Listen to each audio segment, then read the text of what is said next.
And we are live. Hello, everyone. Welcome to the Alien Spaceship stream. You can be watching from anywhere around the country or the world. I really appreciate every single one of you. Coming to you from the spaceship studio from a galaxy far, far away. And going this way. Alright.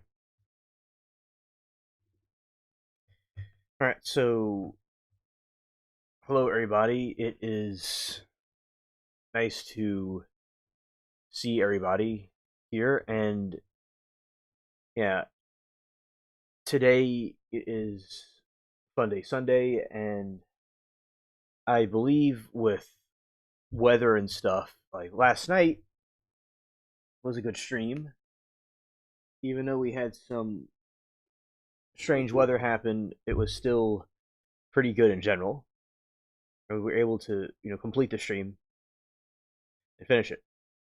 So yeah, I and it looks like tonight it should be weather should be pretty good. It shouldn't be too bad. So we're going to be going down some rabbit holes of different mysteries and from throughout time, and we will go from there. Okay, so let us begin.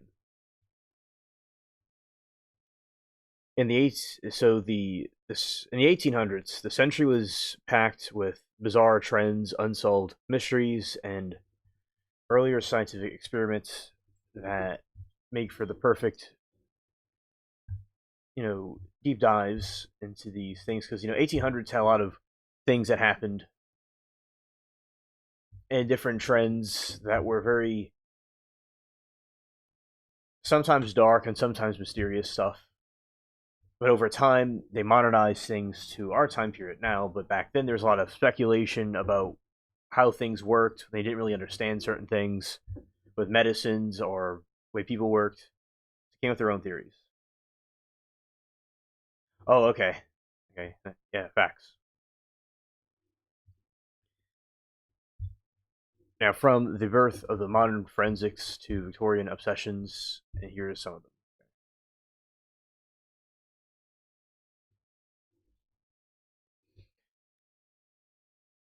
Now, in the late 1800s, the psychologist William Kuhn pioneered the autography, the belief that the last image seen by a person in the moment when they're not alive would be burned into their retina. Forensic researchers have experimented on both humans and other creatures, including the victims of Jack the Ripper, hoping that they could find who the face was. So they thought before they had modern science technology, the final moments of a person, it would be imprinted somewhere in their eye somewhere.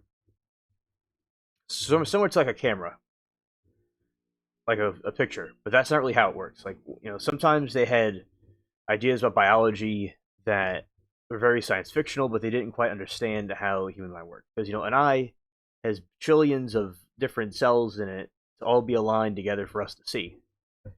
It's a very complex organ.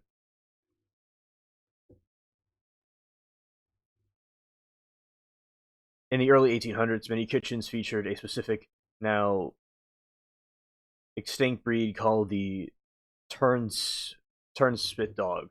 These small dogs were bred to run wooden wheels for hours, which would turn the fire for the cooking. Their decline eventually to extinction was a fascinating look into the early industrialization and animal welfare. Now, of course, over time, they did things that were better with animals, and there's a lot of animals that existed in this time period that don't exist anymore. We talked about some of them last night, and like the different types of zebras, and I went kind of further back with the ancient people, even further back, like the Ice Age. There was some sort of rhino that was similar to a unicorn that existed. So that was at one time existing, but it doesn't anymore. Let's see. Certainly a cute dog that was there. Yeah, and that's why it's good to protect the endangered species over time. Yeah, it was pretty cute. Okay.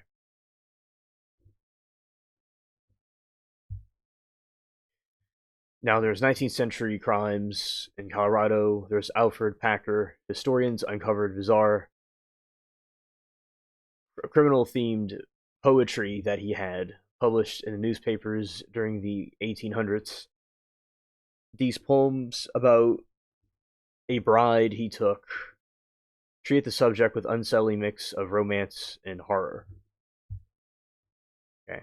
And the false Knights Templar Roto, the Kyneton Caves, located in Shropshire, England.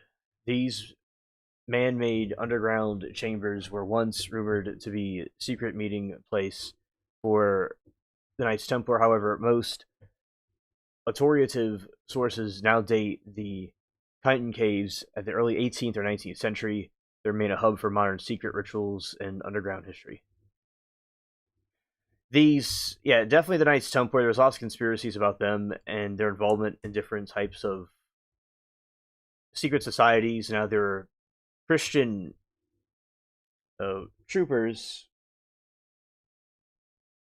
that were able to go and the Knights Templar originally were these Christian warriors that were defending Europe during different conflicts, and also Jerusalem too. And but they were known to allegedly worship Baphomet or being some sort of occultic practices. But this is widely thought to be not true. That there is some conspiracy against them. But yeah, they're part of all the secret society conspiracy theories. So a cave with some of their information or the relics in there would be a fascinating thing to find. But of course, many fakes happen. One time, a couple of years ago, the late night chat and we were looking at this stuff, and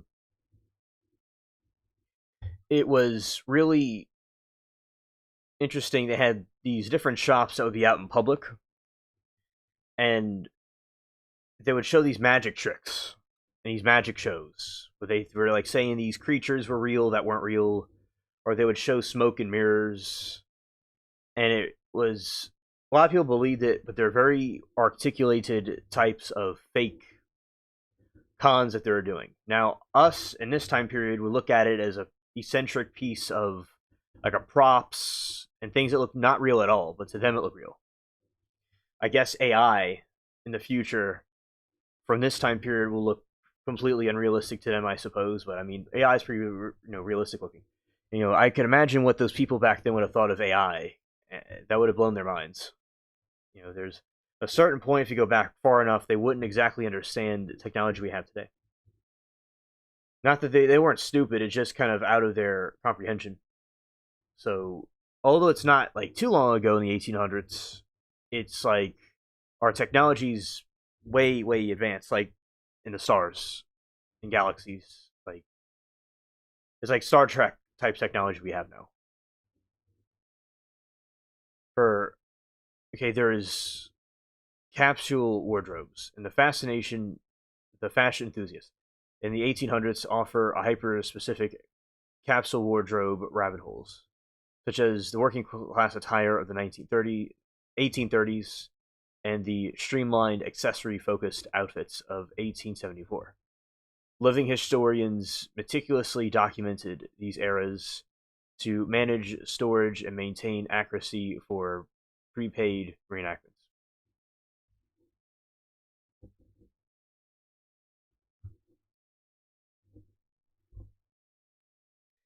1800s deep dives. The Gilded Age elite, the social rivals of extreme wealth of New York's upper class in 1830s, and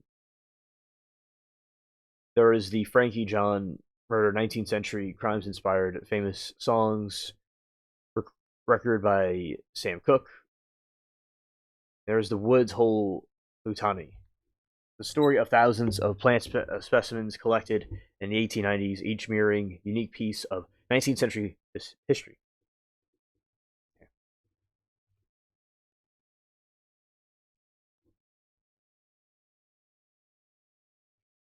Okay, now we're going to go into all these.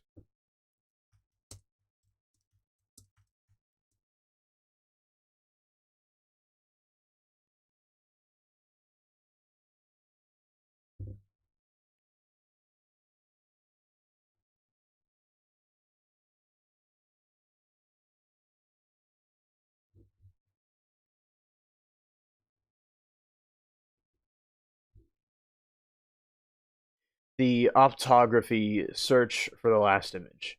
1880s. Optography was a high stakes forensic obsession based on discovery of rhodaspin, rhodaspicin, a light sensitive pigment in the retina that bleaches when exposed to light. These are scientific attempts to photograph different people and killers and stuff at the time.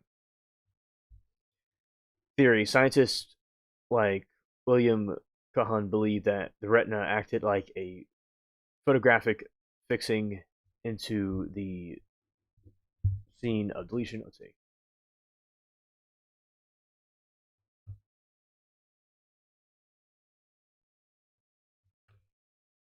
Let's see.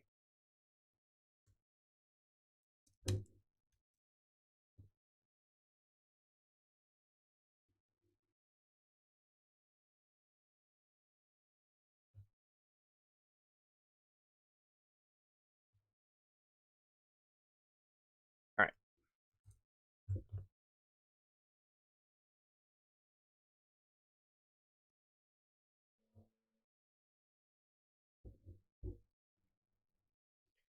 Here's a deeper look into the social battles of the New York elites, tragic crime, and inspired legend ballad of the scientific time capsules of the Woods Hole.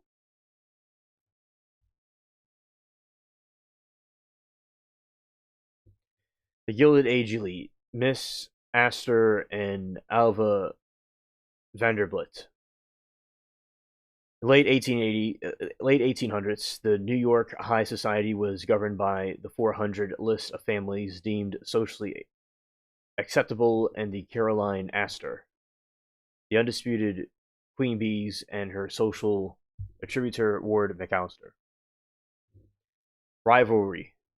Miss Astor represented the old money, Dutch King Bacher heritage and initially shunned the the Nove rich, whose wealth came from offensive railroad and steamship industries.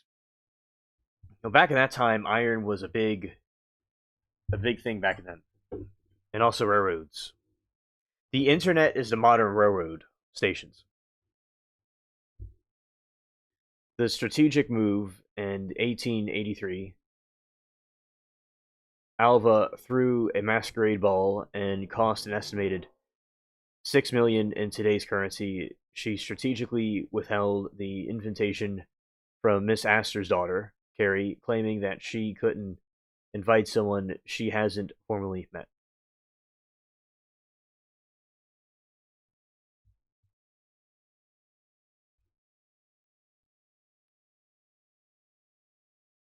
The surrender to ensure her daughter could attend the season's most anticipated event. Miss Astor was forced to drop her calling card at the Vanderbilt mansion, signaling that the formal acceptance of Vanderbilt's into the elite circle.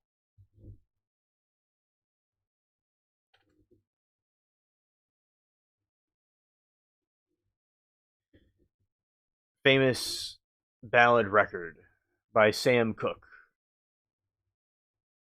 many others in real life tragedy, and the Alan A. Britt, St. Louis. The crime. On October 15, 1899, 22-year-old Frankie Baker shot her 17-year-old boyfriend Alan Britt after catching him with another woman, Alice Pryor. The trial. Frankie claimed at self-defense, testifying that Britt had acted with her had attacked her with a knife and thrown an oil lamp at her. She was acquitted for murder. Remarkably, the judge even returned her gun to her.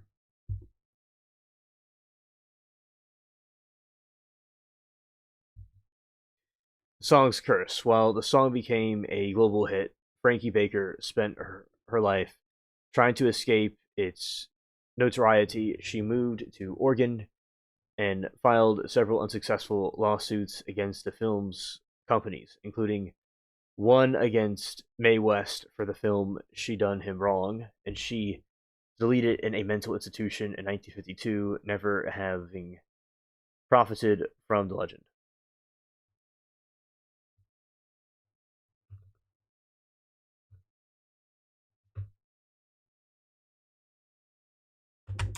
Whoa. I flipped my whole mouse over. Wow. Scared. Woods hold Pluton, uh, plutony, right? Scientific capsules. In 1890s, Woods Hole, Massachusetts transformed from a whaling and fertilizer hub into the world-class Center for Biological Research. The MBLWHOL Liberty contained over 9,000 specimens, some dating back to 1850s. These are vouchers, physical evidence of what plants grew on Cape Cod and Elizabeth Islands during the 19th century. Geographic boundary. Woods Hole was chosen by scientists and Spencer because it sits at a unique phytogenic boundary where cold north waters meet warmer southern currents, resulting in exceptionally diverse range of marine flora and fauna.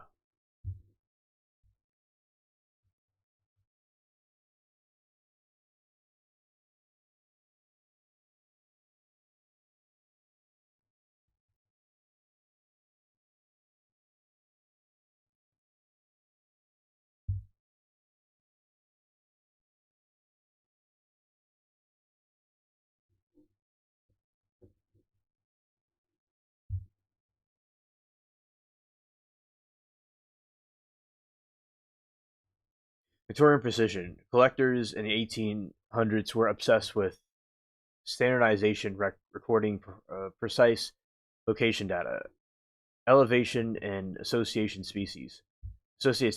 Understand that the ecology of the era today, these 130-year-old dry plants allow researchers to track how biodiversity has changed due to climate and industrial shifts.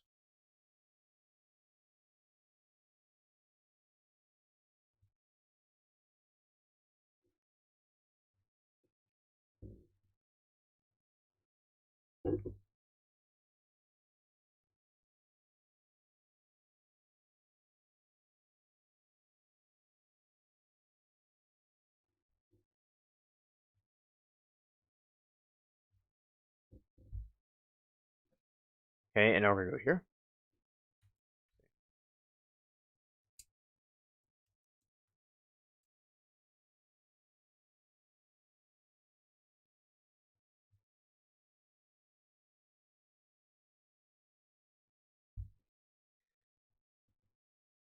The Kyneton Caves are a series of man-made underground chambers located near the Shifnal, Sportshire, England, famous for accessible through an unassuming hole in the field that resembles a rabbit hole.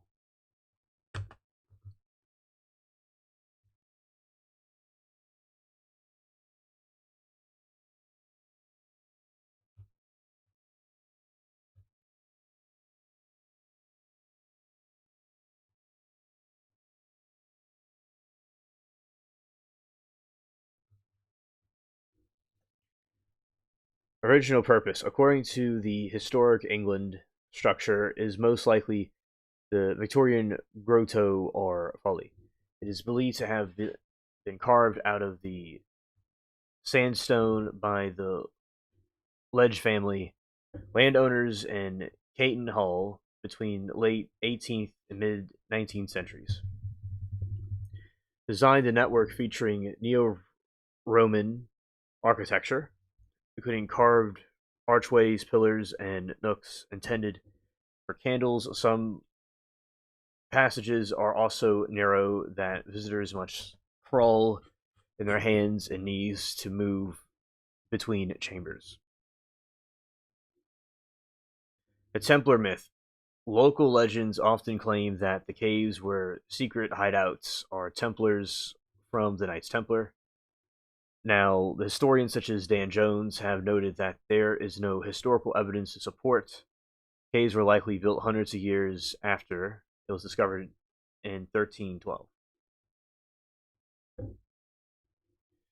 Modern usage. Since the 1980s, the site has gained a reputation for being used in informal secret ceremonies and modern occult rituals due to frequent vandalism.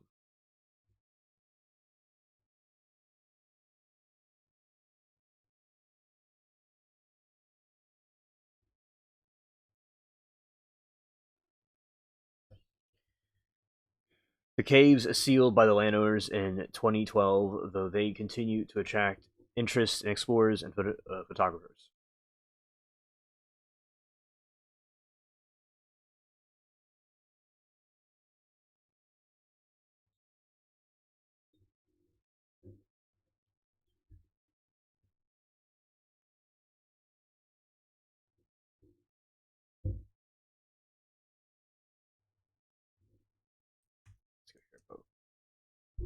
Yeah, just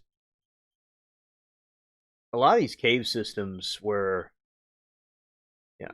You see, in these days, with the conspiracy theories coming true, you never really know what is real, what isn't. So I don't always trust their mainstream narrative about things. Just because there's no evidence for something, it doesn't mean that it's not true.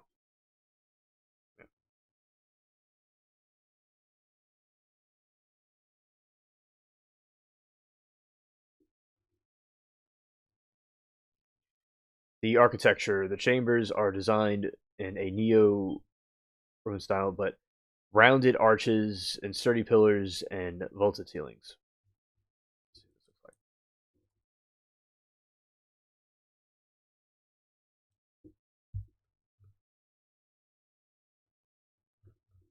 Now for chat, this is what the caves look like.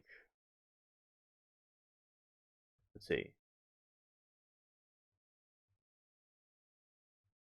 All right, so this is what the caves look like that I'm talking about because I just had to get a visualization of it. Okay, it's like this.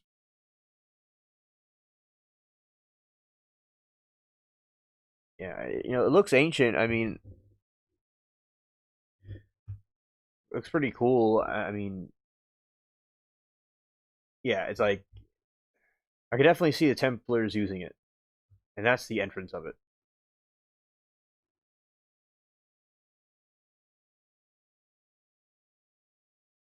Oh, that's cool, Falcon. That's cool. I definitely look forward to seeing that. You going live. It'd be pretty cool.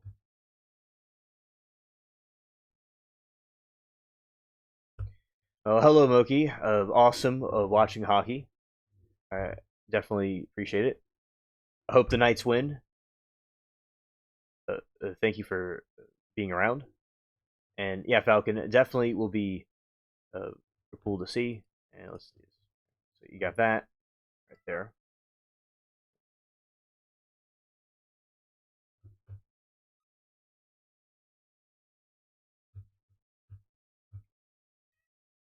Okay, and yeah, let's go there that way. Shot the bubbles in the background.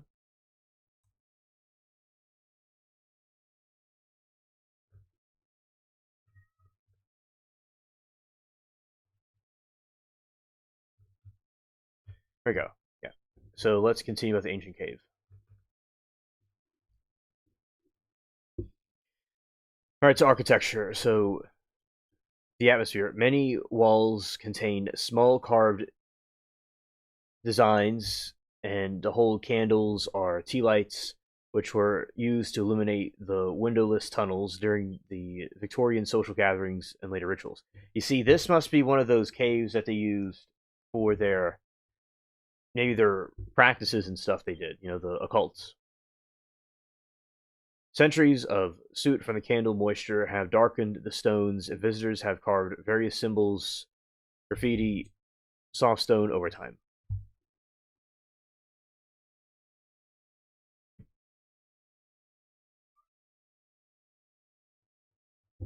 Okay, let's see.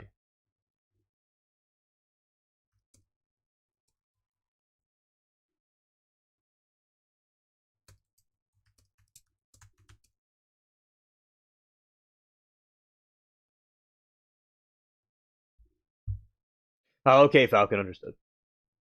All right. Ori says, "Hey all, good to see you guys. I am camping at the campground in Oregon coast. It was 63 Fahrenheit today. Really nice." Oh, nice, nice.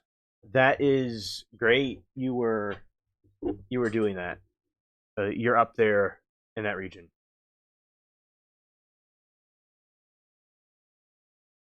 Okay, I definitely look forward to seeing you in a bit, and glad you had fun. Glad you're having fun over there. That's what I'm to say. Yeah, very cool.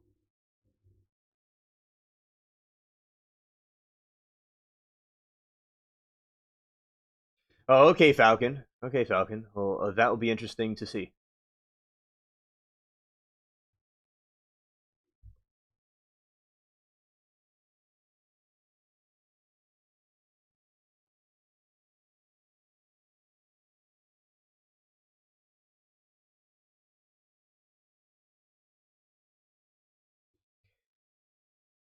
Okay, so this is what the cave was used for.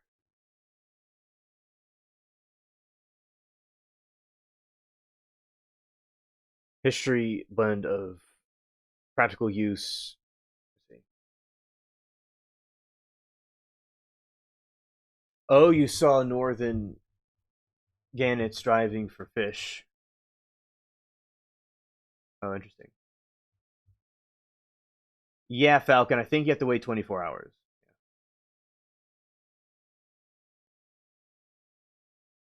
Okay, and I don't even know what that is, so we're gonna go look. Let's see what that one is.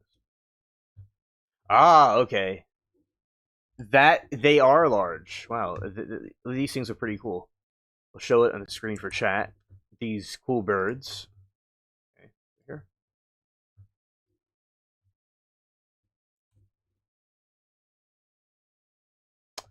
Wrong thing to put in. It's this. Very cool. Diving for fish. Oh, that is so cool right there.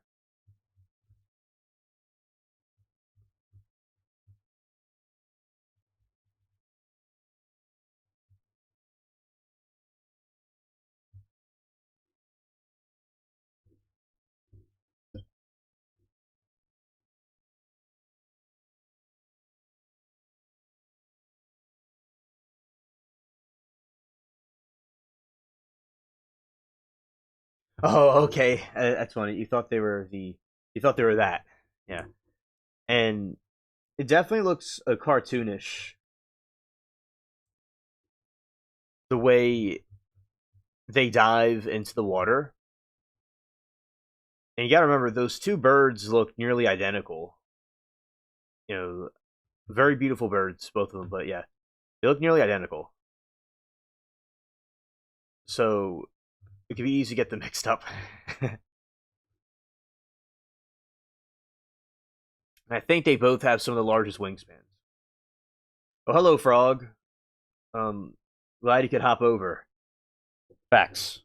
Shout out to you, buddy. Hello, UAP.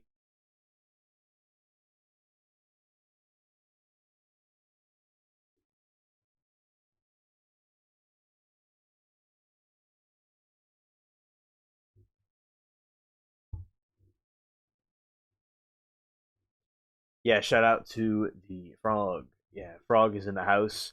I'm so yeah. Frog has been sometimes goes under the house, and sometimes he's on the lily pad in the swamp. So he hops around. Sometimes we never know where he is, but he's here. Oh, Moki, I also agree that I think that they will be dropping it soon. I was thinking that before I went live with what Luna and the others are doing. They are. It's going to be within you know within our time frame. It could be this month or next month or maybe somewhere in the summer. It's going to happen. Because I'm thinking about at this moment, Moki, they're probably making the website right now and uploading the files to it as we speak. So Yeah, I also was thinking the same, and I'm thinking the same now as well.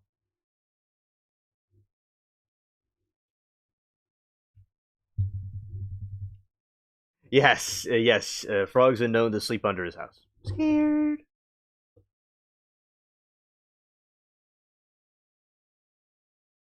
Oh, Monkey said Frog was in her pool again. I noticed a ring around it, plus a dirty thong on the bottom. Oh, definitely. That makes sense to me. I do agree. That is definitely the signs of the frog lurking.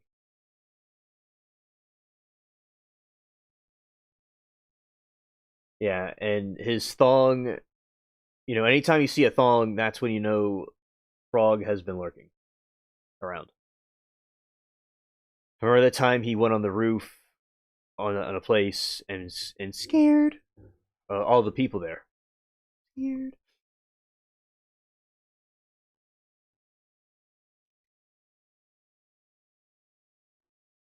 The frog is lurking from the shadows.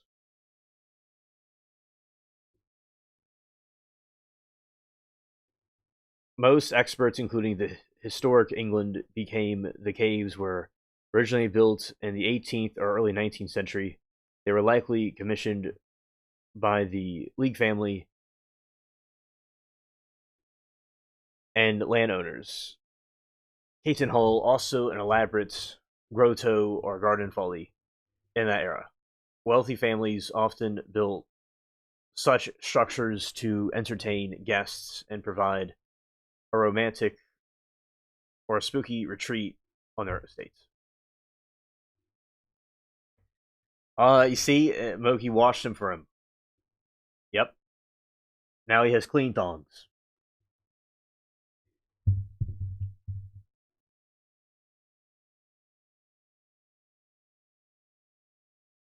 Lori said, I'm tent camping in an RV site, so I have electricity for a small heater.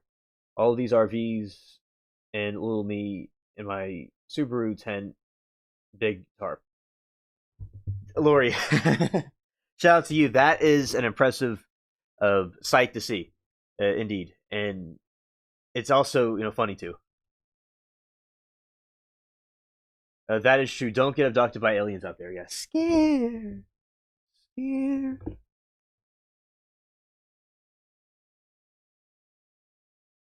Oh, frog, hilarious.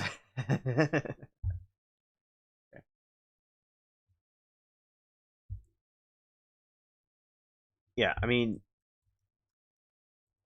by the way, I like the Subaru cars. They're pretty cool.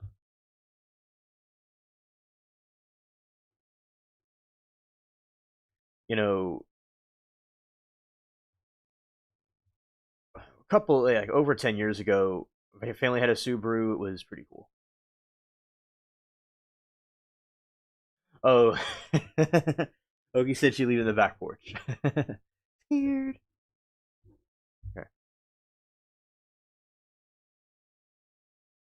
Oh, and Frog said still have quite a few doll toys on sale. I washed them. Oh, well, okay. He washed them.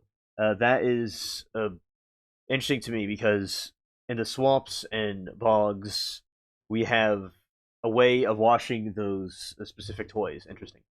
I I do want. I guess there was a clean spring somewhere around for him to do to do that. But who knows a frog? It could be any kind of way.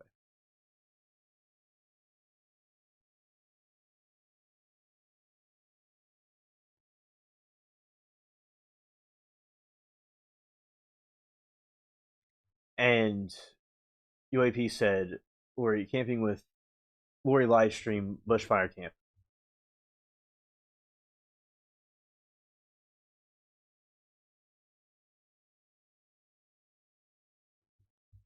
Oh, Loki said there probably is a market for used six toys. So many weirdos out there.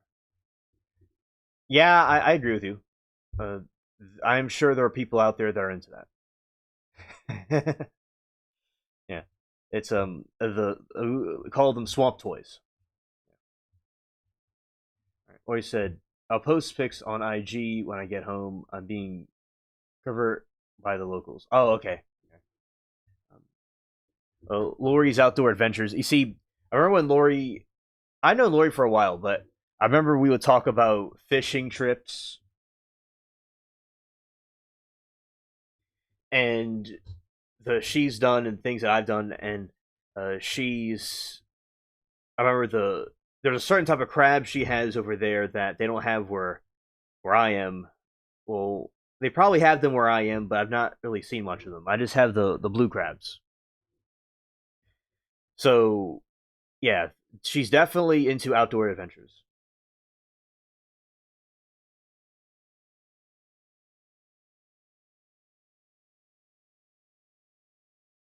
That is cool, Falcon. That is cool.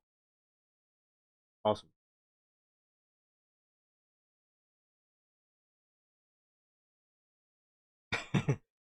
Frog said there's lots of huge market out there, but not me.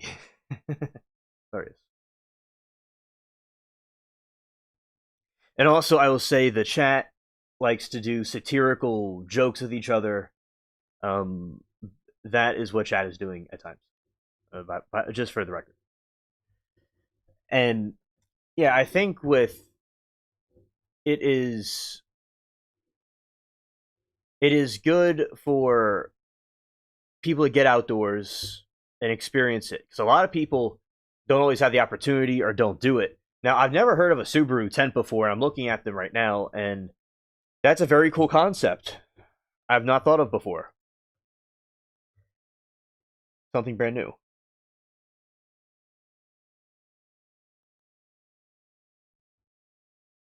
And shout the frog and chat. The frog is certainly a.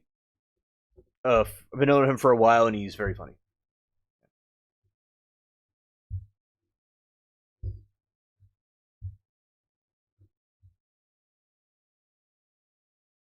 Oh, Moki said I briefly thought about selling feed pics. So, well, there you go, Moki. That's the business mindset right there. And yeah, it's a big market now, in the days of the internet, especially with all the social media out there. And Ori said, "Yes, that is my yes. Dungus crabs are delicious indeed. Yeah, which I'm probably pronouncing it wrong, but that's how I pronounce it in my mind. Okay, Frog. Merry Christmas to you. Also, bro, have a good one. All right. Yeah, Lori said, my first tame camping trip, I usually go out into the wild. They are dung, genus crabs, aliens pronounced like dungeon. Okay. You see, because I'm pronouncing it wrong, so it's dungeon crabs. No, dungeon. Okay. Oh, yeah, yeah, okay. So let's talk about those crabs. They're very fast.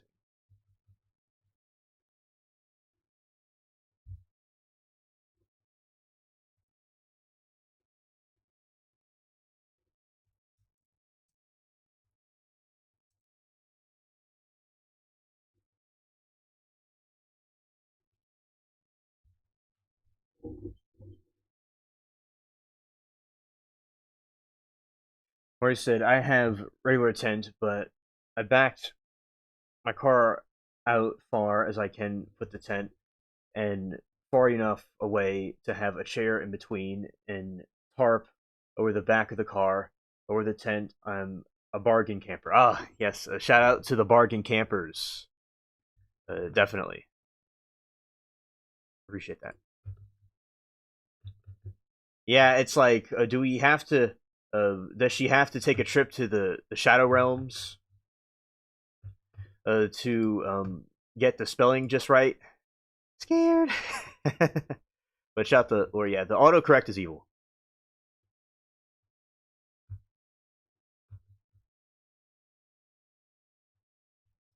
Yeah, and UAP said Henzi hammocks are brilliant. Oh, good. Good.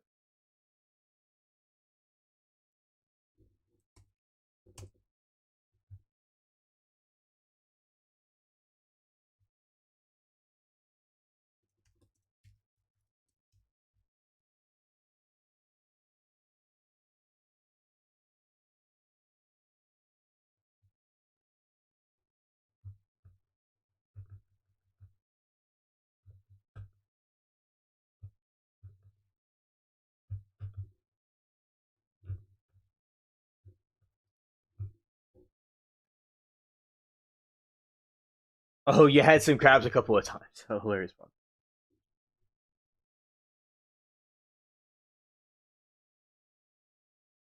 And Loki said, "I'm getting a big zit, and I'm way too. She's way too old to get zits. Not fair. I have wrinkles too, and zits. Oh, scared.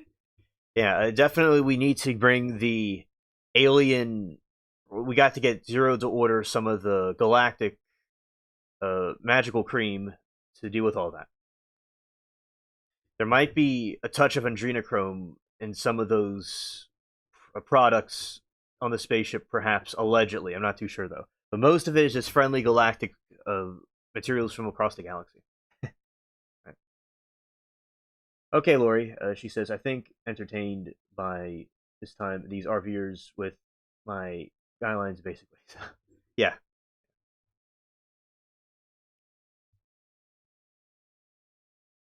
Frog said to Moki that diesel works great too.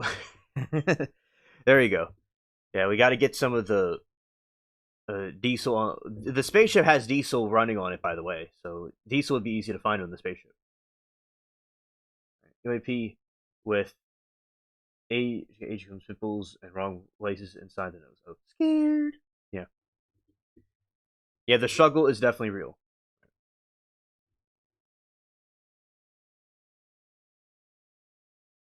The frog said, "I won't be peeking in your window either." Yeah.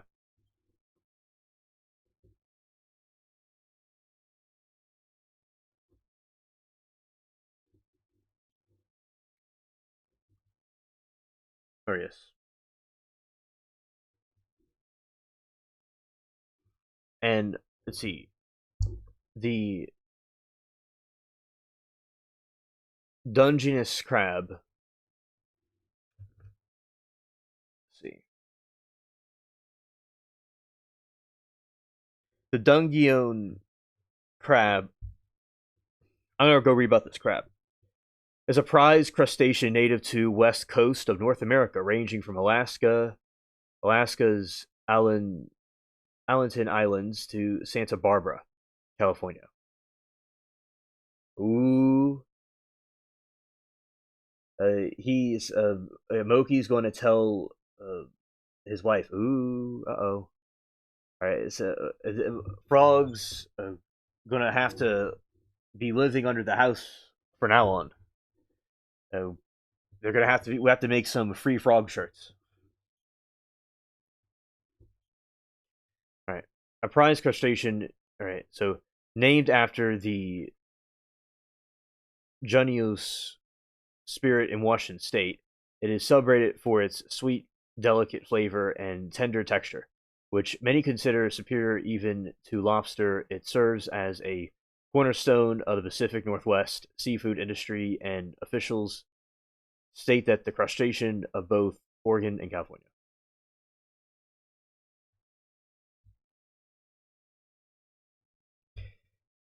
Yeah, yeah. But UAP says, "Keep your tongue in your mouth, frog." Oh yeah. He likes to his tongue. He likes to have all over the place. Like you know how the frogs go and catch the flies and stuff. He likes to be all over. Here, here, here. He gives out his tongue basically for free. You could even nickname him Tungus. Here.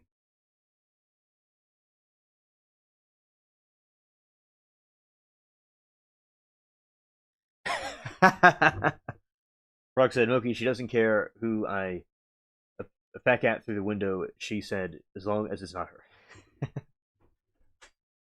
Shot the Toodles. At the appearance, they feature a broad oval carapace that is typically reddish brown to purple on the back with cream colored undersides and distinctive white tipped claws size. While they can grow up to 10 inches across, most mature crabs found at are roughly 6 to 7 inches wide.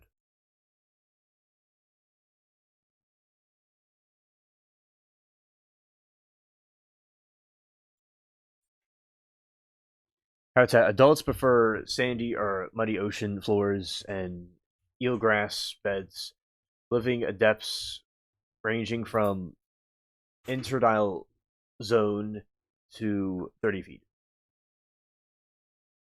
Lifespan: in the wild, they typically live between 8 to 13 years.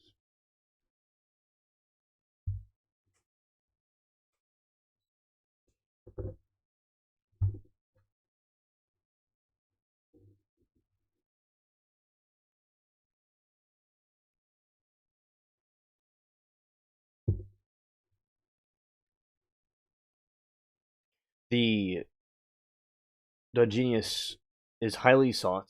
UAP. Here's a little something to remember me by. Bert Deep Fried. Oh yes, that's an honorable frog way of his Bert's. Yeah. There you go. UAP has officially been initiated by Frog. All right, it's highly sought after by chefs for its high meats. The show ratio, about 25% of its weight is edible meat, which is higher than most and many other crabs species. Flavor described as sweet, mild, and slightly nutty. Common preparations, usually boiled or steamed whole and served with drawn butter. It is also deeply as a staple in dishes like chiopino, crab cakes, and salads.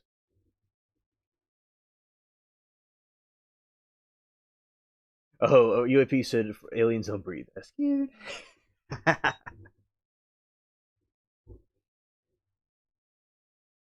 In some regions, like Alaska, it is advised not to eat the internal organs, crab butter, due to the risk of paralytic shellfish poisoning.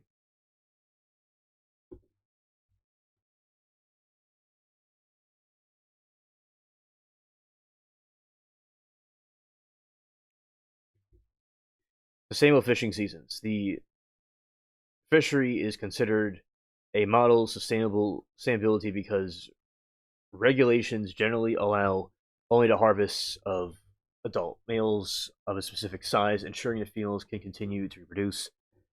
The peak season typically is from late November through June. Oh, okay, Frog. Have fun with that. Take care. We will miss you very much. Primary seasons. The peak season typically runs from late November to June, though the local openings can be delayed to protect the migration whales.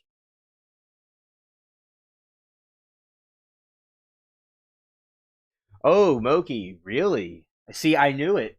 That was my theory that they had to do with the alien technology.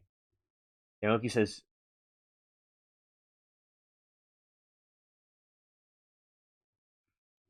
"All right." Moki said, "I saw a video posted by one of the missing scientists. She was talking about P45 aliens, etc." Oh, yeah, because I think that's the reason why they were censored or taken out or whatever, is because their involvement with the extraterrestrial research and the bomb breaking information. Ah, thanks for the link. I appreciate it. Definitely. Here we go.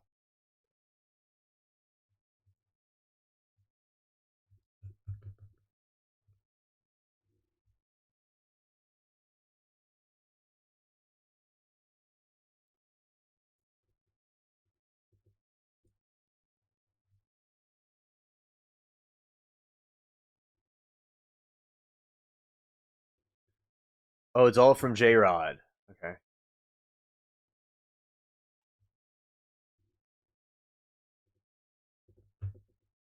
Wow.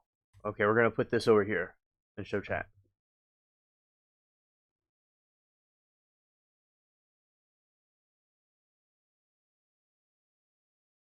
Bro said, "I have seen things out there that no frog should ever see in podcast zones." Ah, scared.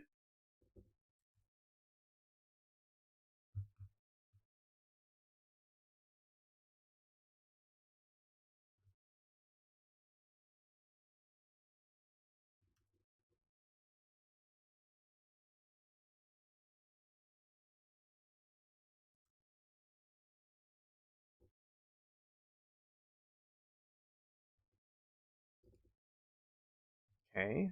Let's see.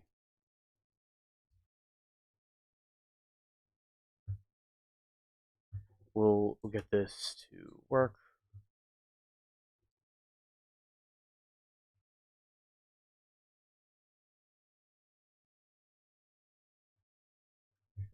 All right. Let's see if this other version works. All right.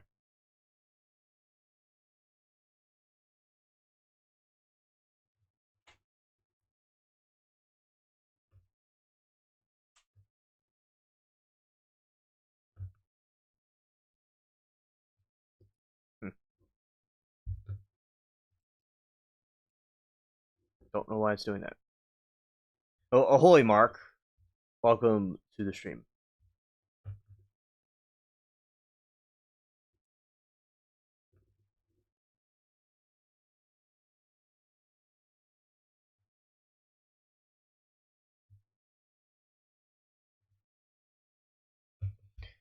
Okay, let's try this.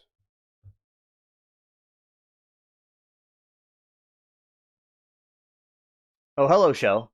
Oh no, Moki. It's just that it works. It's just for some reason it's not letting me open up the video on the screen on either of them. I don't know why. I mean, you have to sign into it, I guess.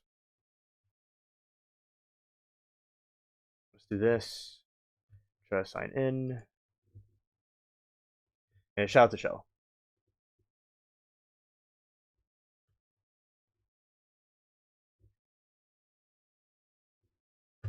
Okay, let's see.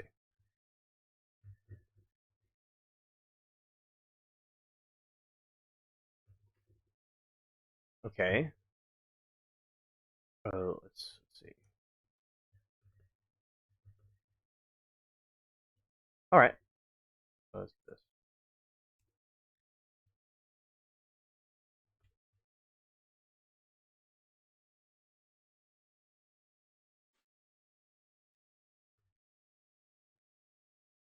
The ultra terrestrials, I think.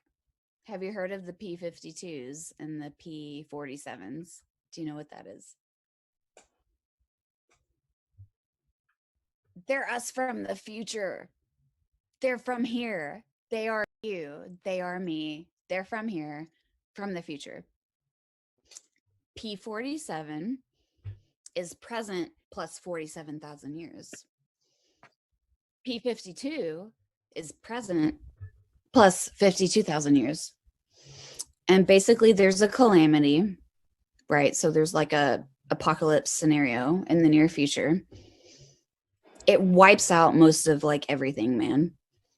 And there's the ones that go underground and survive, right? And then there's the ones that somehow stay on the surface and miraculously don't die. Wow. Yes. Yes. That's very incredible. Thank you, Moki, for saying that. The open is in trying chance and have infiltrated the group. Become a frog has been initiated. Then. Weird.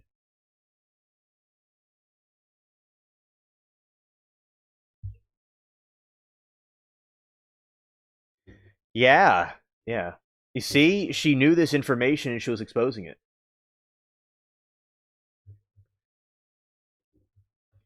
Yeah. You see, that's why they want to take these people out. Very excellent work getting this. Let's watch this again. Well, Yep.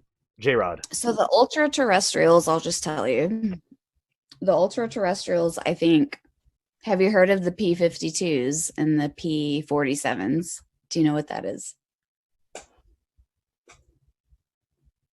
They're us from the future.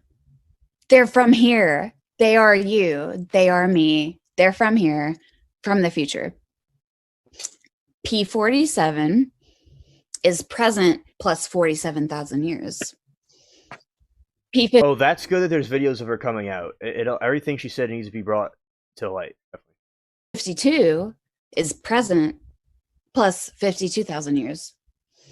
And basically there's a calamity, right? So there's like a apocalypse scenario in the near future. It wipes out most of like everything, man. And there's the ones that go underground and survive, right?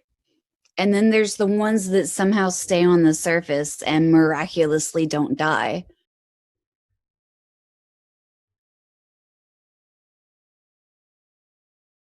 Yeah, Well, so J-Rod so the ultra terrestrials, I'll just J-Rod is this alien entity that was allegedly a time traveler from the future, and we did a deep dive on him. There was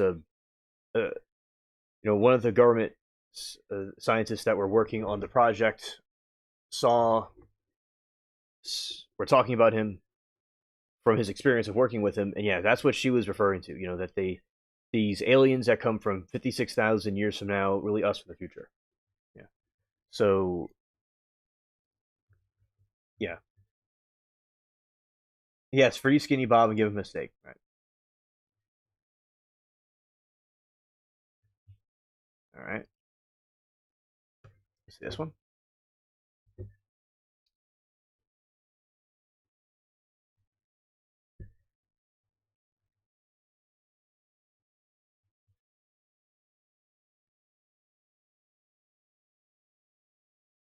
you know what they do with their smartest people?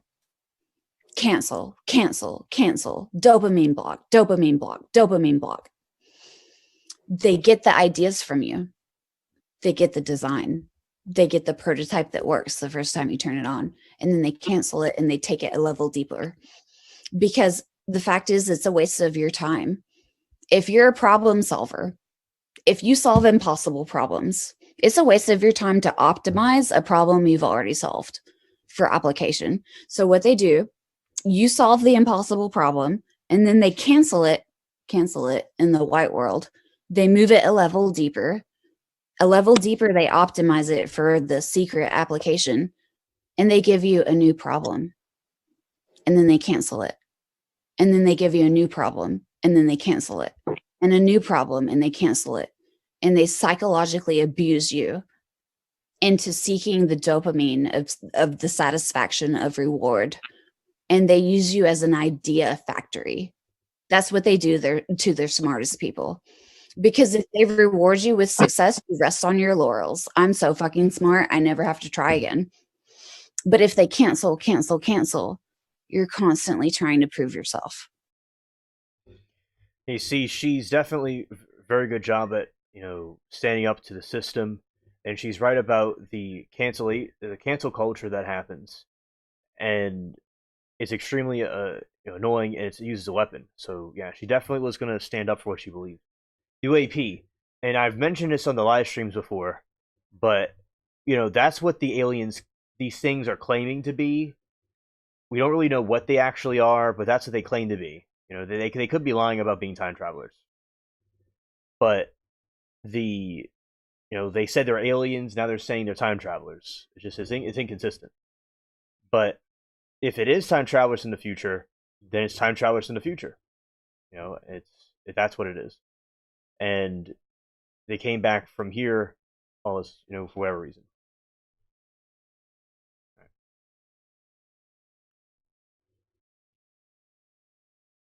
Yeah, nano. Yes, thank you, Frog. They could be interdimensional beings, or they could be time travelers, or aliens from another planet, which I mentioned the streams before. But if they were time travelers, and actually these time travelers do talk about Jesus too. They believe in him too. From what the J Rod story said. So they still believed in him. But as I said before, these things could be lying and not really be time travelers. But that's what they're claiming to be. As I said, I'm sure some of them are time travelers, some of them are aliens, some of them are fallen angel beings. So that's how it all works. The time span from I don't know when the end of the world's going to be. Only God knows. So I don't know what will happen between now and when the the end of the world happens. So uh, yeah, so that is to answer your question. Any more questions? Feel free to ask. Thank you.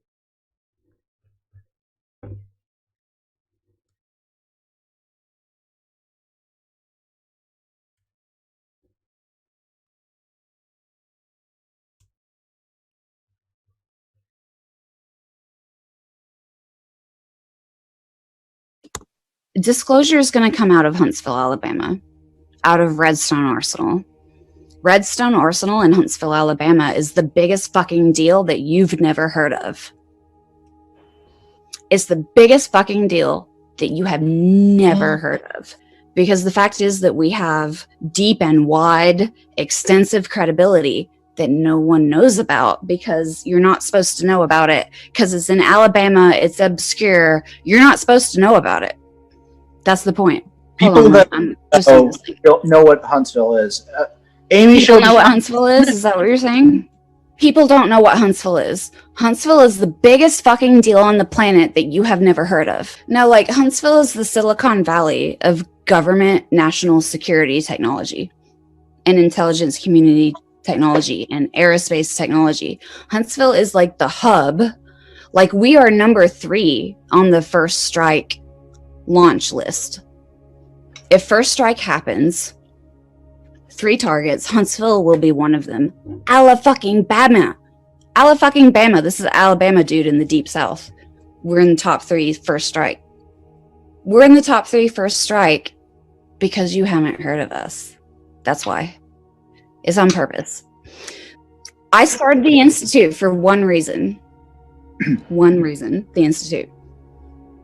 I started it as a public-facing persona to disclose anti-gravity technology through, because I told Mark this. If you stick your neck out in public, at least someone notices if your head gets chopped off. Right. If you stick your neck out in private, fuck you. They will bury you. They will burn down your house while you're sleeping in your bed, and it won't even make the news.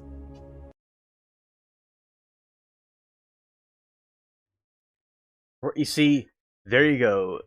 This is, in my opinion, damning evidence about why she went missing. She was clearly talking about exposing what they're hiding about aliens and about the disclosure.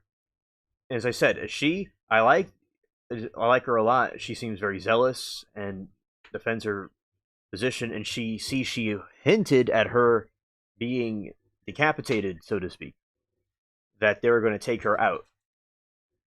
And if in chat for if aliens weren't real or whatever it is isn't real, why are they people going missing and getting deleted over it? It's before people thought it was a practical joke or a movie or something, but there's something kind of serious going on here. Not even kind of serious, very serious. So if this was a trial, I mean, this would be very. Oh, hello, Saw Girl. Hello, good to see you, Emily. What we are okay, so I'll explain. This is one of the scientists that went missing. Remember how we talked about on the show the scientists that were going missing? This is one of them, and what she was standing up for. And I'm going to show you now.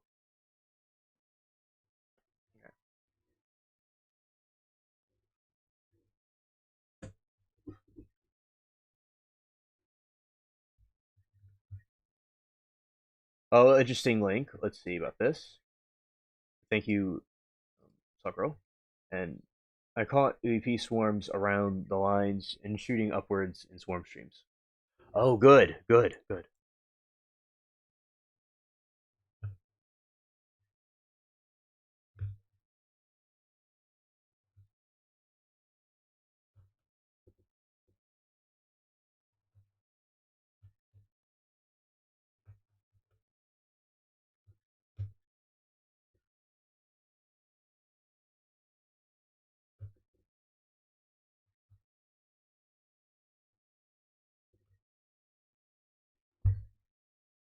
I really haven't read it, but I thought you might be interested. But you should continue with scientists. This is so interesting.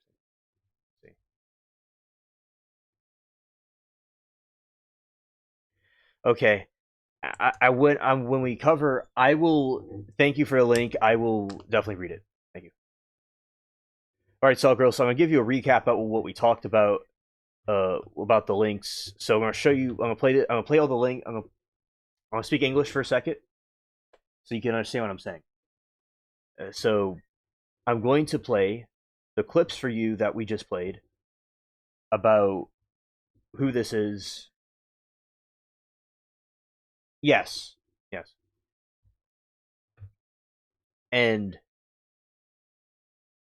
we have right here the footage of deceased anti-gravity researcher Amy Eskridge, who allegedly took her own life, is going viral for claiming that disclosure would come from Huntsville, Alabama. This is viral because President Trump has announced that Space Force Command HQ is moving to Huntsville, Alabama. It is also strange that Marshall Space Flight Center is already located in Huntsville, Alabama as well.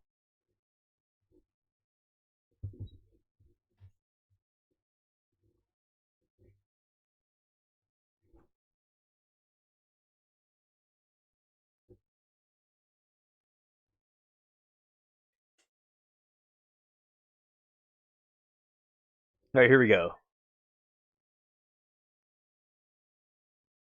We're going to play it right here.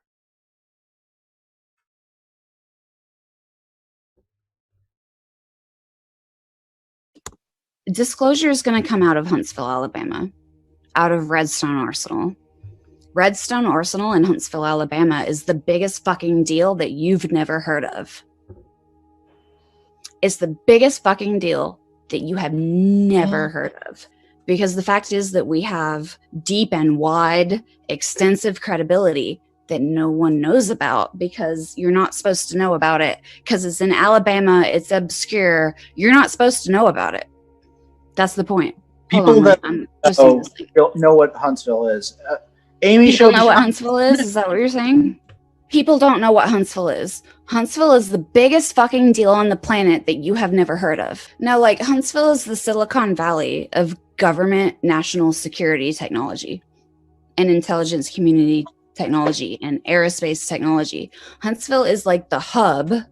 Like, we are number 3 on the first strike launch list. If first strike happens, 3 targets, Huntsville will be one of them. Alabama. This is Alabama dude in the deep south. We're in the top 3 first strike. We're in the top 3 first strike because you haven't heard of us. That's why.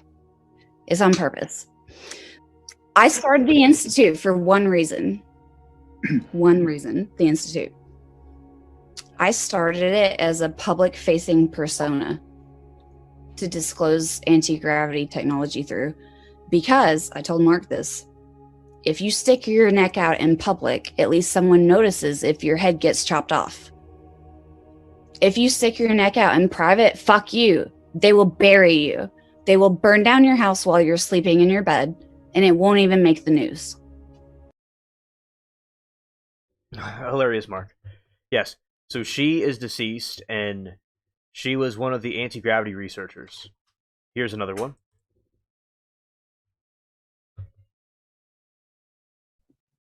So the ultra-terrestrials, I'll just tell you. The ultra-terrestrials, I think, have you heard of the P-52s and the P-47s? Do you know what that is? They're us from the future.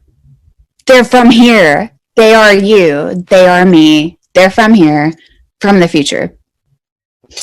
P-47 is present plus 47,000 years.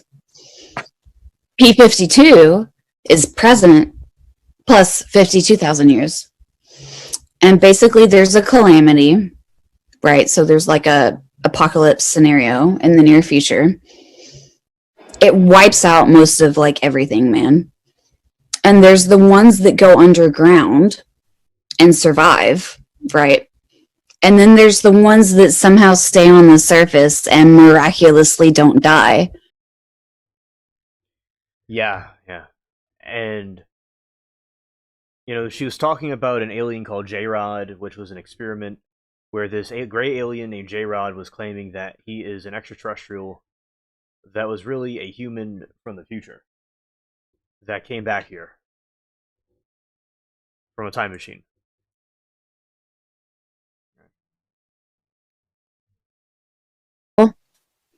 Cancel, cancel, cancel, dopamine block, dopamine block, dopamine block.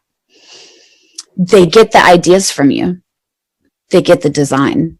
They get the prototype that works the first time you turn it on, and then they cancel it and they take it a level deeper.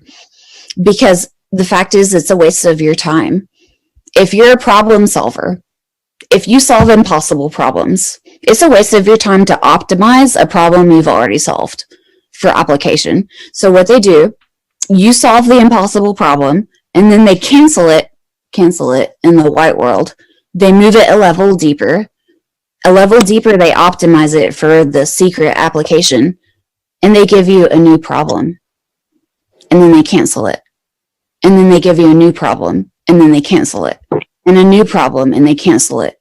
And they psychologically abuse you into seeking the dopamine of the satisfaction of reward.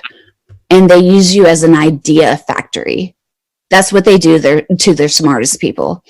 Because if they reward you with success, you rest on your laurels. I'm so fucking smart, I never have to try again. But if they cancel, you're constantly trying to prove yourself.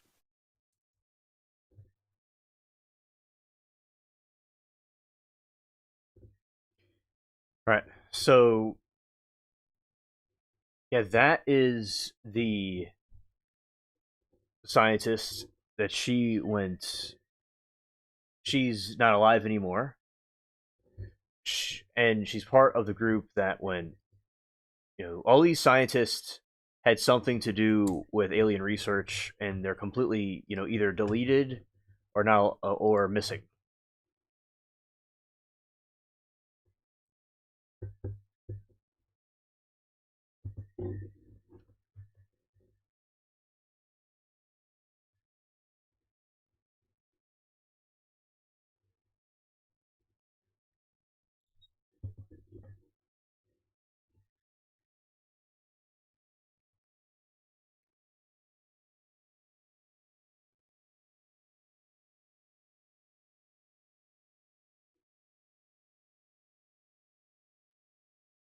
Right, 92 videos and a couple of videos and swarming along the power lines before shooting upwards and streaming swarms like thousands of them.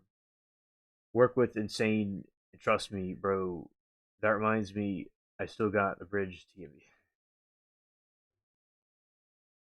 When she says white world, I think she means science as in peer reviewed white papers. Oh, okay. So here we go.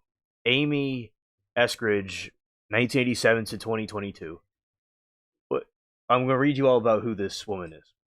Was an American scientist and entrepreneur based in Huntsville, Alabama, primarily known for her research in anti-gravity and exotic physics.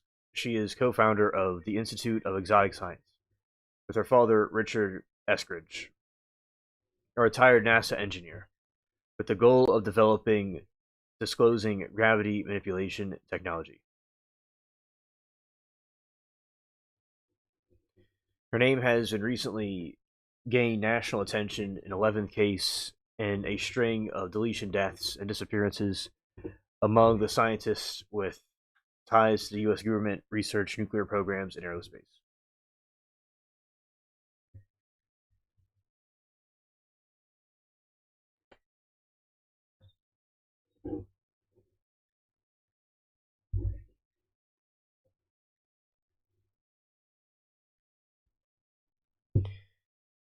All right. Death of the official ruling. So she passed on June 11, 2022 at age 34. And final statement. Her father, Richard, has publicly stated that he does not believe her death was suspicious despite blind speculation. And She was harassed and threatened by defense contractors to suppress her research before her death.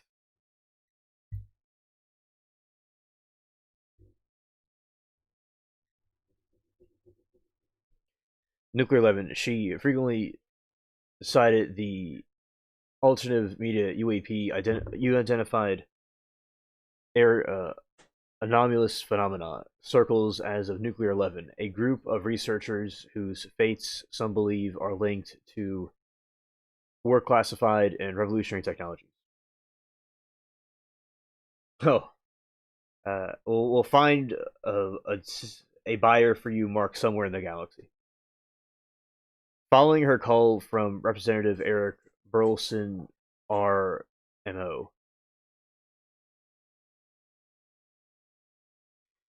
the White House FBI are reportedly looking into the broader patterns of these discrepancies and deletion deaths.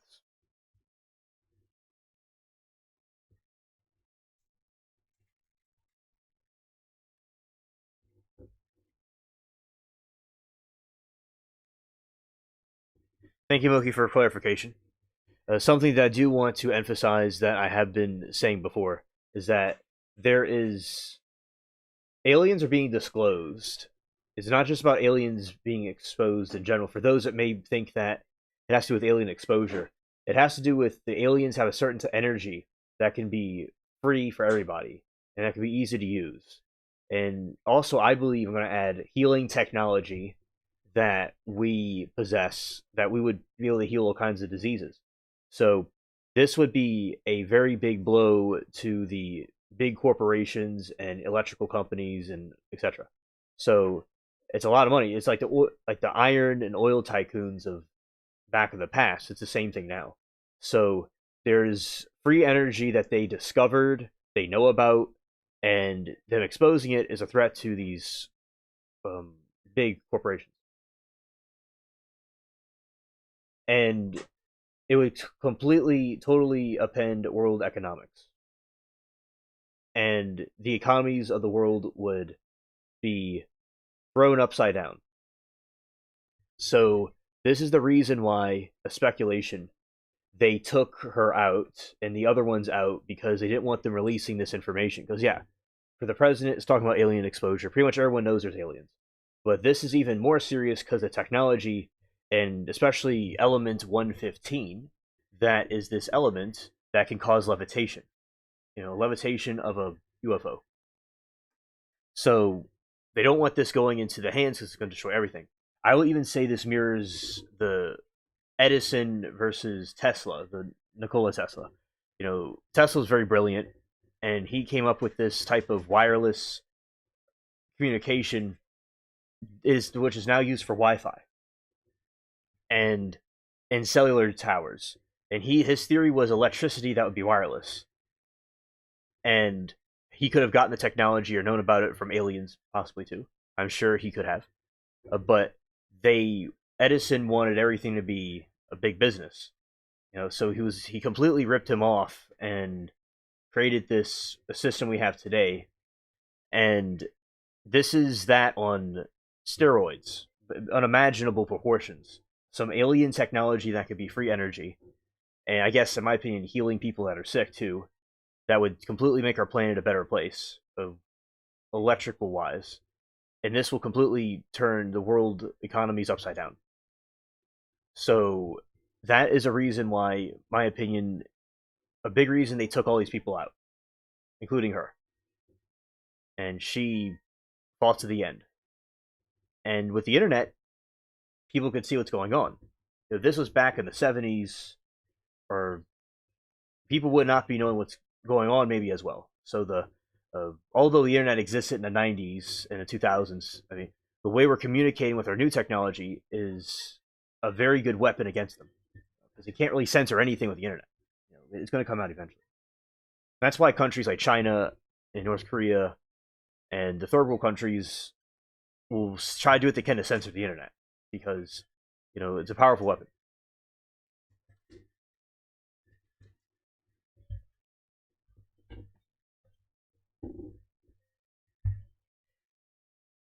All right, and as the scene goes, if it looks like a duck, walks like a duck, it must be a duck.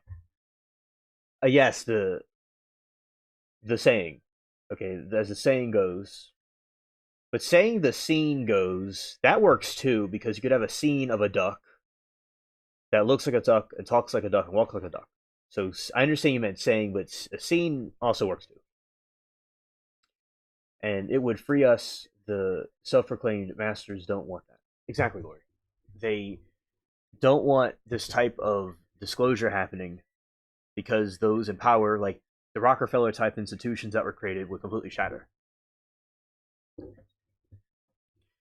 In my opinion, the aliens, whatever these things are, know more information than we can possibly fathom. Because there is something called the Project Yellow Book, and it's like a tablet, a holographic tablet, that would show us from the beginning of time to now with all kinds of information. So, J Rod had a lot of information, and those aliens, whatever they are, have information that would definitely could be useful to us, but they don't want us to know about it. I think it's going to come out anyway at some point. Deleting these people only made the message become stronger. It does the opposite of what they thought it would do. We're not in the mobster era, or where they go in, the mobsters, the gangsters would go take out somebody.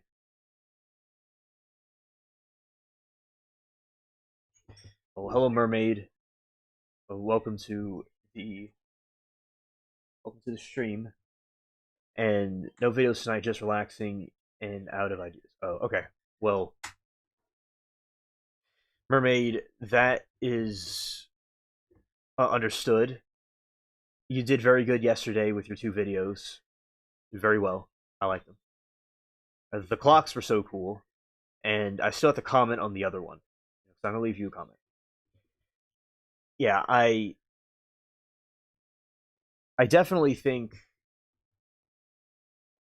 they're able to time travel and all. They could do all kinds of things.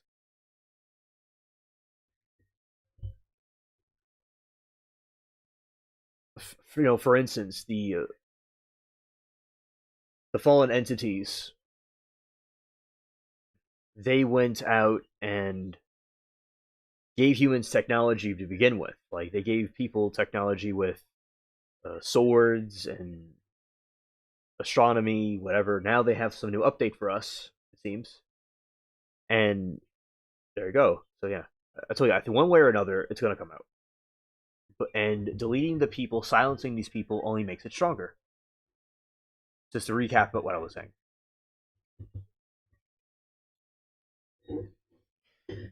And shout out to Moki for the excellent information.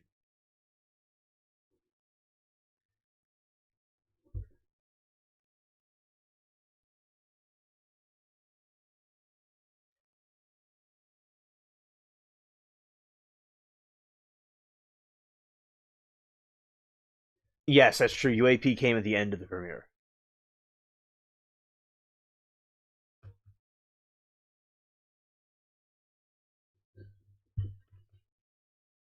See.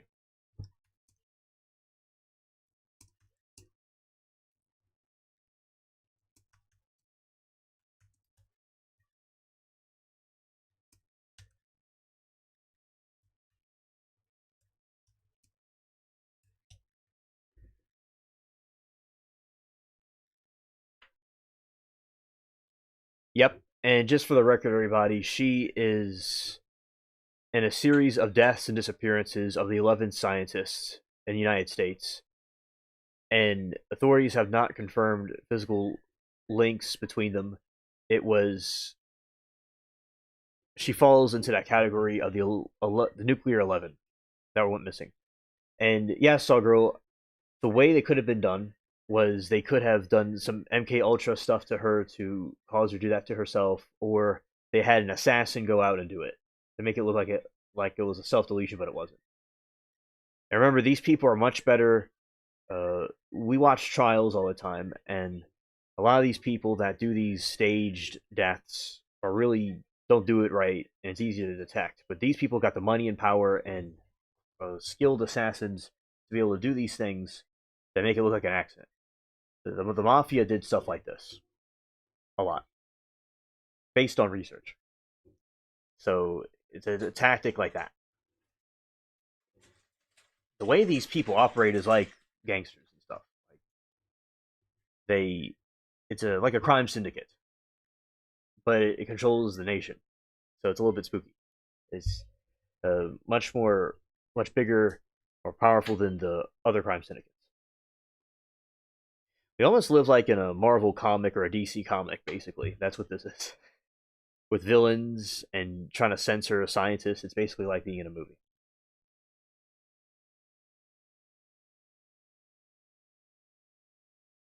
Exactly, so girl power can get results.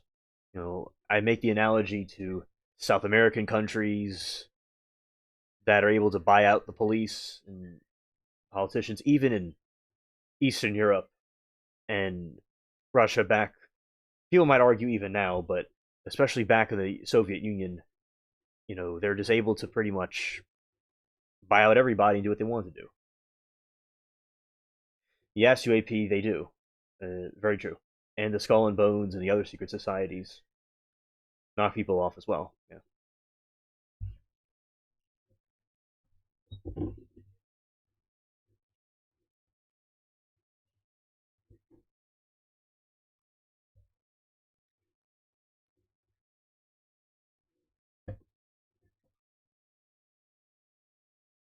Okay. So representatives. Well, I will also want to say that the government is not as black and white as we may think, because there are congressmen and people in the Senate. They're trying to figure out what's going on here. So a lot of times the right hand doesn't know what the left hand is doing.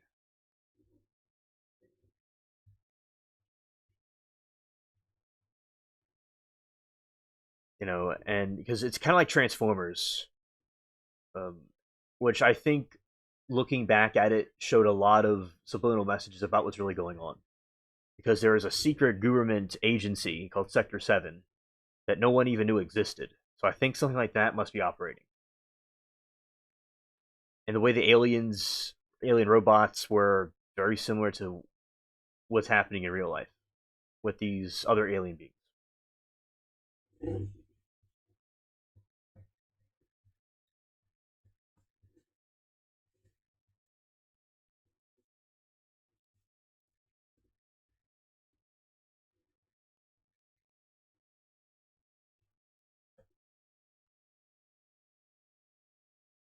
All right. Emily said, "We're all we know is that she's not really gone. They could have locked her up somewhere, making her do secret work for them." Yeah, uh, Emily, that could be true too. That she could be, and the other ones could be locked up somewhere doing a project for them, similar to how a hero gets kidnapped, you know, or silenced is possible too. UAP said she got Epstein. Yeah, yeah. In a way, that's definitely the case. Now, of course, in my opinion, I think Epstein's probably alive somewhere. But yeah, you get the idea of the taking out people that might know too much. Yeah,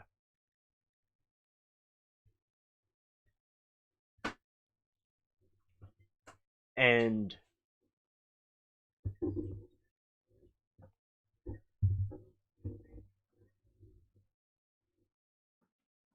yeah, Sirius. Yeah, exactly, Mark. Yeah, some of them are at Sirius, the planet. I mean, the star system. Yeah, and there was a theory that I read that they took the scientists out the picture because they had them work on a secret project, sort of like they did with the Manhattan Project. They would go and take out people and make them disappear, and for a secret project. And there's Planet Serpo, where they completely took out their identities, were erased from the Earth, and they went to the other planet. So it could be a number of different things, although uh, it's still linked to the secret technology they're either working on or they want to censor them from doing. Yeah, because when they're building the atomic bomb, they did something like that. They did it for their protection or concealing a weapon of some kind. And Emily said, "For all we know, she's yeah. Oh yeah, I read that right. Yeah, very good. Very good theory, Emily. Facts.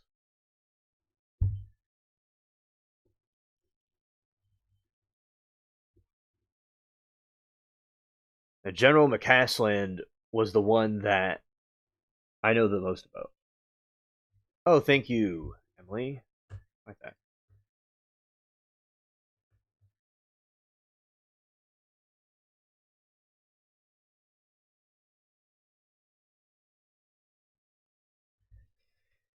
Mark said Palm Beach Pete has a plane that looks like JE plane. Yeah, that is true. Yeah, Palm Beach Pete uh, is somebody that resembles Epstein a lot.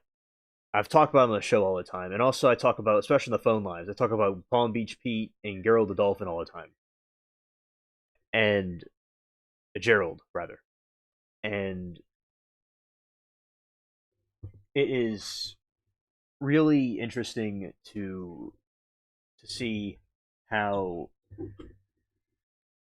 these conspiracies open up because you never really know what is and what isn't. Oh, that is Emily. That's Jeffrey Epstein. That's what it means. That Palm Beach Pete is Jeffrey Epstein. That's a conspiracy theory.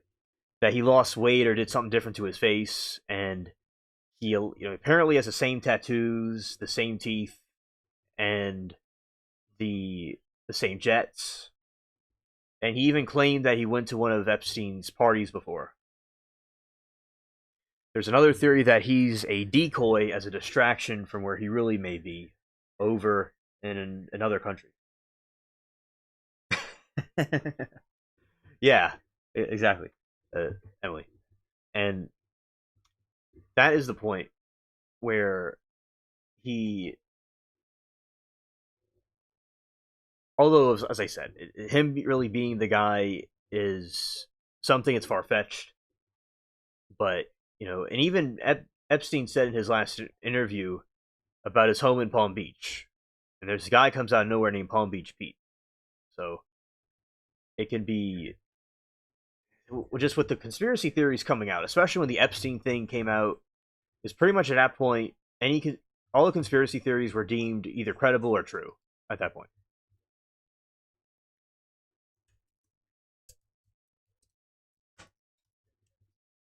Okay, and yeah, so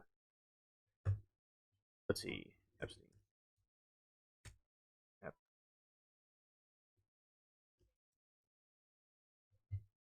All right, so this is Palm Beach Pete compared to Epstein.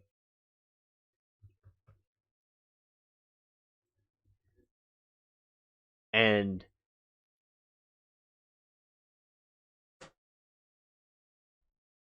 okay, and Mark said, "What about JE tattoo on his on arm disappeared?" I didn't know it disappeared because I know that. So those that might be wondering, JE has this. Epps has this tattoo on his arm, kind of like a barbed wire thing, and this dude, Palm Beach Pete, apparently had the same type of tattoo on him. And Loki said he supposedly lives in one of Epstein's old homes. Yes, yes. Thank you.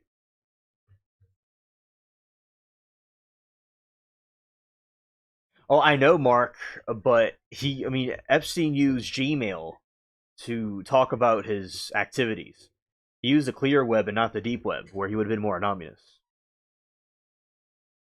And Mermaid said, "I believe he's a clone for sure." Yeah. Yeah, I mean, if you hypothetically, like, if you take this dude like Epstein and just make he loses some weight, he basically is that guy. Because, of course, as I said, it's like a clone or a body double of him at the least. In death photos, no tattoo. But it may have not even been his body.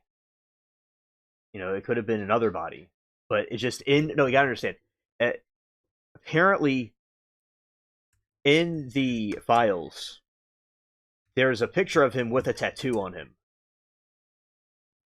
And as I said, him having a tattoo, the reason why he had a tattoo on him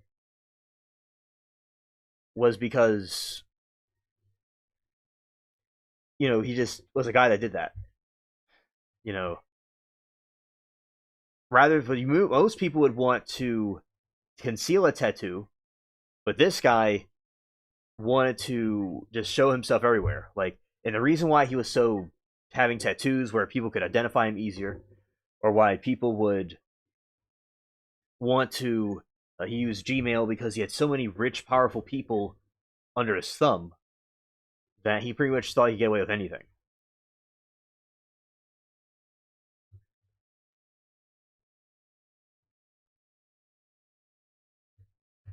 Exactly, Emily. Exactly.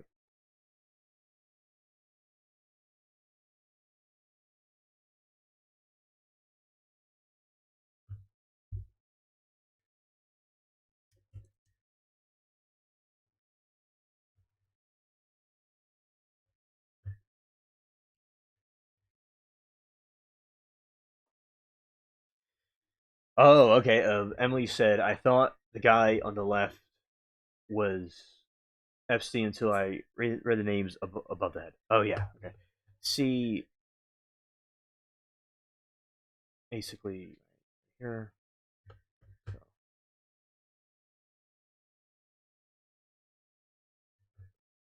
Yeah.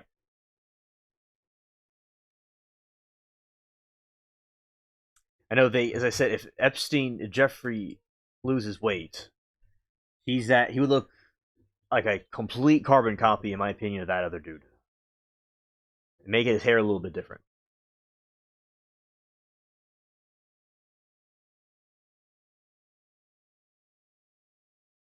Yes, I know, right, Mermaid? Yeah, it's the people that say that it doesn't that it doesn't look like him. Like, oh yeah, okay, right, right.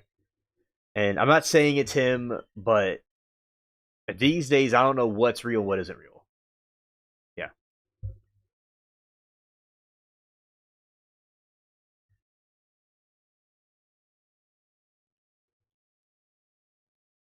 and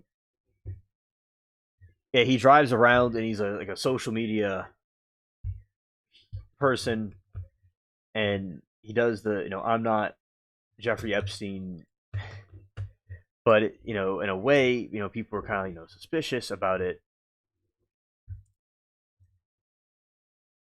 because it doesn't really make any sense or add up.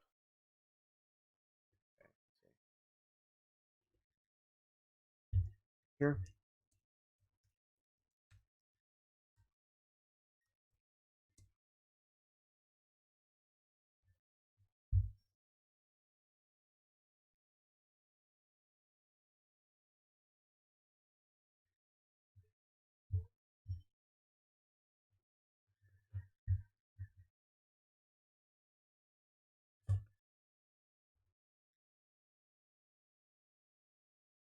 okay, okay, thank you.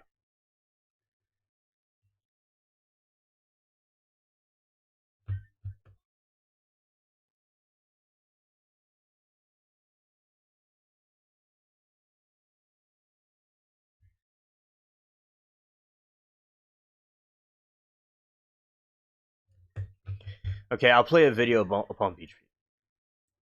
How's that? Y'all can see the guy talking. Oh, thank you for the links.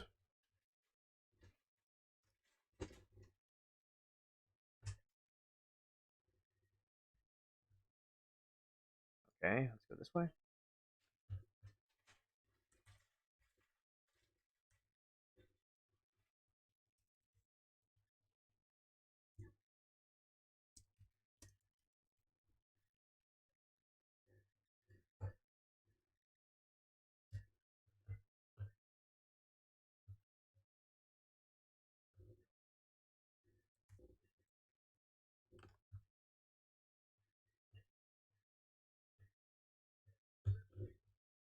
All right.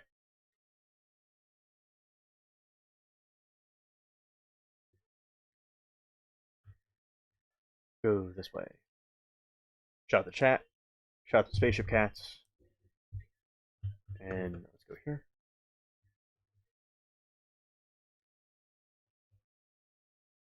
All right.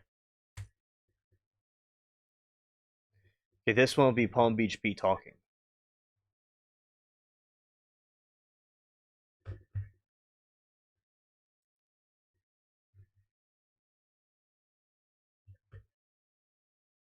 From Palm Beach, Florida.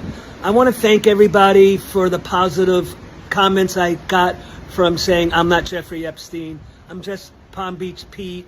Going to play some tennis today. Going into town. Have lunch. I'm so not Jeffrey Epstein. I'm just me being me. And it's a crazy phenomenon that has went really viral. And I really appreciate all the support. And just want to reiterate, I'm Peter from Palm Beach. Have nothing to do with Jeffrey Epstein. He's a very bad person, what he did, obviously, and he is dead. And I'm alive. Okay, so that is Palm Beach Pete talking. And the comments. Oh, Emily, that is excellent. I love hearing about that. Because when I was learning about farming, I learned about you could pretty much incubate any egg, and even like parakeets and whatever. But Mark said all the way from Sirius. I know UAP, definitely right. It's definitely him, and that is in congratulations of the parakeet laying the egg. Yeah, I agree. So a comment says Epstein saying he's not Epstein. Someone said, "Hi Epstein, have you reconciled with Bill Clinton?"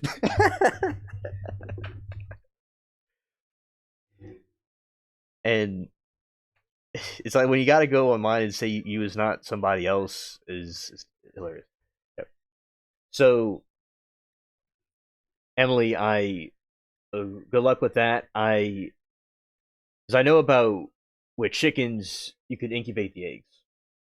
Yeah, and I know with chickens like you could incubate eggs. So you put eggs inside an incubator, and it just spins around. Eventually they hatch. So yeah, that is so cool.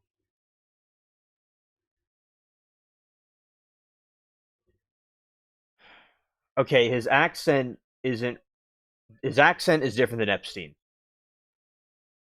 but I mean, he could possibly Epstein could mimic his accent. Epstein has a New York accent, but their voice tone is kind of the same in my opinion. But their voices are totally different. But the tone, like the pitch of their voice, I think is very similar, maybe even identical. Accents are totally different. I'll show you one of Epstein talking. Right here. About he likes to talk about his Texas Instrument calculator, and that's what Epstein likes to talk about. Let's go here.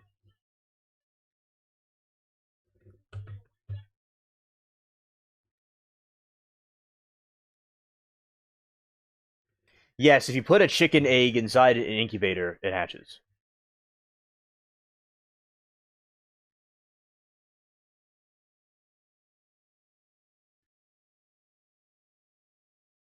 Okay, I'll show you a clip of Epstein. Let's see. Here we go. Oh yeah, there you go, UAP. Right.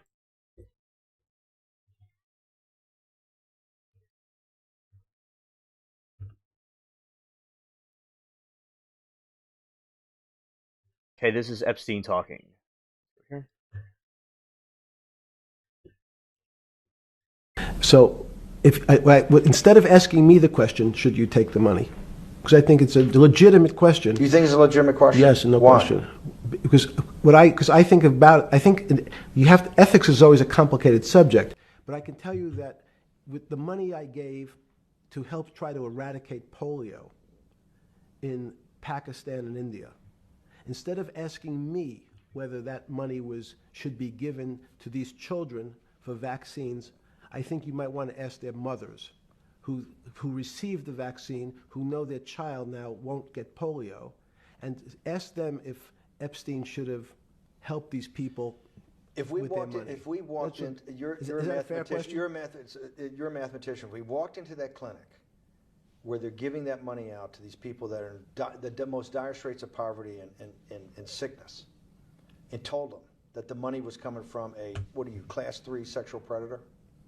Tier 1. What's tier 1's the highest and worst? No, I'm The lowest? I'm the lowest. You're the lowest. Okay, tier 1, you're the lowest.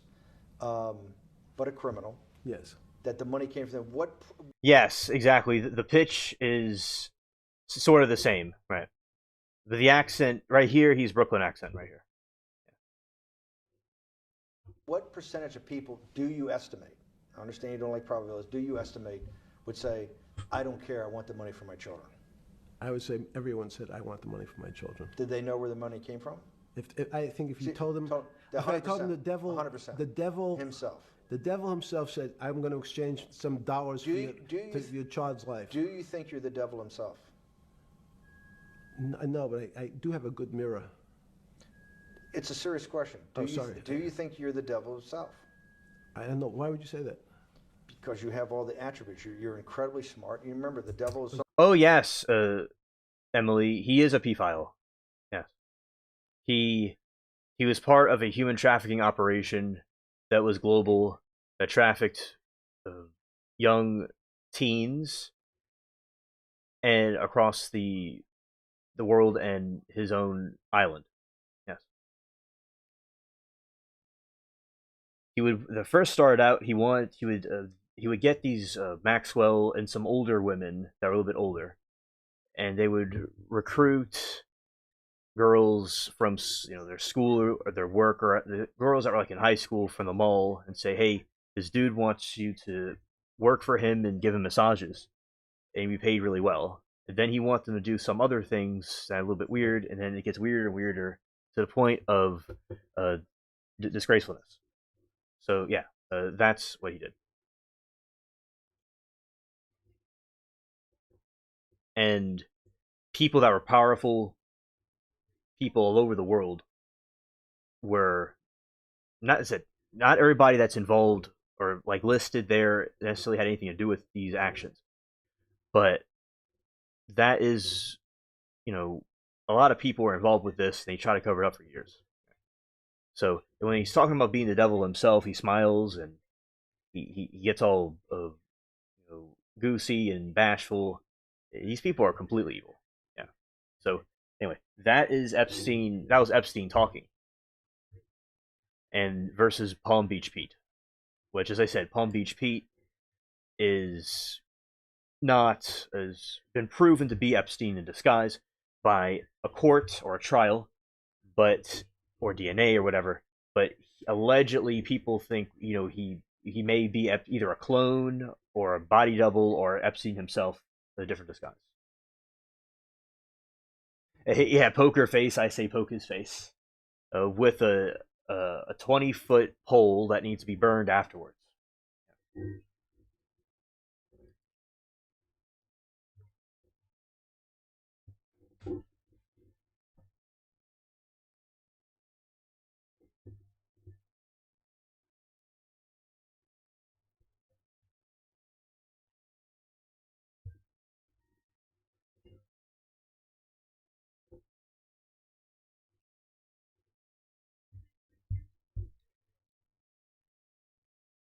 Poke it with a poker. Yes. Yes. Okay. And yeah, I've done videos on Epstein, and they get quite they do a lot of people. I've not been doing the Epstein videos in a long time because of the phone lives, which I eventually will get back to completing more of the Epstein coverage I've been doing. But yeah, the phone lives have been fantastic, by the way. I've really been enjoying them, and we've been getting a lot of new people here. But yeah, so that basically, like I told you, Emily, I would tell you who Palm Beach Pete was, and about Epstein, and I'm glad I got that part done. That I said I would do. All right, so let's go that way. Okay. Now we're gonna get this handy dandy list out. Not a list, but it's like another page, like a digital paper.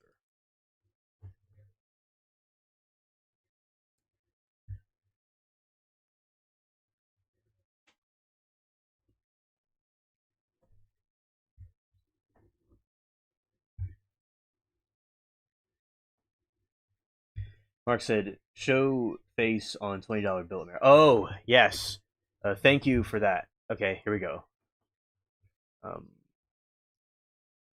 let's go to Epstein $20 bill.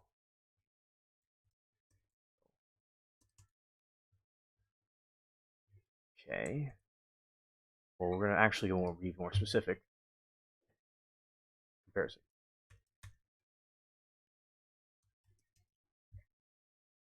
There we go. You are my honor and pleasure to do. Okay, so here is a comparison right here.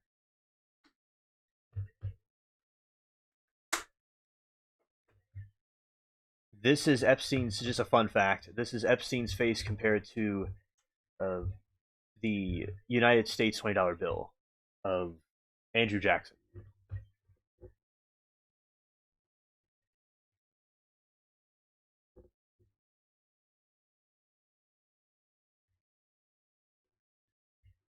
Okay. So yeah, it is very interesting here. You have like they basically look identical. And then right here is another comparison. And it's exactly the same. And well, you might go, alien, what does this mean? Allegedly, what this I think is alleging or alluding to, Jack can correct me if I'm wrong, but that the different bloodlines of the elites are all related to each other. Doesn't mean Andrew Jackson was doing anything wrong, but the presidents, royal families are all related somehow. So that was part of this bloodline along with them. That is what I think it's alleging, but I don't know enough about it to really give you a what it is for certain. But that's what I think it means. But anyway, whatever it means, there you go. He looks a lot like, yeah, definitely a resemblance. The chin's pretty much the same. We could see even bigger picture of it right here. There we go. Make sure I can put it where everybody can see it because it's a big picture. Okay. And there you go right there. They have same nose and eyes. It's a very strong resemblance.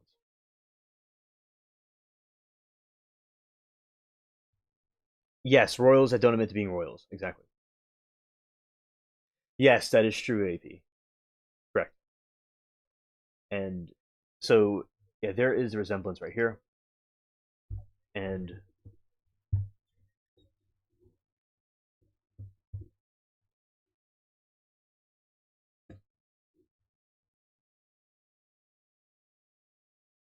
yeah, scared. Scared. Yeah, chat. So there you go. That is the Epstein Andrew Jackson resemblance.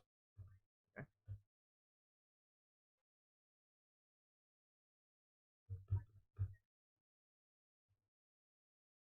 And by the way, shout out to the spaceship cats.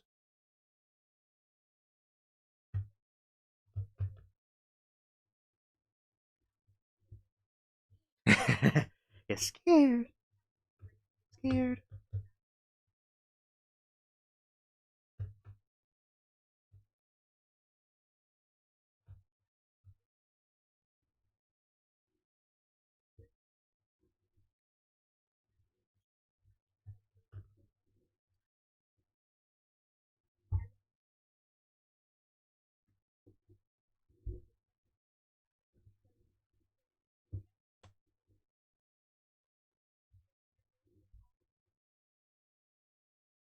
Oh, yeah, Emily, definitely. It's definitely nightmare fuel, and indeed, yeah. And yesterday we were talking about what goes on in those Pacific Islands of back in the past. That was a spooky one last night, and then we talk about this one this time. Yeah, definitely nightmare fuel. There's a resemblance a lot of Hollywood actors and old historical figures do. Oh yes, yeah, that is true, Adrian.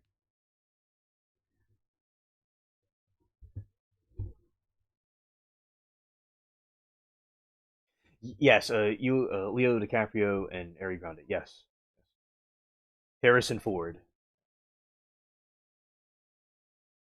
Elvis and Trump. Elvis and Trump's face lined up as well. Oh, I didn't know that. I believe it. I could see it. Thank you for enlightening me with that. So yeah, they definitely have resemblance of these people. These different groups have definitely relation to each other in some kind of way in the background. Now, people can be related to people and choose not to do things that are not good, but a lot of times they do. They just fall into line with what the other ones are doing. So, if it would be good if they could go against the grain, but a lot of times they go with the grain.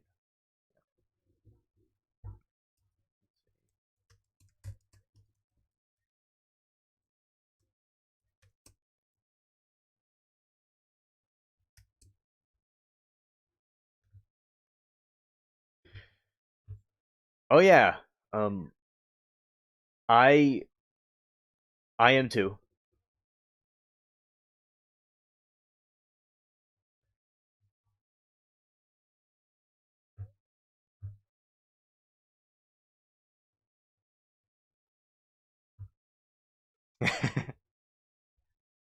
Jim Duggar and JD Vance. Okay. By the way, I'm gonna show you all the Trump Elvis comparison. Here. When I, when I find the page, when I found the page right here,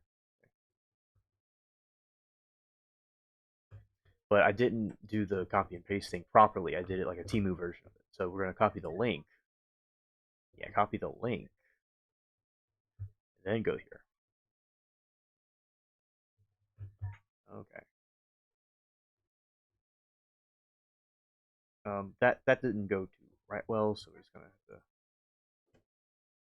like that. There we go. Right there, you have Elvis and Trump comparison.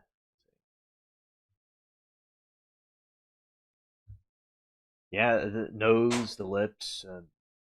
It definitely, I could see it. In my opinion.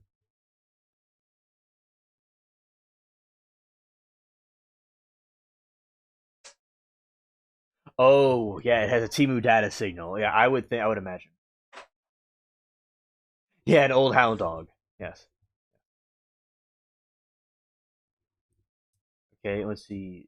Jim Duggar and J.D. Vance.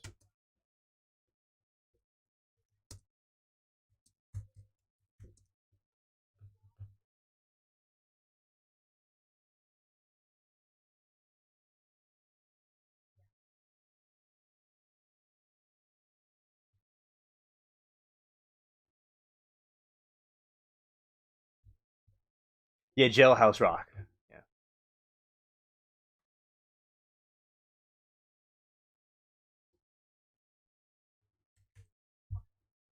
This is J.D. Vance and Duggar.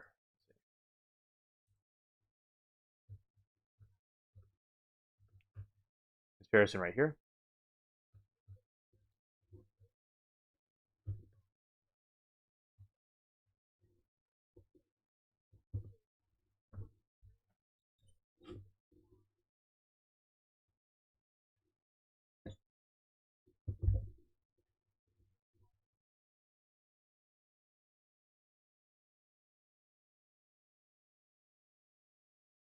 Oh, cold shower. Oh, scared. Scared. All right, so there's Jim Duggar, J.D. Vance comparison right there. Let's close this one out.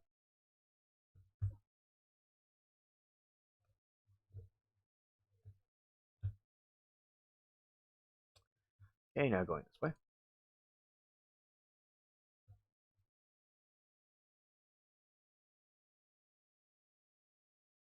Oh, UAP. That is extremely annoying. They have to press a button every 30 seconds. Yeah. Scared.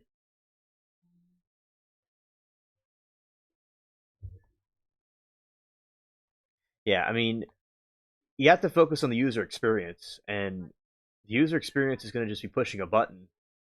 It's going to drive away people.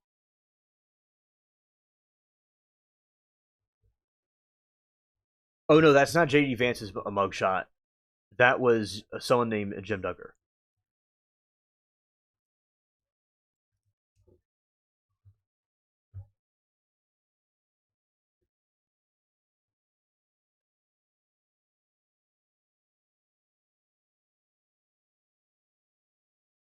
No, that yeah.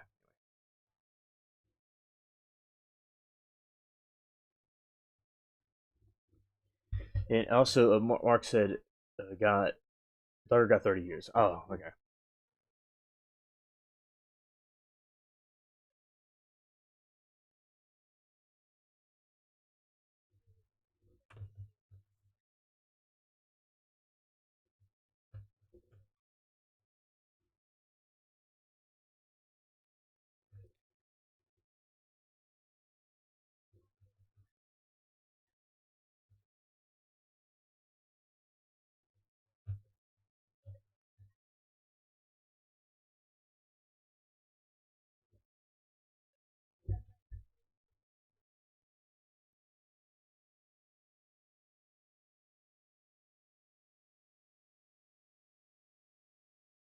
Lori said, I recall being a kid about 6 years old and thinking grown women swooning over Elvis were nuts. Oh,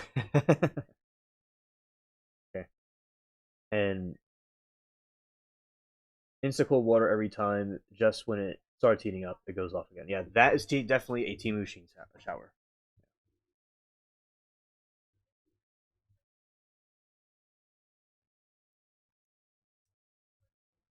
Let's go.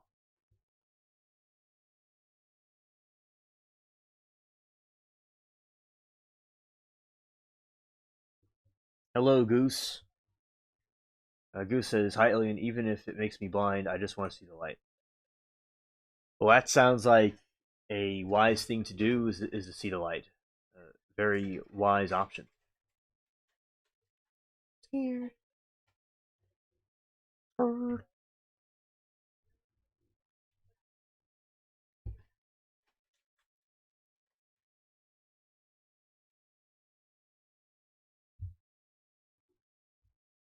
Yeah, so shout out to seeing the light. And let's go to.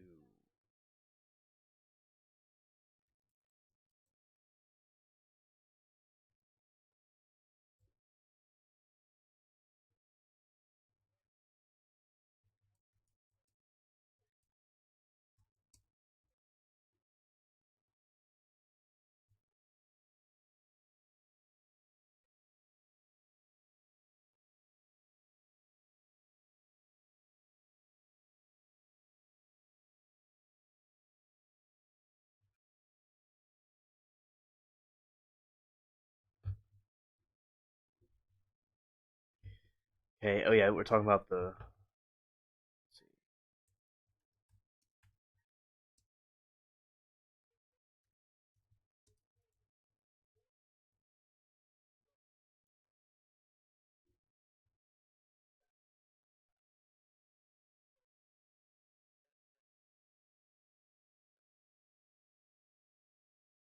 All right, so here is some spooky facts, kind of like what we were talking about yesterday. Okay, the New Zealand distinct tradition of preserving heads known as the Moko Makai, while some compared them as shrunken heads of South America. The Maori process and purpose were historically unique.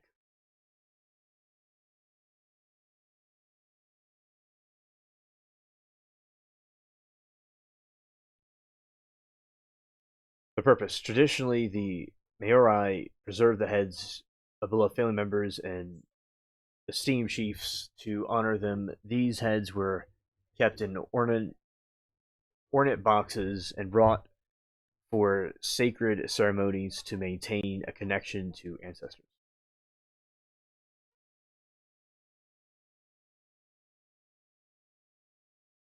And Lori said, I'm salty at Oregon State parks right now because they significantly raised the campsite prices this year and are now charging 10 a day. for use of the site that were free since they were established. Well, Lori, I think that is really cringe that they're doing that because they're trying to like squeeze everything they can out of it, and that is very cringe.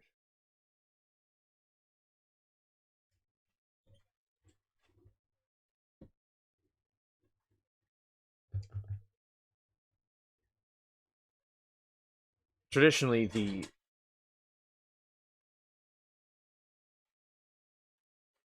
oh, that is annoying.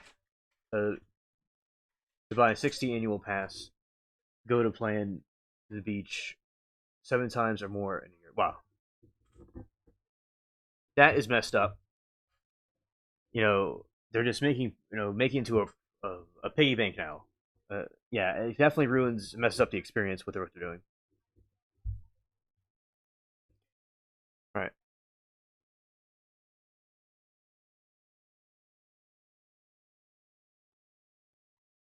There was war trophies. The heads of the chiefs deleted in battle were also preserved as war trophies. These are often displayed as a sign of victory, are used as bargaining chips and peace negotiations.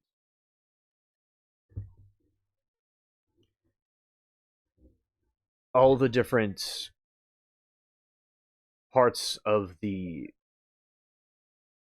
organs were removed, and the olfactories were sealed with a flax fiber and gum. It was boiled and steamed and then smoked and then dried for several days. So that's happened to them. Unlike the Amazonian shrunken heads, everything was removed and allowed the skin to shrink and minimize. Typically kept in the skull intact inside the skin.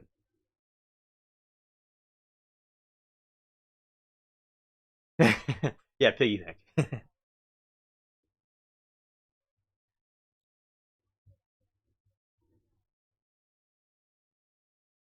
She's further south, Orange County, California, a couple miles inland from the ocean. Love the ocean, have fun. Oh yeah, I like that a lot. Beach is certainly fun.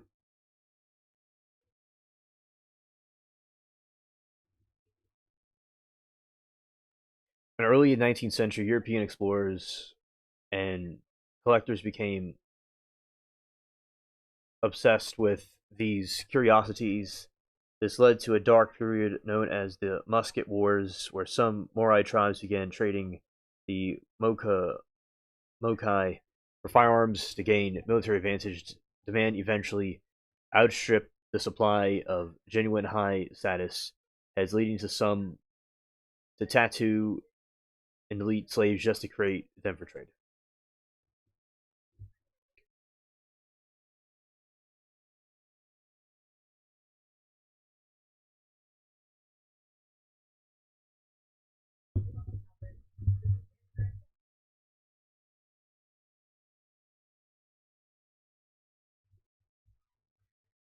Okay, thank you, Moki.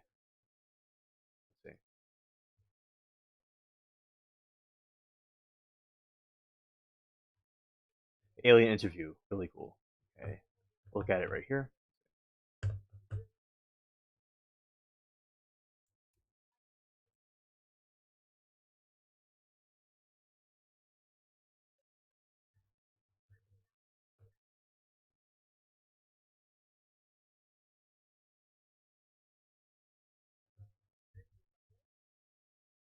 All right, let's see.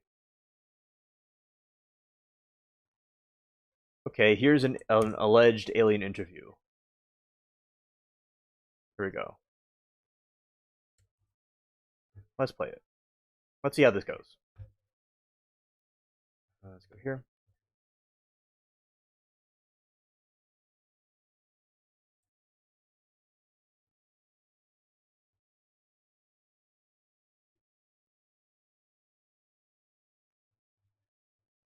Yeah, Moki says video has been around for a while. I think it's BS, but who knows?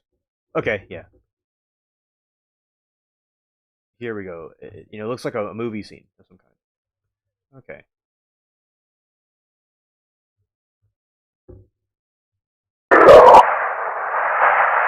Okay,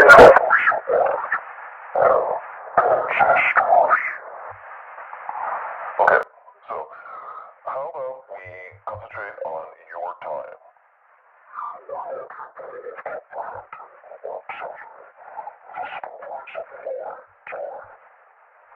Try me.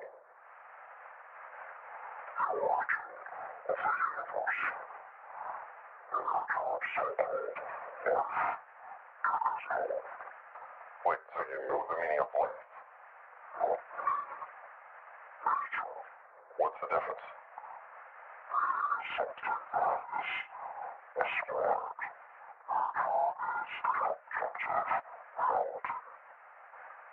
So you know how the universe is created? So you think God?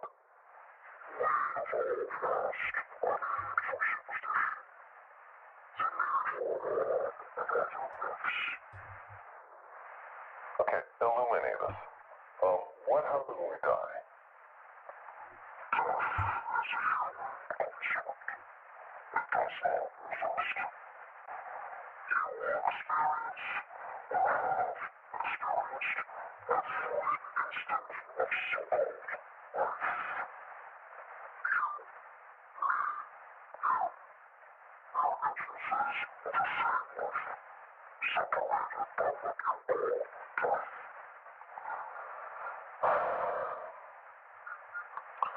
Okay, so let me get this straight.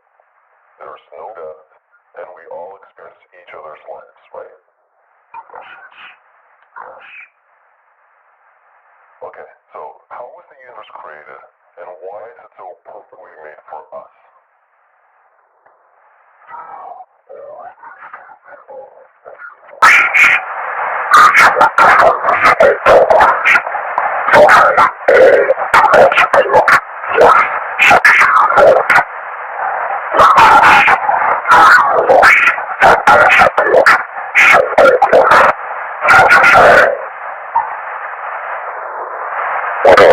Okay, so why do we destroy ourselves with nuclear war?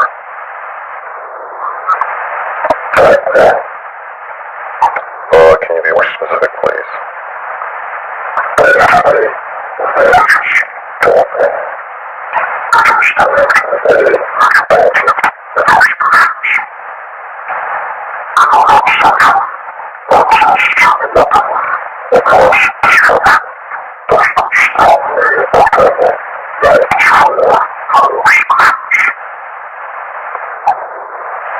Okay, one last thing. What about morality? What do you base your morality on?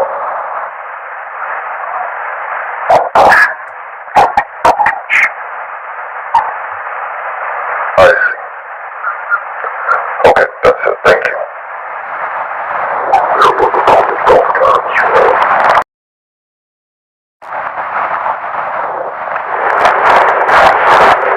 Hey, speak. Or just laugh at. Are you scared of me? Because you should be. Okay, so you say you're from the future and an evolutionary descendant of humans. Yet you also say you're a different species. So, which one is it? Are you a descendant of humans or not?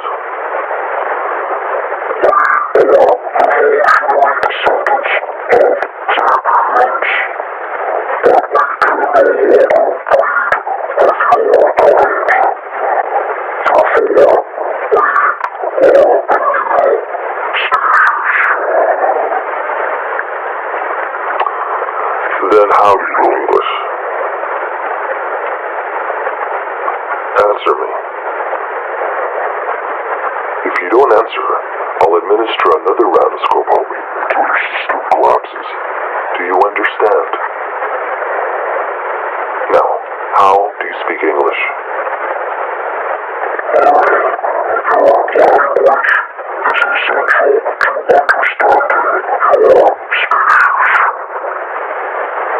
So you just picked up English, just like that. Because you're so smart, right?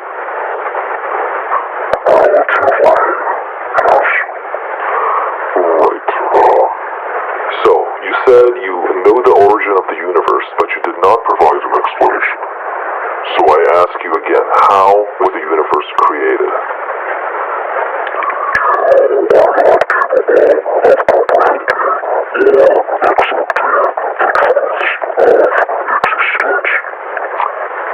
Answer the question.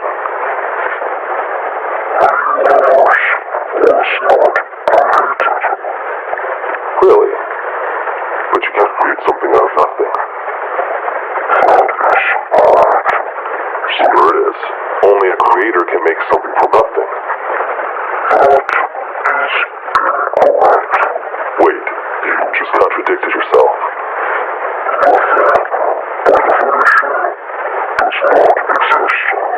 So?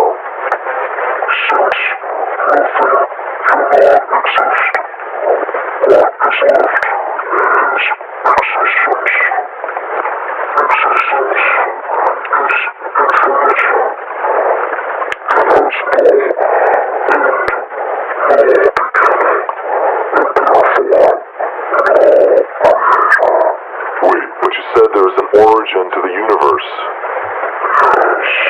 There it is. Yeah, because it's very wow, like this is very uh fascinating and spooky way. Most likely, it's a clip that isn't really actually like happened, but it could have been based on a real event or maybe not. Who knows? But yeah. Yes, and Murray said, like, bro, he would annihilate us all. Yeah. Yeah, I don't know. That's definitely a good question, especially if they're interdimensional. But if there was some way they could uh, damage him where he couldn't get out somehow, maybe that's possible. But yeah, that's a good question, definitely. But yeah, wow, like this is very uh, intriguing. And remember, this likely is just fake, but it was interesting thing to show chat. And oh yeah, me too, Goose. And Emily says, well, in Chinese culture, caught him, he'd be speaking Chinese. If Russian, caught him speaking Russian. So, in my opinion, this isn't exactly real. Yeah. And I also feel like the alien is saying is just so generic. It's like a generic answer that he's given. Right. Also, the aliens are known to be telepathic too. And now, like for instance, the Evian case, bro crashed and he couldn't speak our language.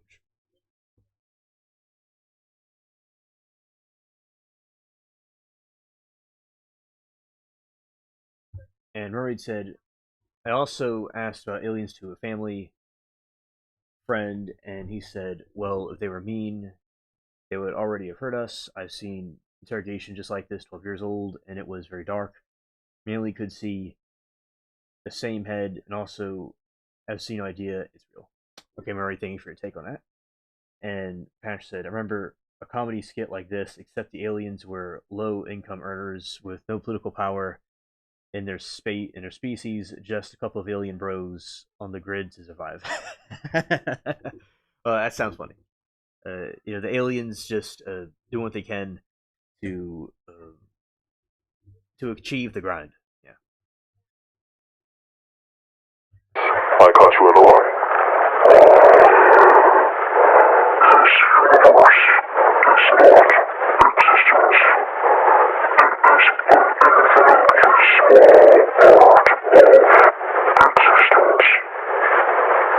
Right, so now you're talking nonsense.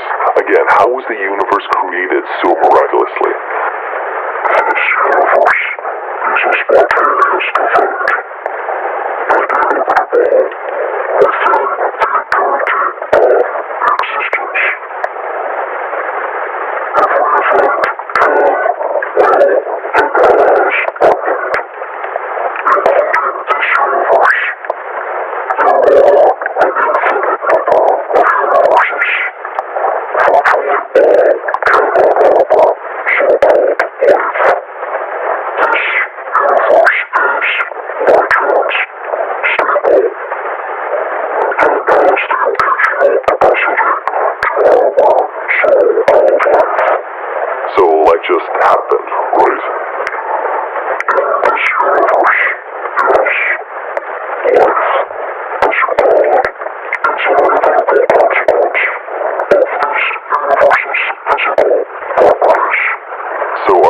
me were just random.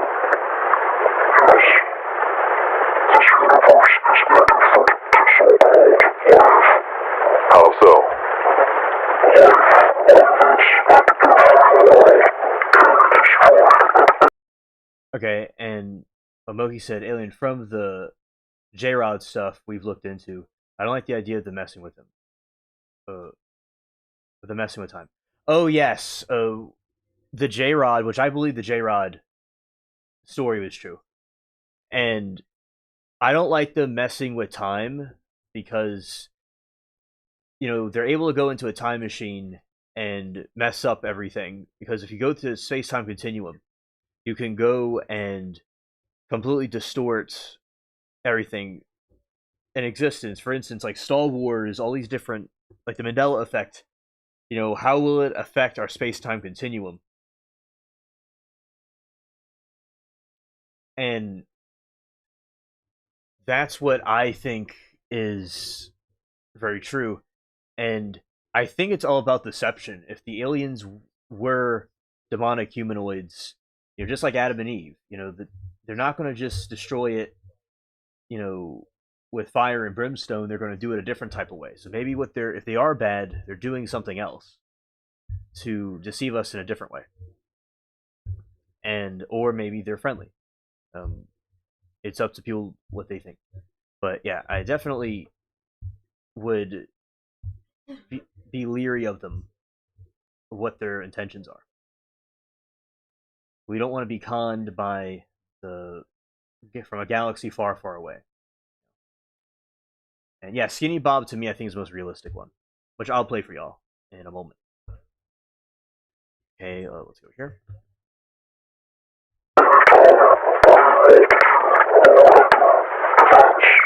Such as.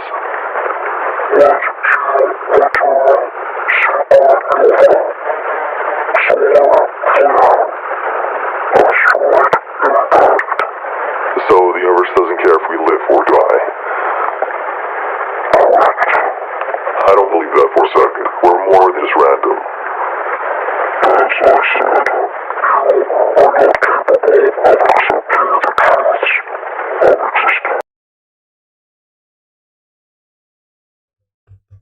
Hello there, Noah.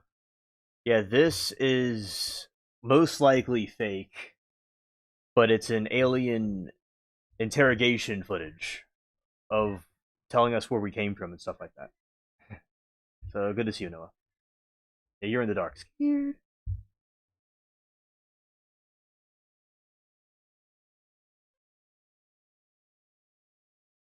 Okay, I'm gonna play Skinny Bob for her. All right.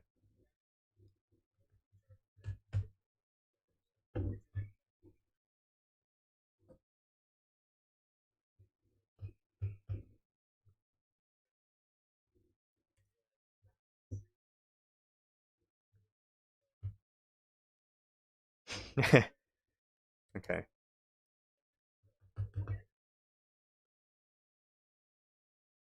Okay. So again, so that's Skinny Bob right there, right? And I'm gonna go this way to show the video where it does what it's supposed to do. Okay.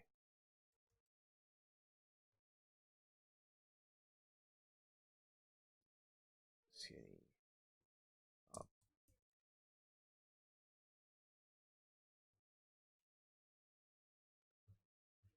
Okay.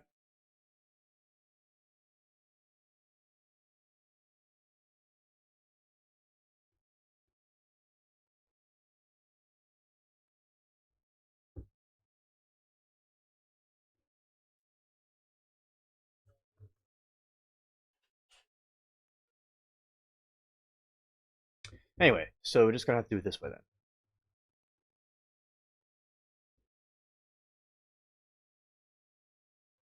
And we'll reload. Okay.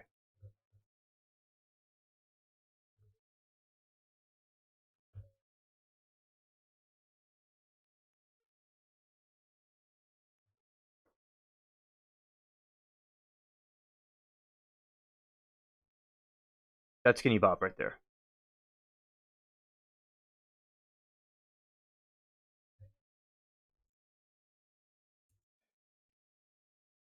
Okay, and let's go to this one right here. We're going to show you another one, the full version. Okay, here we go.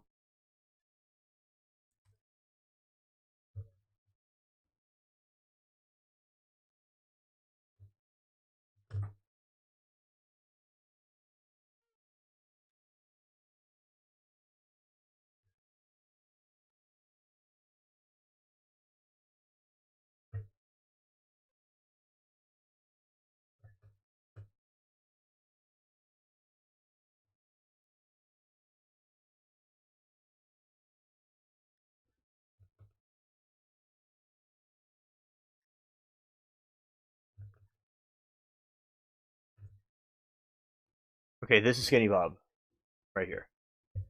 Allegedly, this is from the KGB alien footage that was leaked in 2011.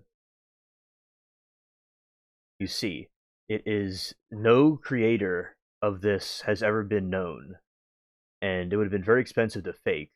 So this remains a mystery, and this is the most likely realistic video of a alien footage that we know of.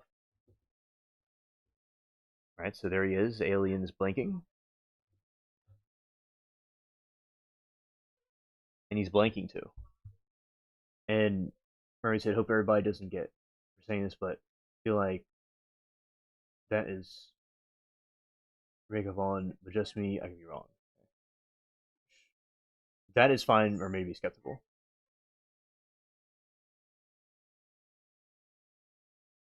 His eyes are crazy though. Like, it's a very good movement to be fake. Yeah. Yeah, scared.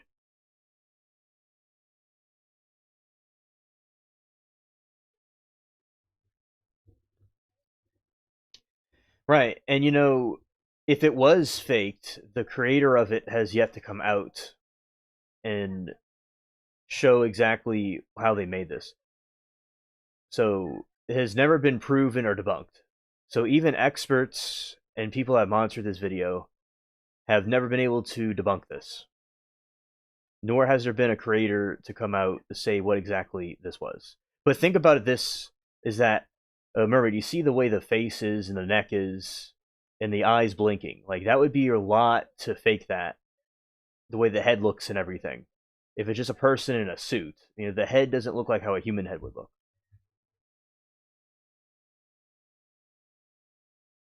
How strange does anyone know that discussion was? And between the alien. Let's see. How strange does anyone know what the discussion was?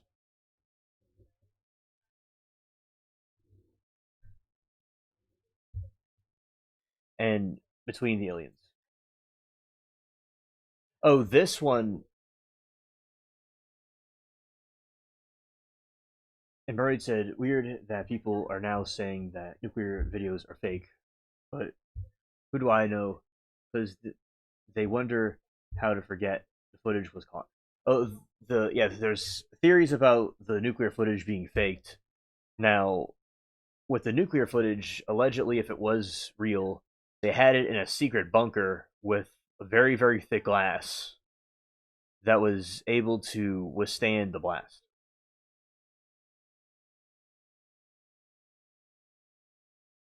Okay, Murray, thank you for your verdict on this. Yeah, and it's never been debunked. It's basically a mystery. It came out in 2011. It was allegedly taken in the 60s at a KGB footage, and if it was faked, it would have been very expensive to do. So anyway, yeah, that is the Skinny Bob footage, and it's up to you all to decide what you think. If it's you think it's real or not, it's up to you. In Moki and I's opinion, this is the most realistic alien footage that exists that we're aware of.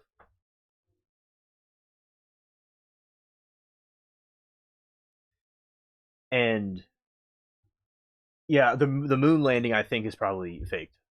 Yeah, that one doesn't make any sense. I agree with you about that. I'm skeptical about it too.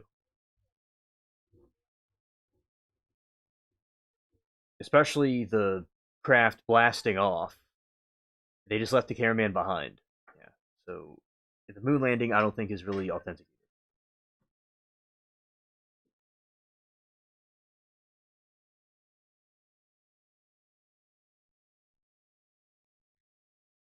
If he said those cameras just wobbled in the pool, right? It was not affected by any heat or radiation. Right? Said the nuclear stuff could have been faked. It's possible, but that would be the explanation, the mainstream narrative on why the cameras were able to do that, right?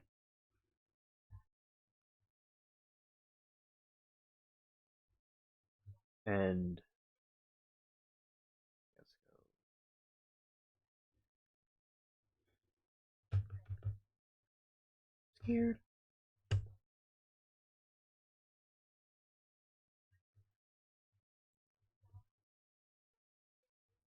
Okay, now go this way.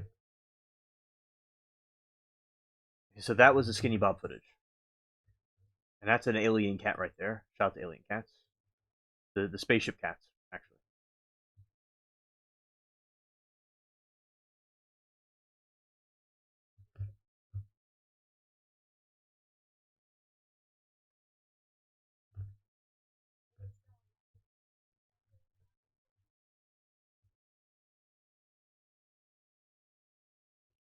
Oh, okay, UAP, thank you. Yeah, and maybe it was fake, the nuclear one. I don't know. Mark said, "Do you know anyone named Buzz?" Really? Yeah, I know.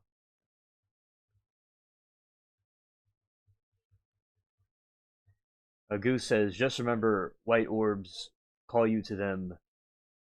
Lost the time than Skinny Bob."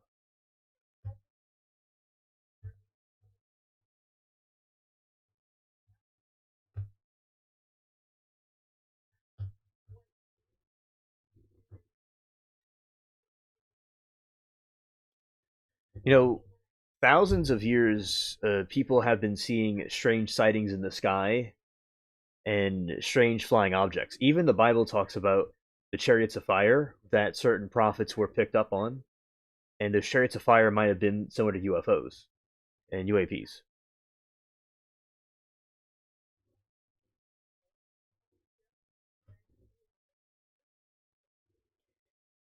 Right. I think that's where I heard them question the nuclear tests. Okay. Okay. And wrong place. Let's go here.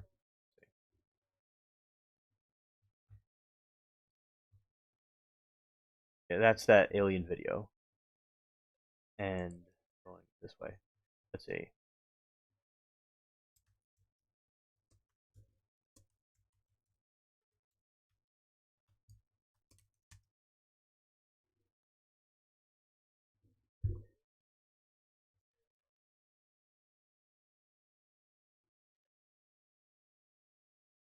So I'll tell you about the nuclear war.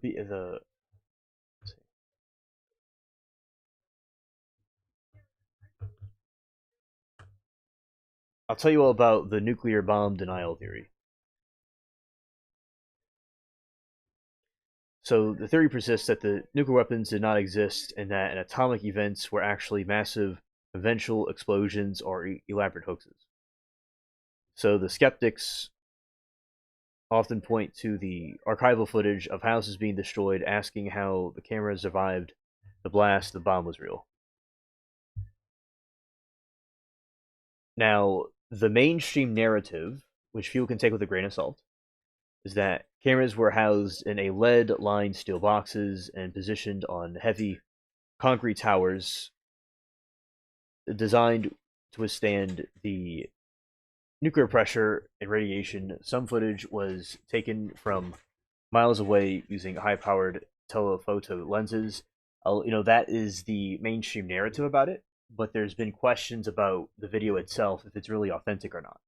So, certainly something that is now seen as skeptical. Now,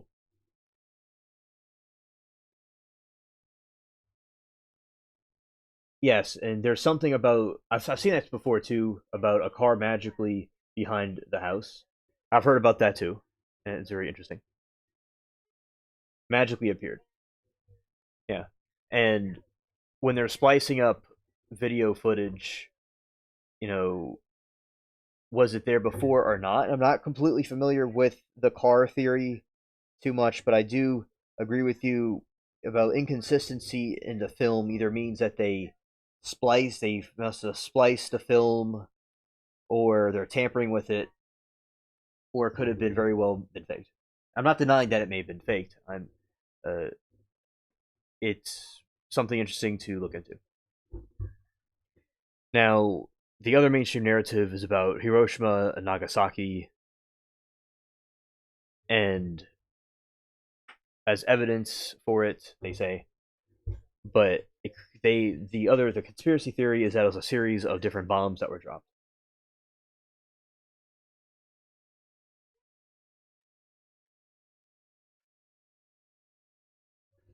Oh, Sawgirl says, I was alone while you were playing the scary alien footage, but now I'm not alone now. They just got home. Oh, I'm scaredy cat. Okay. Okay, yeah. It's definitely the alien clip was it's a couple of different videos, a series of different videos. But yeah, that is a very spooky alien video indeed. The thing is, it's not even like the alien just explaining about how it got here and like things about our universe we don't know, but it's still scary because the aliens give off some weird vibes sometimes. Yeah. All right. So here is the fake test footage propaganda. The subsequent the theory suggests that while nuclear weapons might exist, the government used miniature or stage sets to do the test to make it look more terrifying to the Soviet Union during the Cold War. I even think with the moon landing, because of the Soviet Union politics, they're making it look more scary because of that.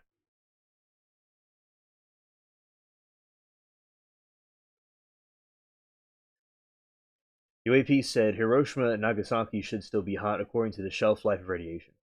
Interesting. I didn't know that. Thank you. And disappearing car myth. The theorists often cite clips where objects like cars or people seem to vanish or appear between frames. The explanation. The historians explain that the results of splicing footage. Well, I didn't know that, but that's what I assumed. Film crews often shot established shots a day more before the actual tests to ensure cameras were functioning. When the footage was edited, objects that were present during the dry run but moved before the blast appeared magically vanished. So, but as I said, that is a mainstream narrative, but maybe that's not true. Maybe it's some other reason, of some kind. About the cars and people vanishing and appearing between frames. Would be an inconsistency and raise red flags about if the videos are authentic.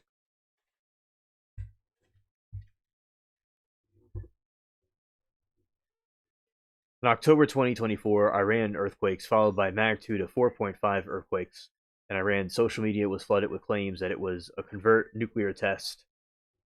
And scientists from Johns Hopkins University use seismic data to prove that the alien was natural fault-driven earthquake.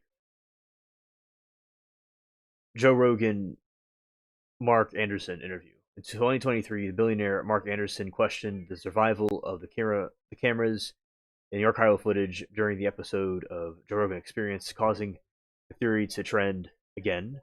Experts have since thoroughly debunked these claims and fact checks from Reuters, but Joe Rogan has a very good podcast, and on his show, there's lots of things that get exposed, and yeah, I definitely think the nuclear test footage is very questionable, and there should be continued investigation about it. And it so we've been lied to so many times; it's hard to really know what really is and what isn't. Yeah, absolutely. Okay, so that is the nuclear test conspiracy explained. Y'all can make your own opinion about what you think it is.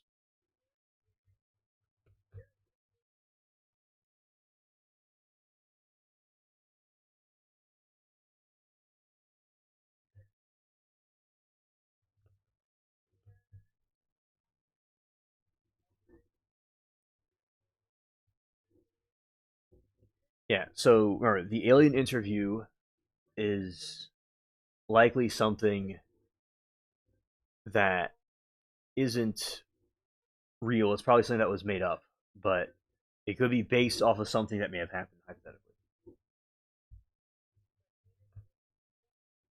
Yes. Alrighty.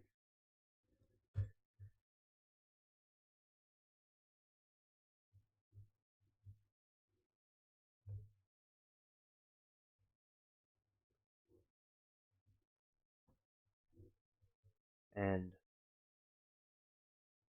okay, yeah. So yeah, that is him right there. And this way, let's see.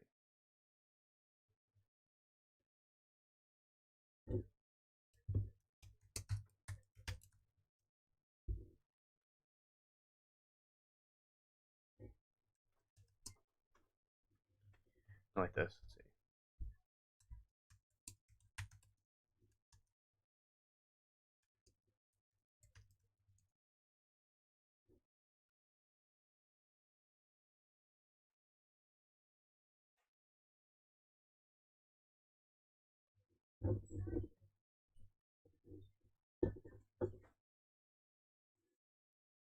All right. So explanation about the J-Rod aliens.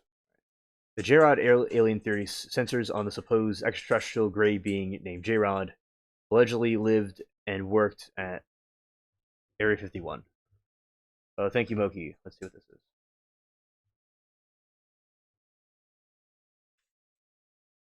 Yes, yes. The video footage is very similar to the dog footage. Yes.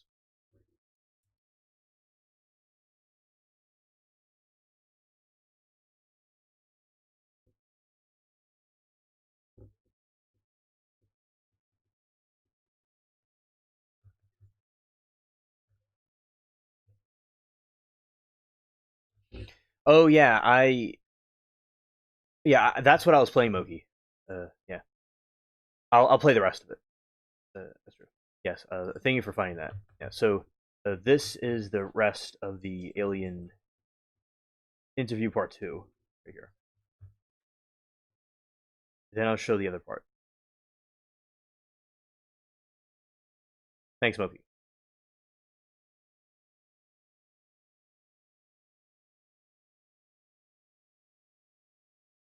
So, if we're just random, then there's no meaning to the universe. So if there's no meaning in the universe, then what's the point of living? You just contradicted yourself again.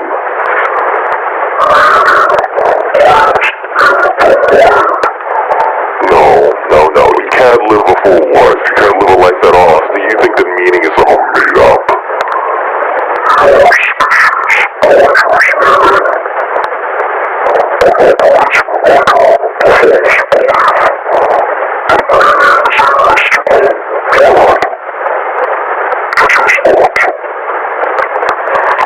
So, what is meaning?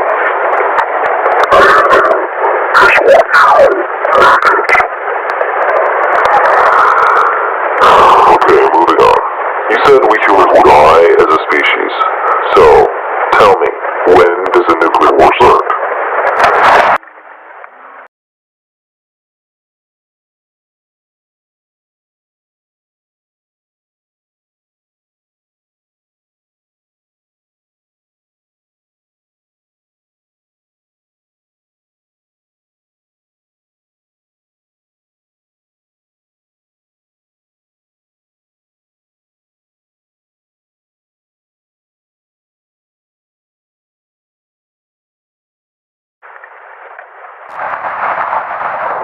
So, tell me, when does the nuclear war start?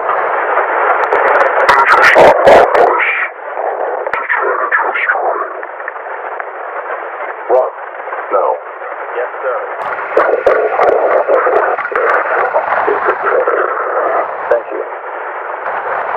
Okay, so, now, tell me, when does the nuclear war start?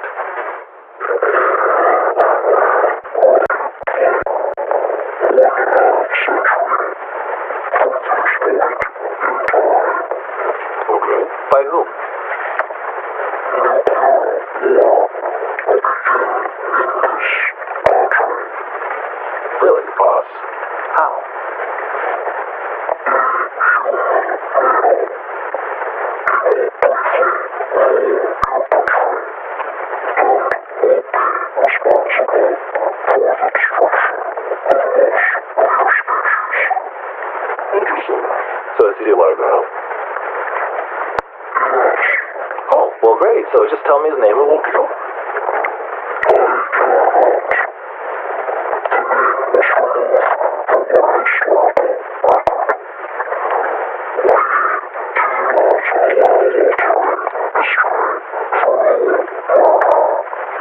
Of course. Alright, so he just tell me what he does.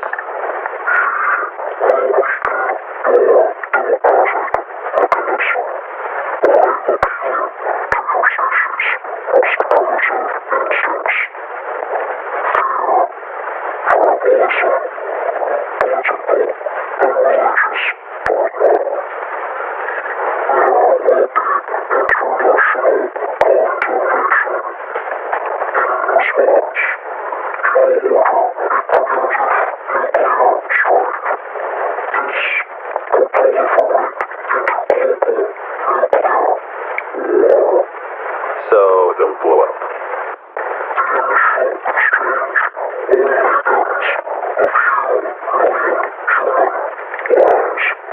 only a million lives.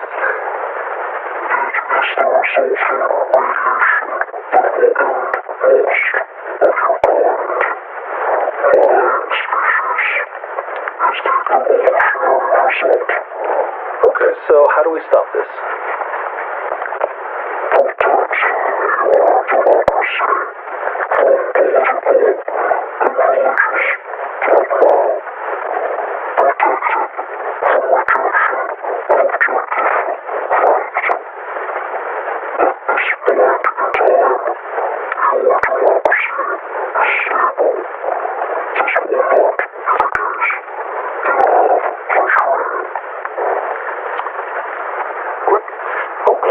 So, if we stop this lunatic from blowing us up, we'll be fine, right?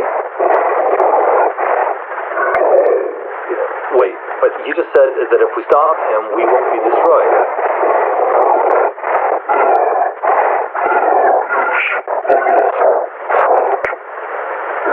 And what would...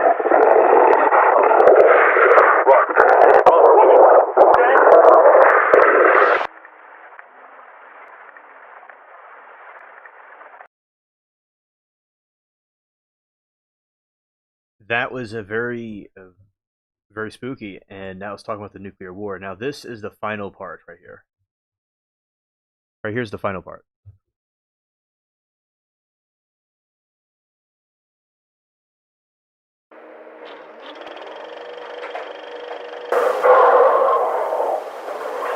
How much time does it have? He's very weak, sir. How much time? 10 minutes, maybe. Good. Another shot. Sir, it might kill him. Now! Yes, sir.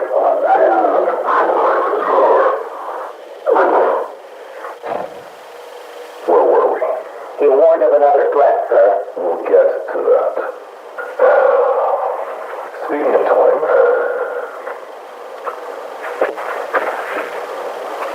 do you know what this is? It's a first edition self-winding mechanism, perpetual rotor. One of the most intricate and exquisite creations of man.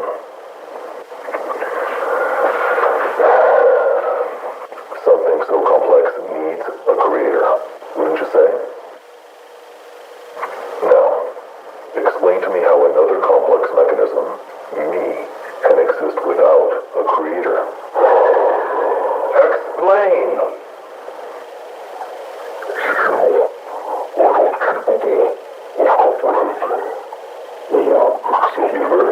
Let's go again.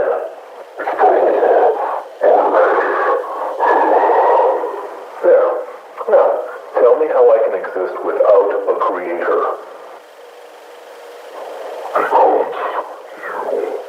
Because you exist. If you do not, you would not. Well, that's not exactly an answer.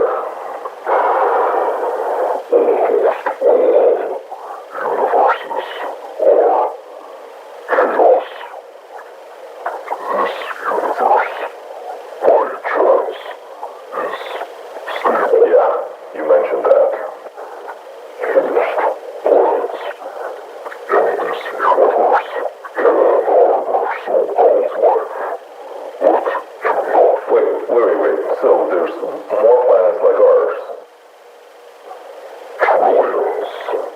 Huh. Okay, so if other planets don't have life, why, miraculously, does ours? Not miraculous. Statistical. Likelihood. Huh. Explain. There are trillions of instances where so-called life could have emerged on this planet, but did not. Was that before or after God created Earth and sky?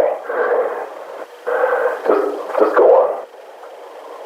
Then, the chess molecular combination subdivided before it died.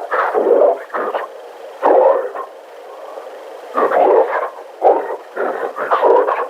copy. This was the beginning of what eventually became so-called life on this planet. So that's it. What made this molecular combination so special? Two features. Duplication and mutation. Really? Weak mutations. Died. The strong mutations lived, thrived, thus strengthening the bias to propagate. You don't say. Coward. The microbes that increased in complexity flourished. Huh. You are a descendant of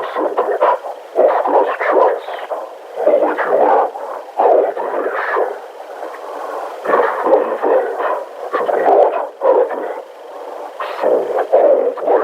life would not have emerged. Simple. Simple. Sir, he doesn't have much time. All right, okay, finally, tell me, what is this other threat? Artificial super intelligence.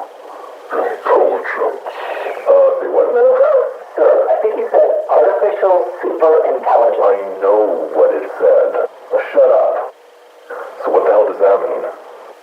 Artificial intelligence. That is superior to human intelligence. Well, that's impossible. Inevitable.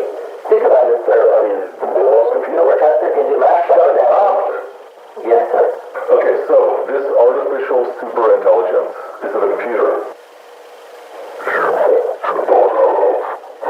I swear, if you say I don't have the capacity to comprehend one more time, I'll drill a 9mm through that mutant skull of yours. Again, is it a computer?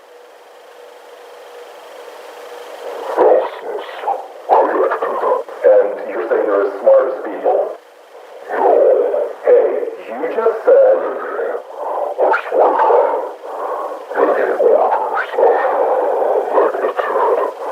Therefore, super intelligent. Hey, wake up.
second way.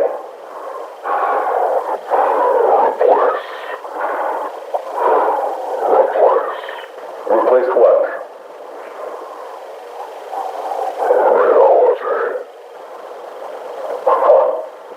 Okay, with what?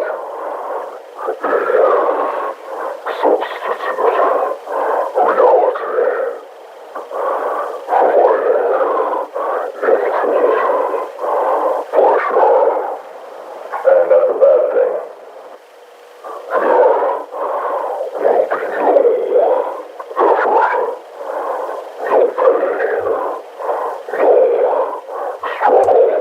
Yes, and this certainly was for the alien was being held captive and was being forced to say this information against his will.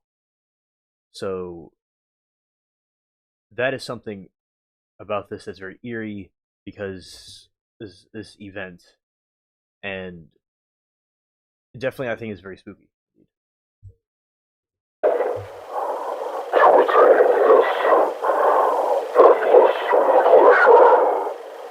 Okay, so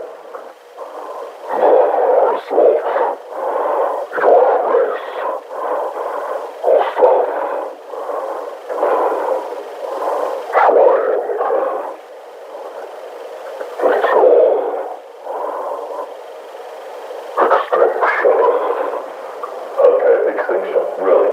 Okay, how?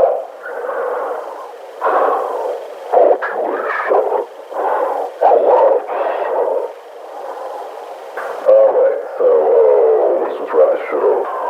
Let's see, last question. Can we stop this superintelligence?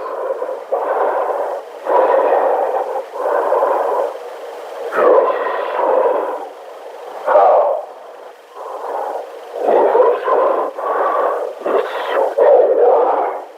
Again, how?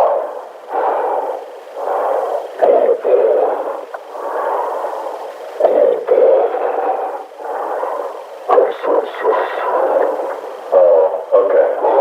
That's it.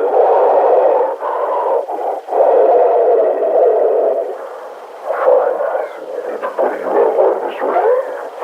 Alright. Time to meet God. Hey, Hero!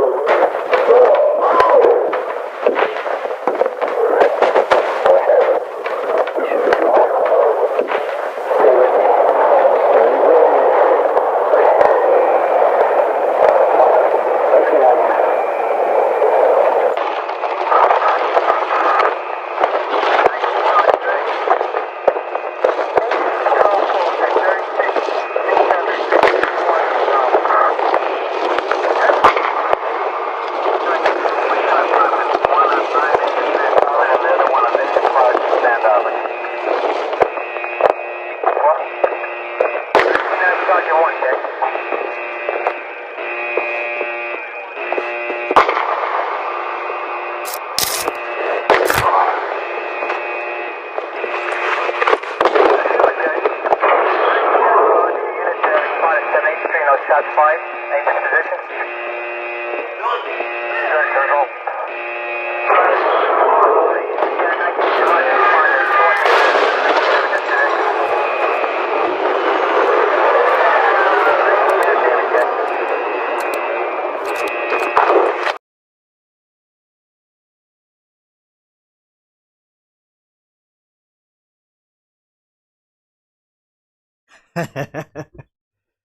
Okay, so by the way, a shout out to Many Things, MENI Things, that put this video out.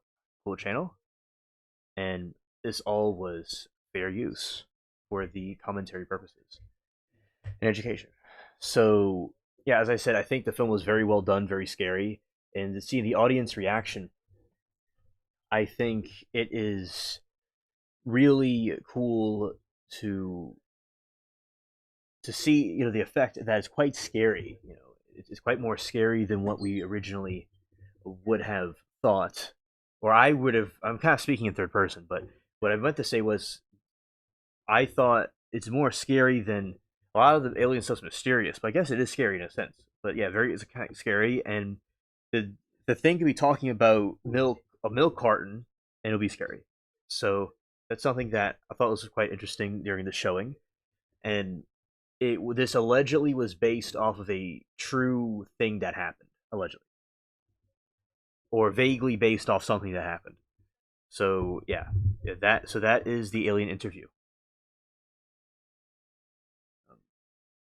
Passes out in an alien interrogation and wakes up in a garden as old as time. And Mermaid said the ship part was off. Yeah, yeah, definitely. And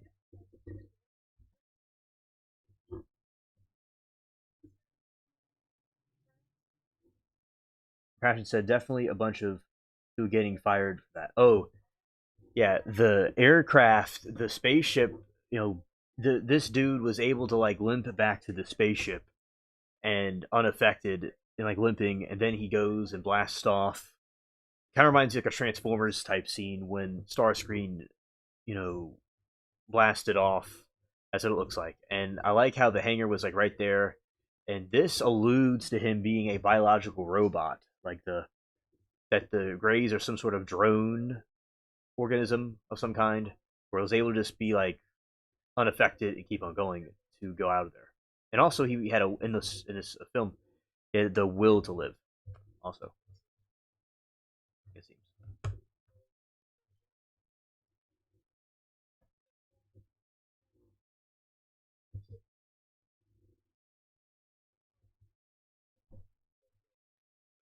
A comedy. We just watched an alien interrogation just now.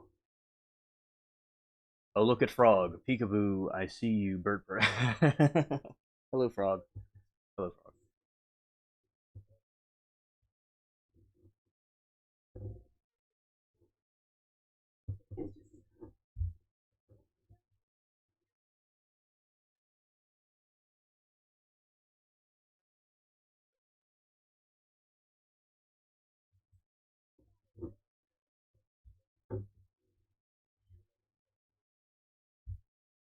Yeah, the mothership.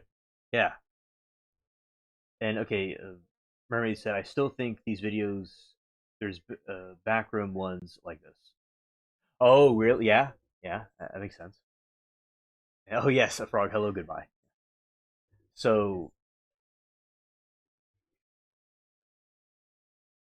that alien is.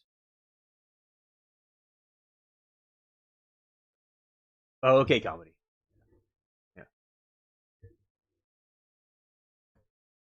UAP. Let's see. Now, what I can do is play the first part again, just the first part for you again, and then the rest of it you can see when you play it back.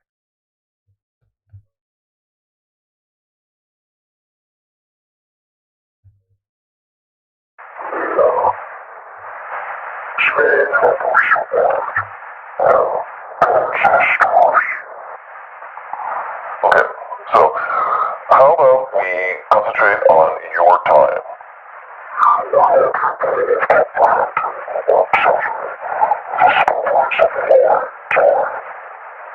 Try me.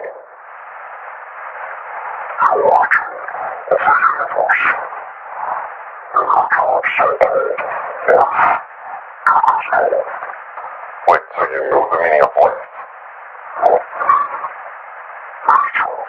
What's the difference?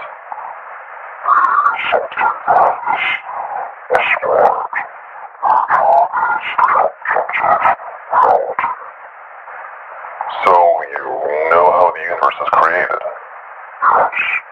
So you think God?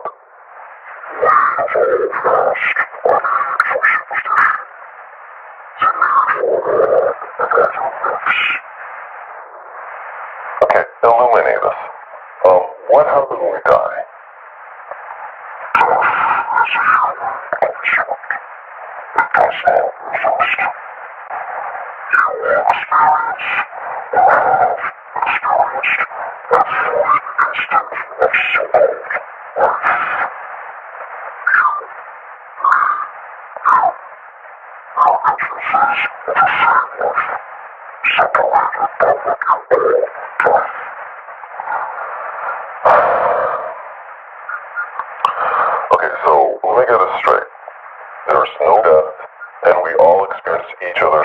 right? Okay, so how was the universe created, and why is it so perfectly made for us?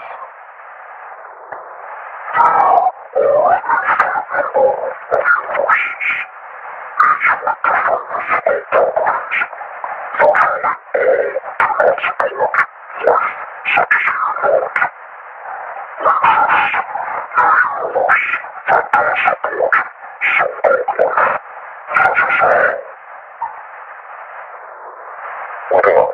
Okay, so why do we destroy ourselves with nuclear war?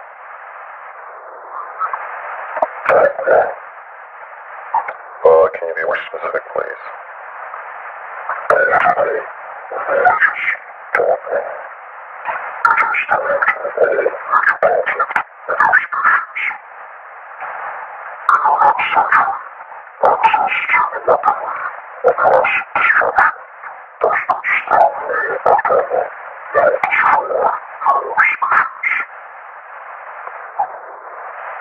Okay, one last thing. What about morality? What are you basing your morality on?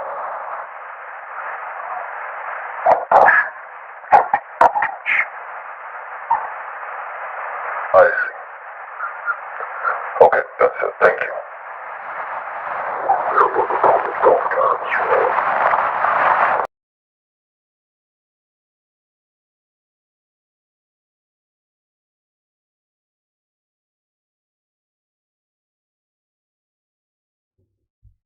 Right. So yeah, that is part one of it, and it's extremely, you know, chat thought was extremely creepy with the way.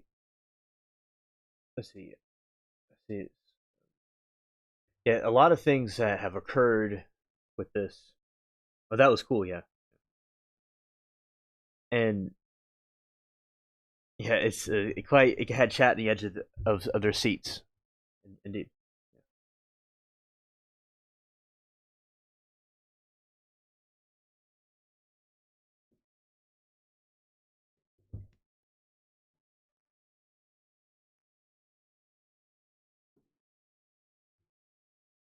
All right, and let's see. If chat has no objections, I'll play part two again. So if chat says no or something, I'll stop it. All right, here we go. Can you speak? Or it's worthwhile, sir. Are you scared of me? Because you should be. Okay, so you say you're from the future and an evolutionary descendant of humans. Yet you also say you're a different species. So, which one is it? Are you a descendant of humans or not?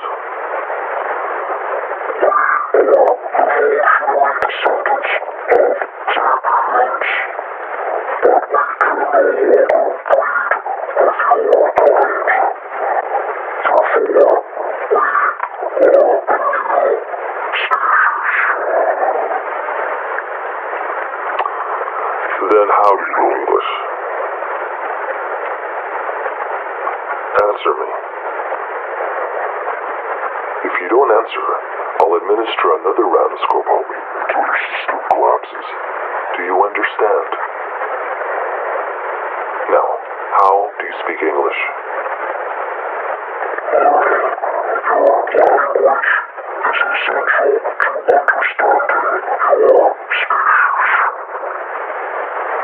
So you just picked up English, just like that. Because you're so smart, right?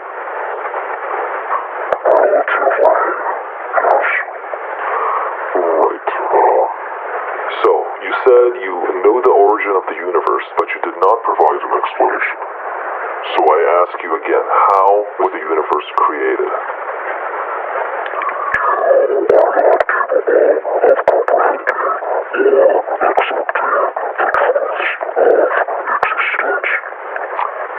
Answer the question.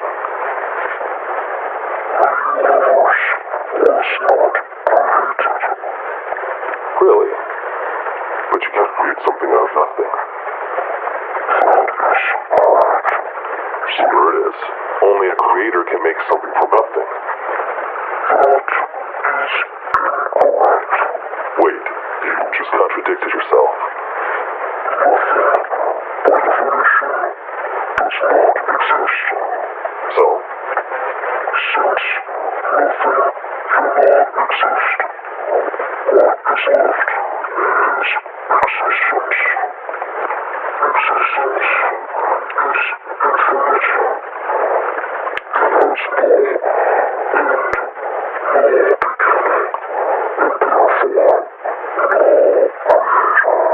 Wait, but you said there's an origin to the universe.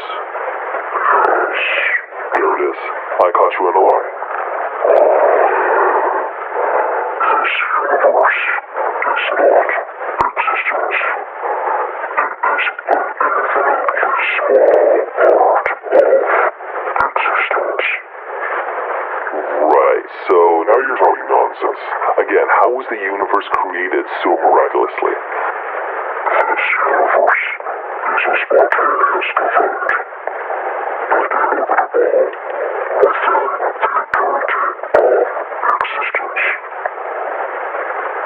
Every event can, will, and has happened. And in this universe, there are an infinite number of universes. Virtually all carry a number so-called wave. This universe is, by chance, stable, and has the occasional capacity to harbor so-called life. So, like just happened, right? In this universe,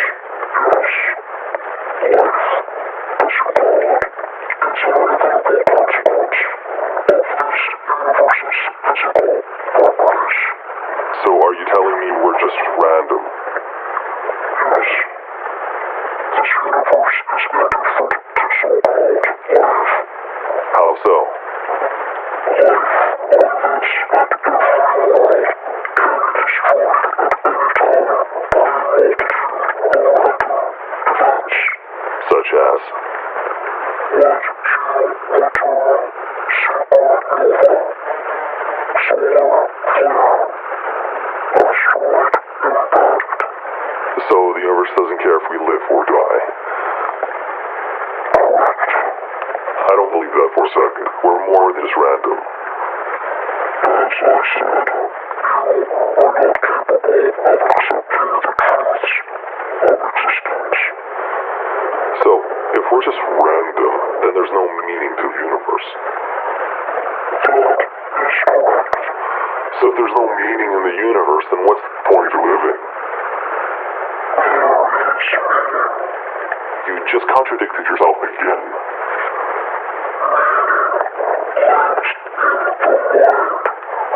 No. You can't live a full life. You can't live a life at all. Do you think that meaning is somehow made up? Your species always meaning. But others echo the false belief that meaning is a mystical God. It is not. So, what is meaning? Meaning is what you make it. Okay, moving on. You said we humans would die as a species. So, tell me, when does the nuclear war start?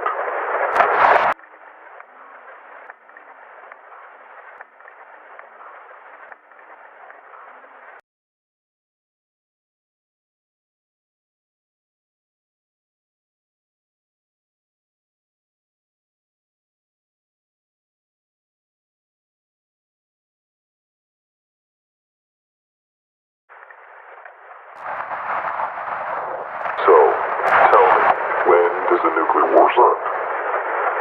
It is not our place to change history. Run. Now. Yes, sir. Thank you. Okay, so, now, tell me, when does the nuclear war start?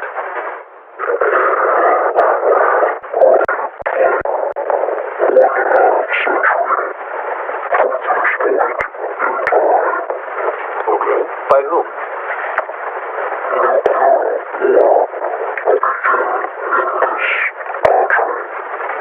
Really, boss? How?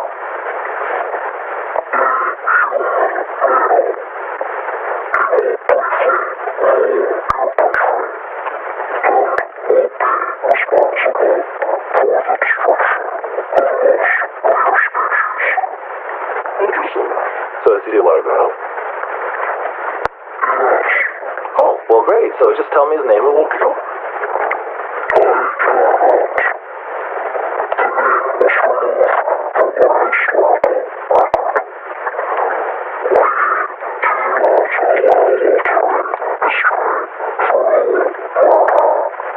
Of course.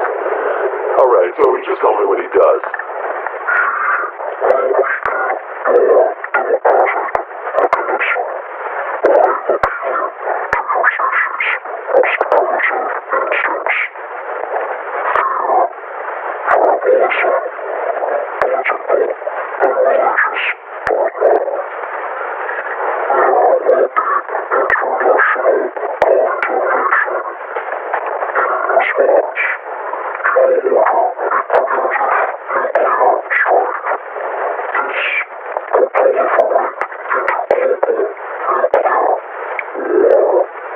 So, don't blow up.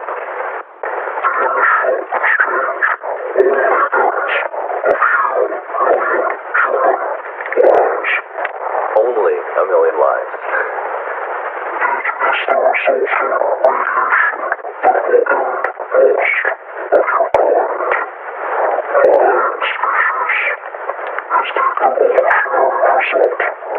Okay, so how do we stop this?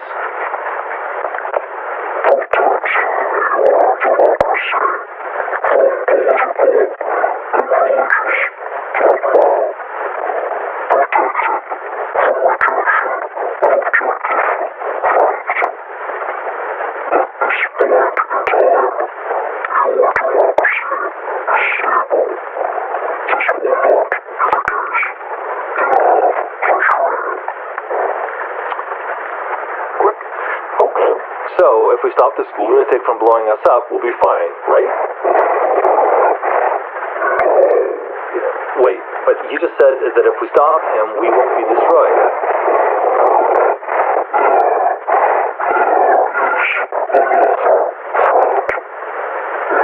And what would...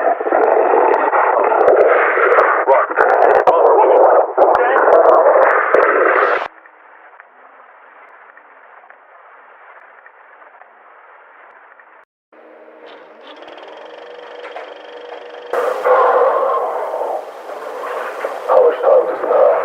He's very weak, sir. How much time? 10 minutes, maybe. Good. Another shot. Sir, it might kill him. Now! Yes, sir.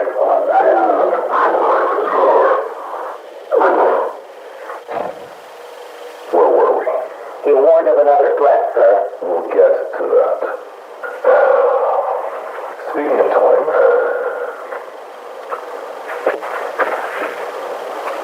do you know what this is? It's a first edition self-winding mechanism, perpetual rotor. One of the most intricate and exquisite creations of man.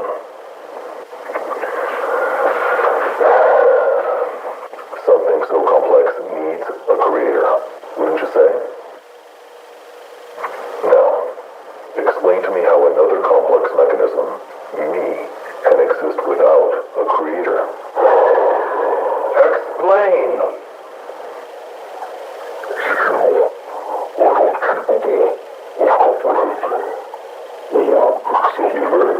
Let's go again!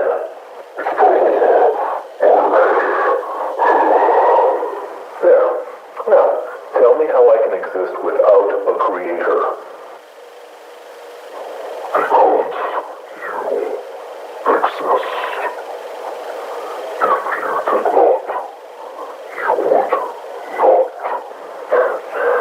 Well, that's not exactly an answer.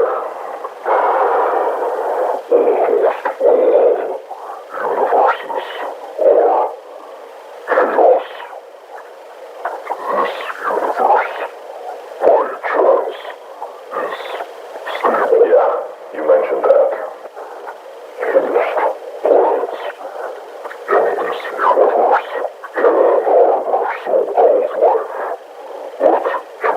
Wait. So there's more planets like ours? Huh.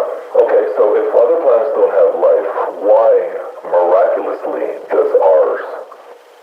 Not miraculous. Statistical.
shut up.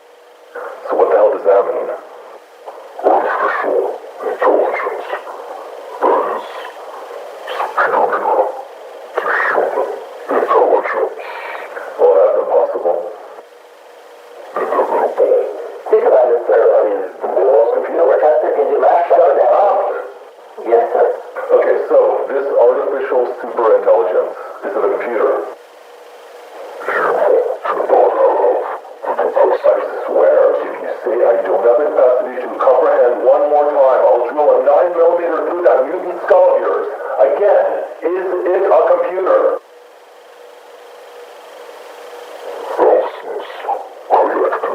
And you're saying they're as smart as people?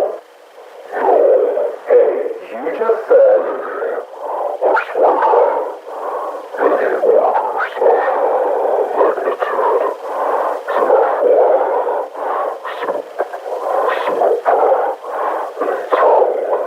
Hey, wake up. Wake up. Okay, so I'll play along. How is this superintelligence a threat? Your species is almost infinite. Why? How?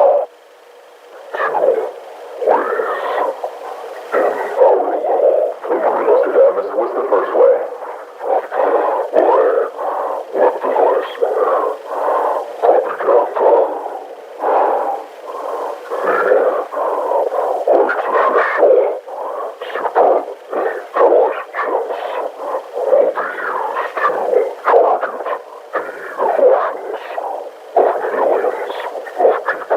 What emotions? Hate of what?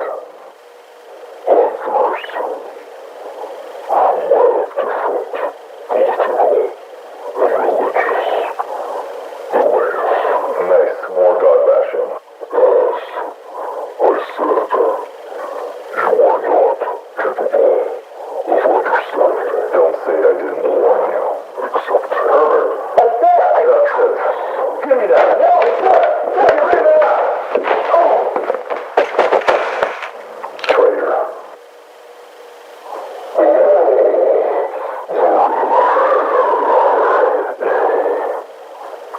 Now, finally, what's the second way?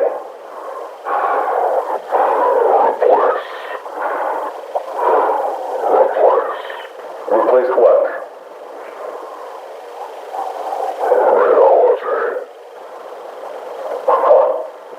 Okay, with what?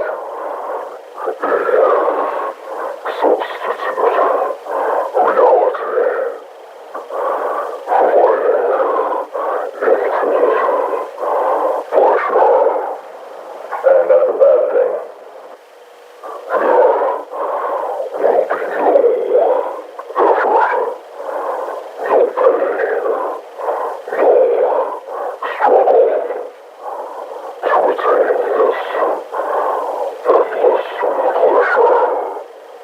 Okay, so?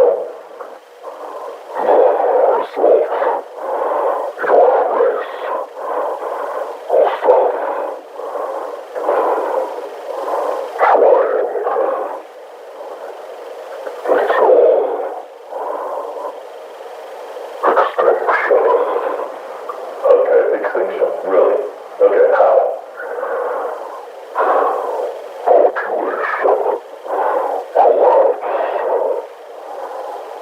Alright, so let's just wrap this shit up. Let's see, last question. Can we stop this superintelligence? Yes.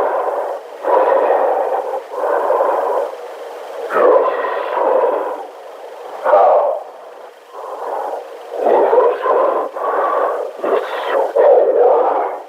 Again, how?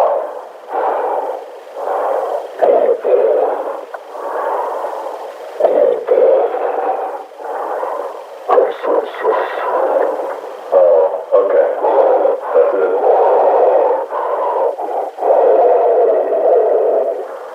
Fine. I need to put you out of my misery. Alright.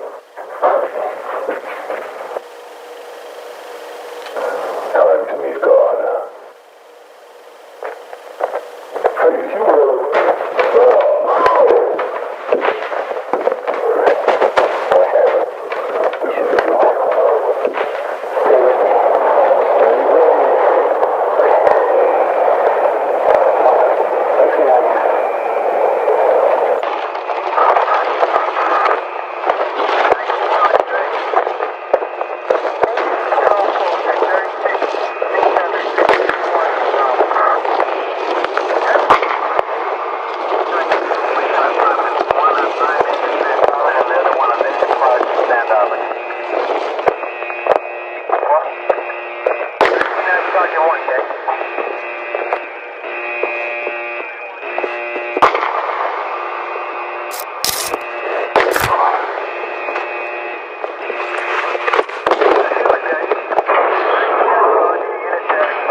Shots fired.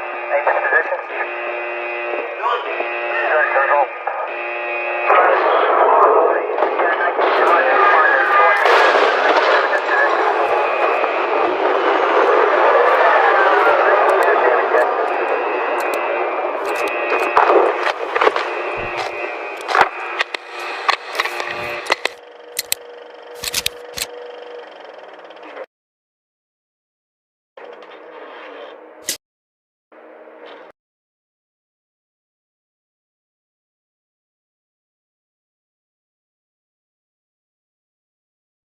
Okay, chat. So that is the alien interview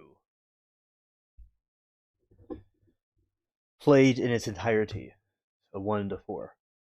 So yeah, I definitely think that just discussing the way this was done, it was very spooky, very scary type of lighting, and the alien itself, it's saying that like doesn't believe in God, but we still exist some kind of way. You are my pleasure. A comedy. Yeah, I could watch this thing for hours personally. I don't know why, but it like reminds me of like some you know different cartoons I've seen, but it's nothing to do with the same topic. I don't know why, but I remember there was these different anime type things I've seen, but it's completely different than this. And I mean, it reminds you of those cartoons from back then. Besides that one, kind of like Courage the Cowardly Dog type stories. That one, they had these types of you know creatures visit their farm. It reminds you of a couple of different things like that. But this story is based off something that actually happened, allegedly, where this thing called J Rod was giving information to the government, you know, the government officials that were in there, and that's what it said. Now, is it being honest or not honest is up for debate, but they allegedly did do the shock to the alien, and to try to get answers out of it. Now, naturally, there's been, as I said, give you all just a breakdown. This is a gray alien that is claiming to be a time traveler from 56,000 years from now, and it evolved from us to that, and it was explained to us over the thousands of years what they discovered as facts. So that is the narrative about this. The other thing is it could be an alien from another planet, like from the Zeta Reticuli constellations, like the Greys. Or it could be a being that is from interdimensional, from some other universe that came over here for some reason. Or another theory is that it's a watcher from the biblical narrative and the Book of Enoch about a watcher of some sort that fell when it was supposed to do something for humans. It went against humans, and it's going to try to turn people away from the religions and stuff.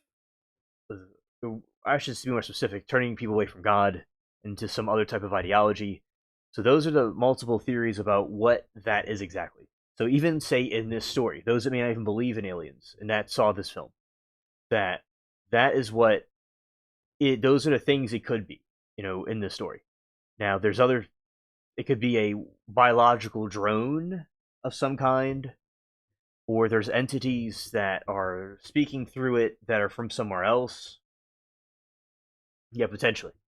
It could be something from some other universe that comes through this universe. Like it's going to from a 5D realm to a 3D realm, which is our realm. So it may look something like different if it came from wherever it came from. Or it isn't, and it's something from another planet, or it is a time traveler. So you see, say humans go in space for thousands of years. Passion and I have talked about on the show the space travel, how I saw it would take about 500 to 1,000 years for us to get into colonizing space. And Passion said another fun theory: in about 60,000 years, the sun will be so hot the surface of Earth will burn up. Oh, interesting. Interesting. So we have 600,000 years. I meant 600,000. The sun will Earth will burn up. Okay. So I guess we would certainly by then be out in space somewhere. We wouldn't be on this Earth in 600,000 years because the Earth would be hot. So yeah, the theory is that these aliens are us from the future, because I've talked about space travel before, and like going to Mars. We've talked about that, like how that would be colonizing Mars for real, like how that would work, and the communications between Earth and Mars, how that would go. So if humans were in a spaceship or on another planet somewhere, and the theory is that humans would eventually lose hair, and their skin would turn gray, and their eyes would get very big to adapt to the new environment, and over thousands of years they would gather knowledge and information, and that's what it is. And eventually was able to do space travel and in time travel, which I think time travel is not a good idea. And could they have gotten the wrong information over time? I mean, various different theories. Now, what is there is something that I say. Like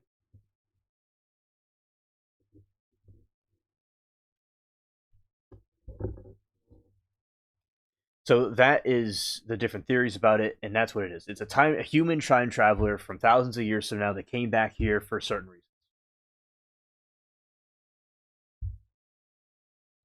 Passion said, just establishing a solid deadline. We got to get out of here eventually. Thank you, Passion, for the deadline. So, in 56,000 years from now, the humans were able to figure out how to get out of here and go somewhere else was for their own good. Because in 600,000 years, there would be no Earth for them to go on. Now, there are these, in about 1,000 years to 500 years, that's when we'd be able to do some space travel, going to different planets or asteroids, whatever, to set up colonies there. And so before the 600,000 year deadline, their human race would be already traveling interstellar. I remember there's different ways of getting to the Orion's belt. It would take 30,000 years with some of our technology to get there. And it sounds ridiculous, but it's like very primitive, like how they go to the moon on a tin can. It would take thousands of years to get to Orion's belt with that. Now there's something NASA has that would take us a few hundred years to get there, but with bending space and time, with some new technology that they're going to come up with in the future, you can get there within a week or two to the Orion's belt. So they're developing technology where you could the spaceship or the shuttle kind of glides through on the vessel. It glides through time and space, so to speak, and that's how it gets there quicker. Rather than going the light speed, it kind of glides beyond light. It glides with light speed rather than going through it. It's very complicated, but that's basically, think of it like it's kind of like a ship kind of gliding over the water on a speedboat with its own engine to make it more to speak in English. And Comedy said, I think we can use a solar sail array to pull Earth into a slightly wider orbit and buy the planet a little more time. To buy the Earth some more time. Oh, Goose has an even better idea. Travel the speed of thought. Yeah, that would be cool. County said, you launch giant solar sails and locked into Earth's gravity, but the push from the sun, it'll gently give us a few more centuries or a millennia. Okay, Comedy, that sounds like a good idea. There's also, a few hundred years from now, they're going to get Dyson plates and put them around the sun, and Moki and I have talked about free technology, and one of these technologies that I've seen being talked about is if you get the entire sun and all these solar panels around the sun, and absorbing all of its energy and sending it back to Earth. That's something in a few hundred years they could develop, and it'll give Earth unlimited energy.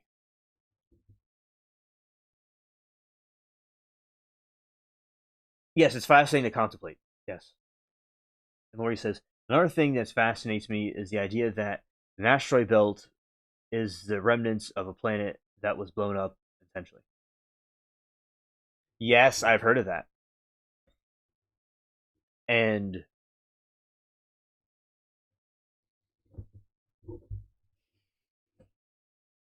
that is very true, that apparently one of a planet that existed may have been collided with something and it split up in a bunch of pieces.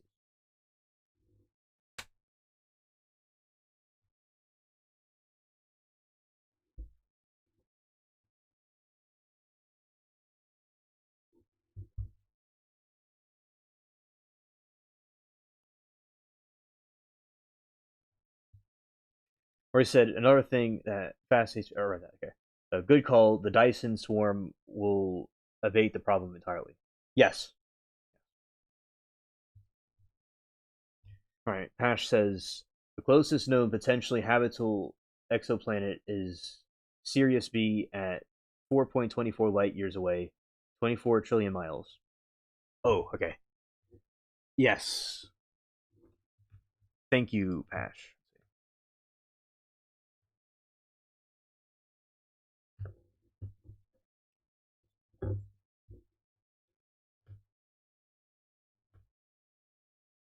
And putting this here. Right there.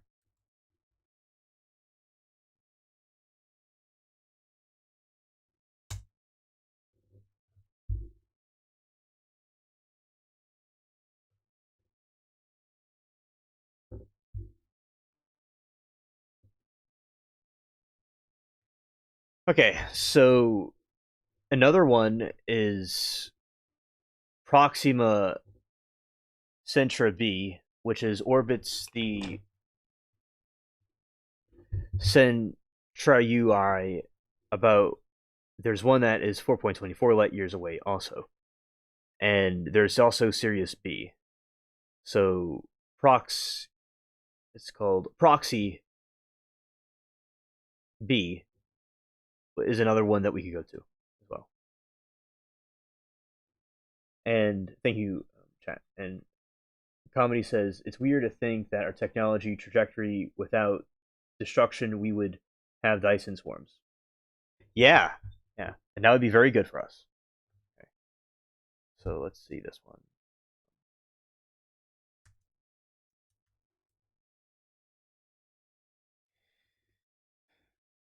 Oh, no problem, Passion.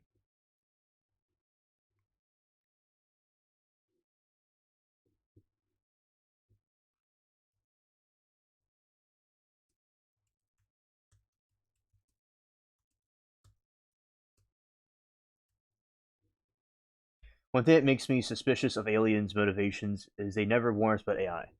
Oh yeah, Comedy. And there were these, according to a religious interpretation, they were throughout history. There were these watchers that gave humans technology, and for centuries, and they were in opposition to the creator that they had.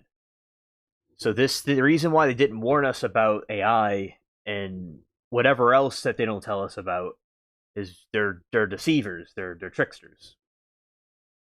And you know, one minute they're telling us they're great aliens, the next minute they're saying they're time travelers. It's inconsistent. You know, and then there's theories they were gods of the other religions too. So it's a bunch of holes in the narrative. And well, let's just say they're time travelers, and let's just say that they're aliens from other planets. That being true, I don't completely trust them that they didn't warn us about those things. You know, there's all kinds of stuff they could have warned us about, and it seems to talk about that type of information over what it could talk about. All right. Okay, so this is how we would get to Sirius B or Sentry or Proxy B. The most feasible near-term technology is a breakthrough star shoot, which aims to launch tiny gram-scale probes nanocraft.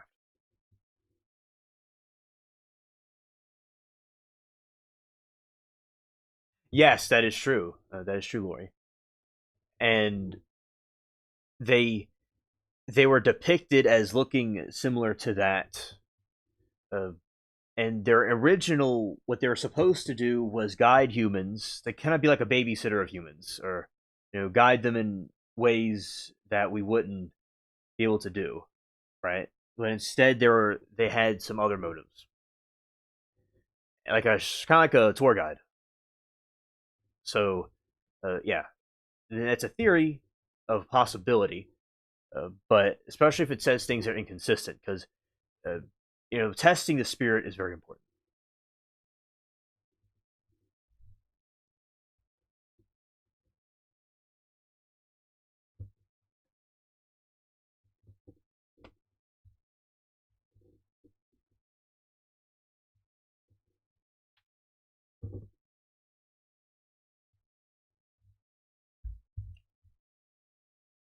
And Lori said, interesting. Okay, so I heard about that in a blast with the lasers. Huge lasers rays launched in a tiny spacecraft. Yeah, okay, thank you. Exactly, mothership. Right. So the method: a massive Earth-based laser array pushes ultra light sails, speed up to 20% of the sail's light.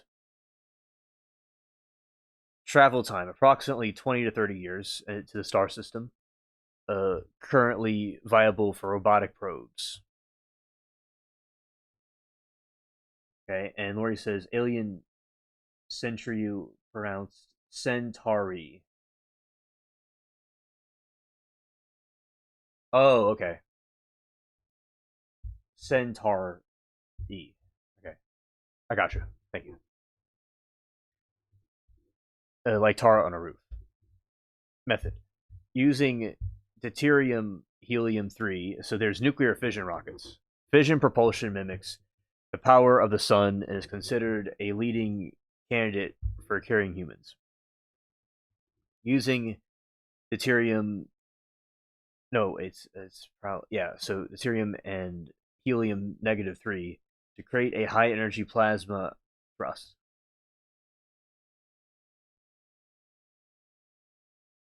I agree, comedy. They would have lost their mind, definitely.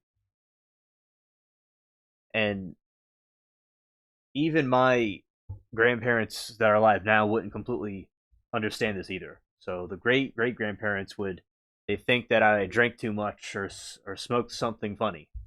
That's what they would think.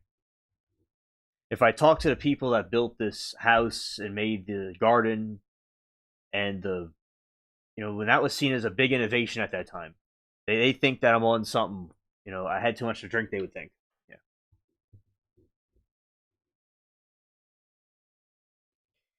And speed estimation. So travel roughly 36 to 44 years, which fits a single human lifetime.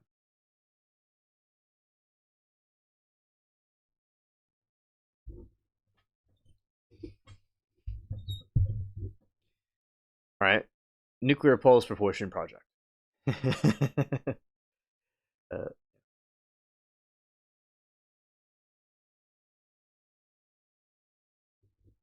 I agree. Waste of nuclear potential, definitely. And let's see.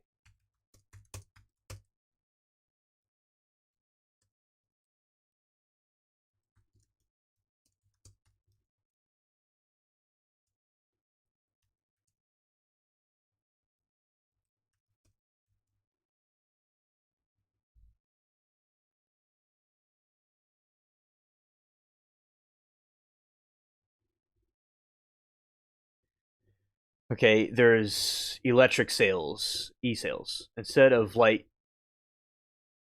the sails use long positive charge wires to repel proteins from the solar wind.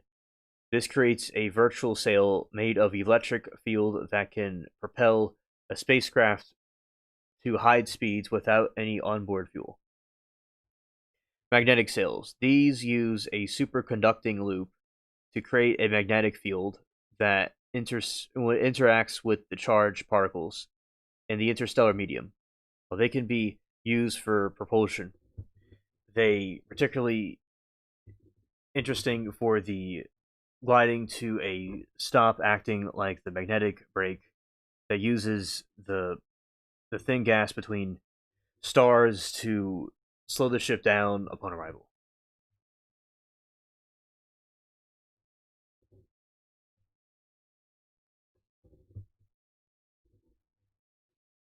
Dynamic soaring.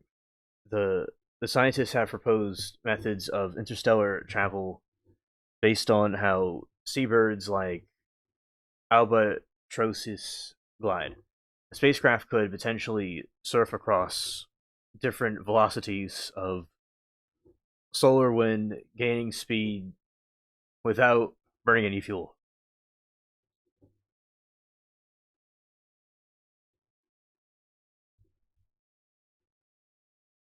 Right. And I do agree about the nuclear potential because none of it should be wasted.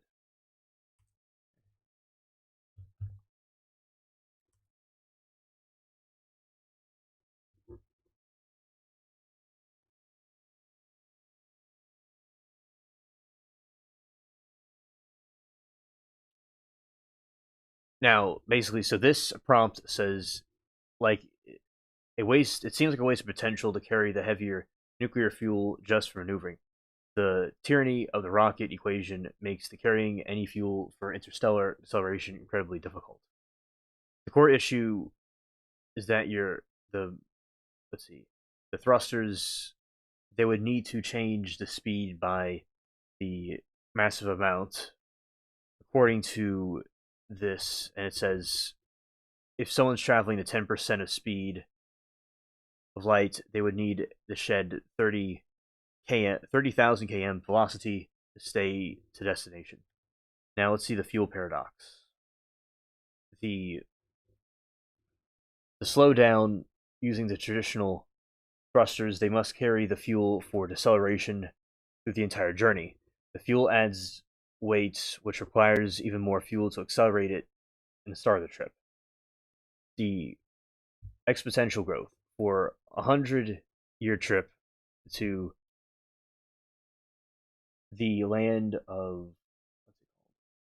here Centauri using the most efficient nuclear fission at the moment with this type of technology at the time, they would need millions of kilograms for every kilogram of the actual ship.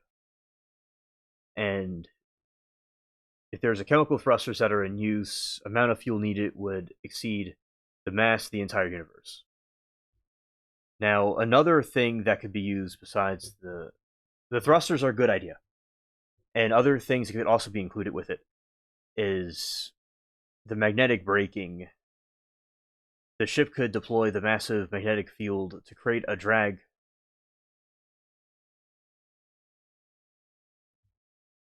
Aerial braking can eat a lot of velocity. Just find plant nearby to brake orbit a few hundred times.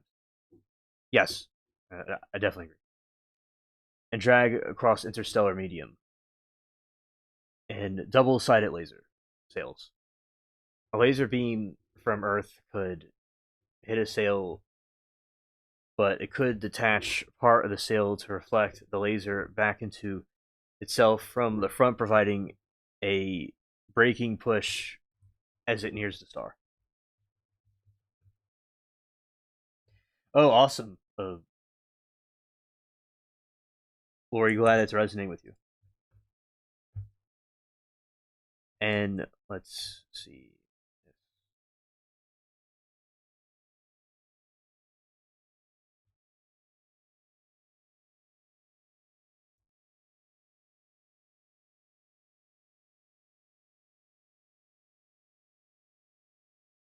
Now, this is what the prompt says about that. It says the aerobraking is a very clever way to save fuel, but see the interstellar speeds, it could vaporize the spacecraft while saying using today for the mission to Mars or Venus to scaling it up to Proxima Seeds could have its issues, and there's a speed limit issue. Now, this is going by current technology. This is not going by what they'll come up with in the future, like we've talked about before on the show. And the NASA the A braking technique, it would involve the 11 to 12 kms of interstellar travel, requires a speed of 30 kms.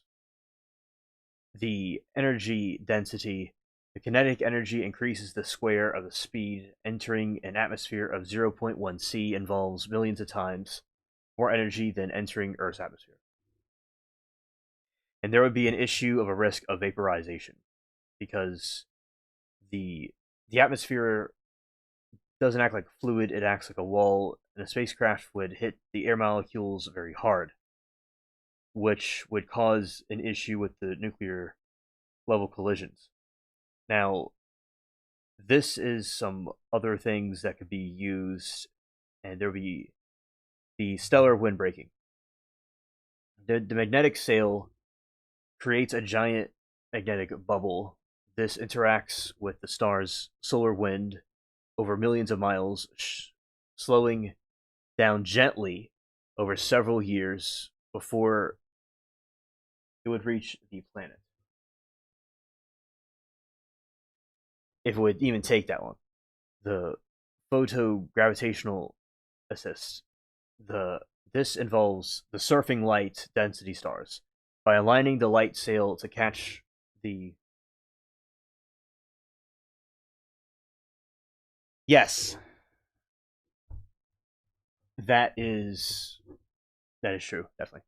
And this involves the surfing of the light and destination stars by aligning the light sail to catch the tar region. As you approach, you would see the star's radiation pressure push back in momentum. Now, let's see. And going this one.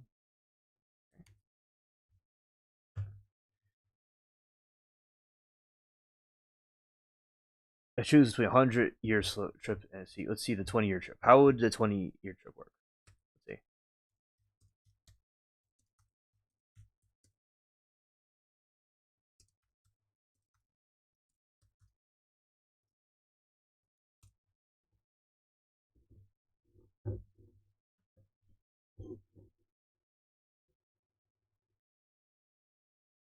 And let's put this one.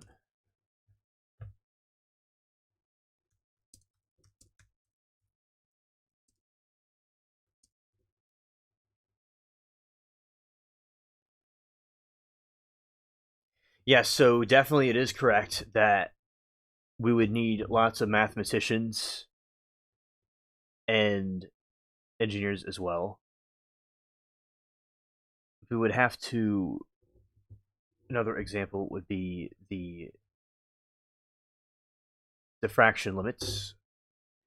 As the beam travels, it's spread out, keeping to 100 gigawatts of energy focused on a tiny sail requires an array of lasers that can adjust their phase in real time to counteract Earth's atmosphere.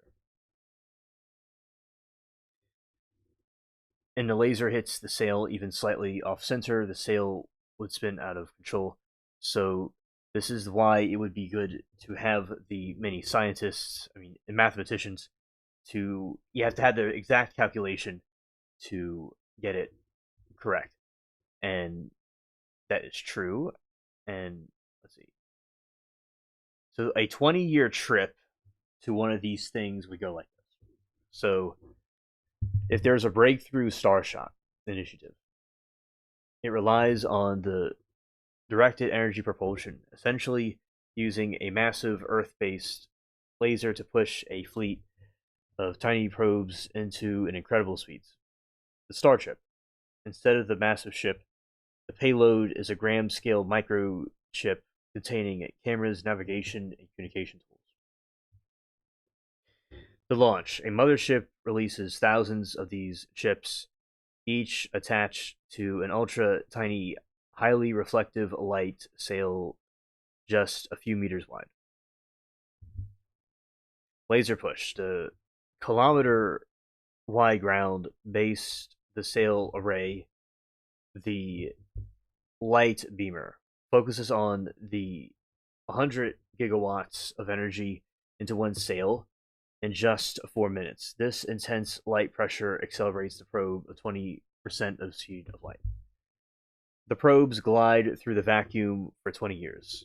To survive the trip, they travel in a swarm. If some are destroyed, the space dust and others would make it.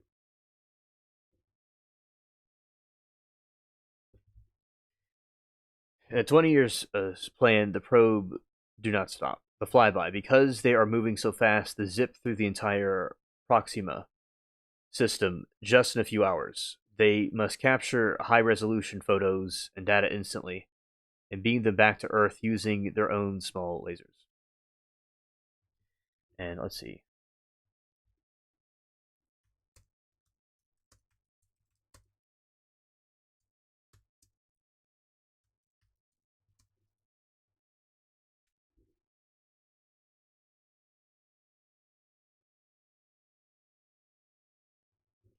Now, the way we would get to CB, the TAR B, in just 2 weeks, humans would need to bypass standard physics entirely or travel at a velocity near distinguishable from the speed of light. Warp drive. The most popular theoretical way to achieve this is the Alcubierre drive. Instead of moving the ship through space, it wraps the space around the ship, compressing it in front of the expanding it behind. The math. While light takes 4.24 years to cross the distance, a warp bubble could theoretically be fine-tuned to make the trip less than 4 years or even a few days, as seen by observers.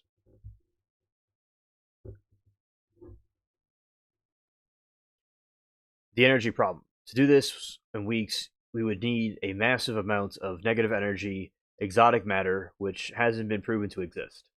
So when we would get the exotic matter, we would not need nuclear anything, because as Passion was saying, a lot of the nuclear energy would just be wasted. And this way, if there's an exotic dark matter, and that's why with the missing scientists, there's 11 of them. With the missing 11 scientists, maybe they figured out something like this. And that's why they got censored. So the exotic matter, which hasn't been proven to exist, would be put... Passion said $100 for the first person to get into the bubble. Scared. Time for dilation. Perception versus reality. If you could travel 99.99% of the speed of light, physics would bend time for you. The trip to an observer on Earth, you would still take over 4 years to arrive.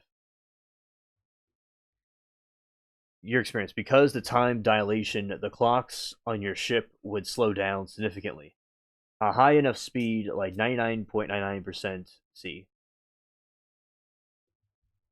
journey that takes years for Earth could feel roughly 23 days for us.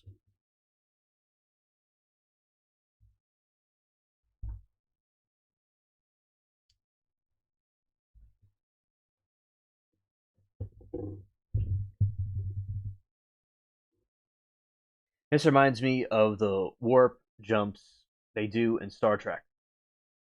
Strange New Worlds, great show. First season, but got woke in the second one. Oh, yeah. It definitely.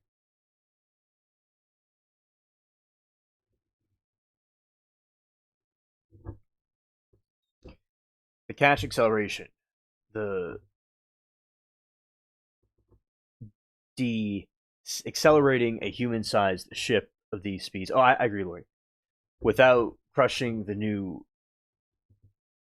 under the extreme G-force would take at least a year on both ends.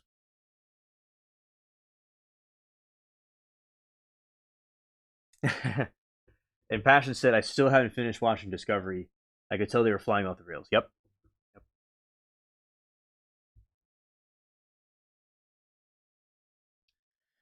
Now, the wormholes. Einstein-Rosen bridges. This involves literal shortcut through the space-time, instead of traveling across 24 trillion miles.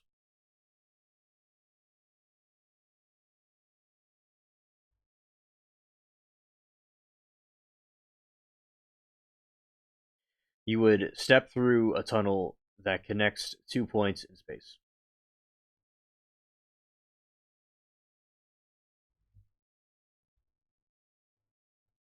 Travel time. Effectively instantaneous. Status purely mathematical. We have no way to create or keep wormhole stable enough for a ship to pass through.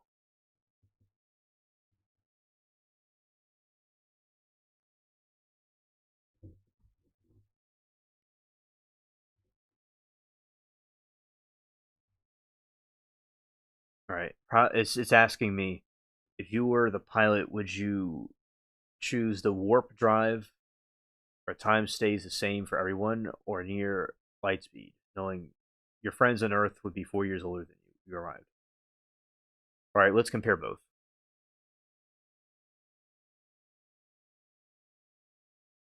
Let's see, warp drive. Let's explain both.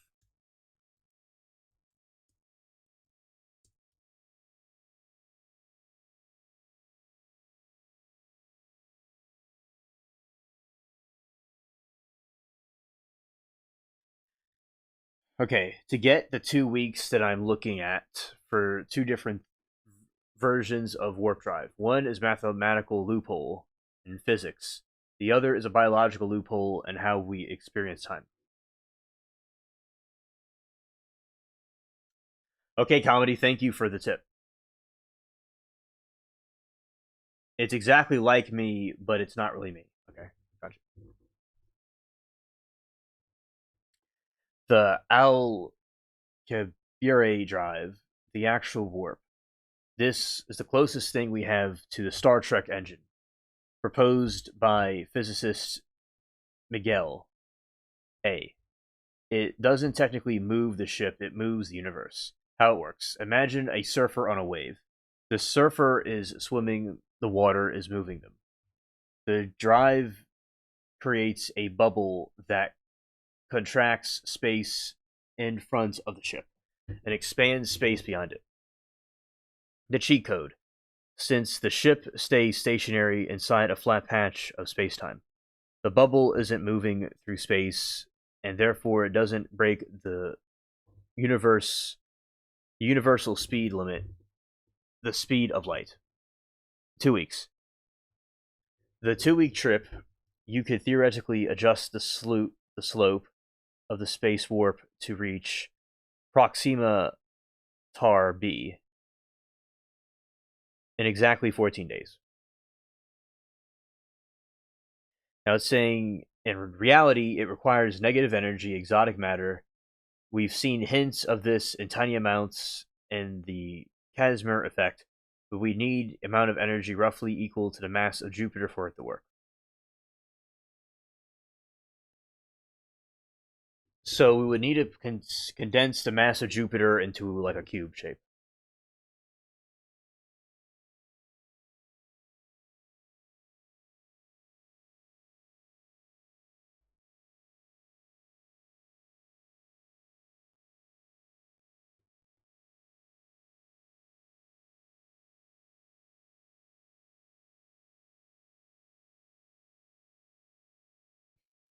A Passion said, physicists hate me after learning this trick. Yep. The time dilation. The experience warp.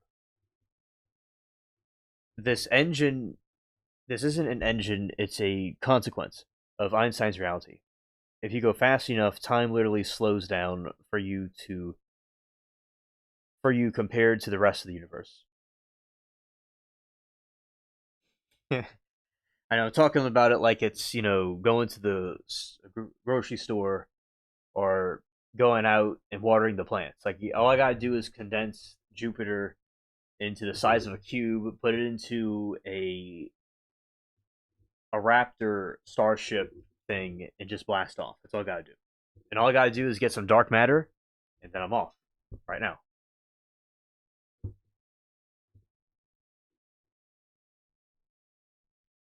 All right, the 2-week trip. You leave Earth, hit the gas, and 14 days later, by your watch, you're at Tar, Proxy Tar. You feel fine, and you only ate 2 weeks worth of snacks. The Rip Van Winkle catch. While only 14 days passed for you, 4.24 years passed on Earth. If you turned around and came back, you'd been long for a month, but everyone you knew on Earth would be 8.5 years older. Yes, Claude could handle it. Yes, Claude definitely could handle it.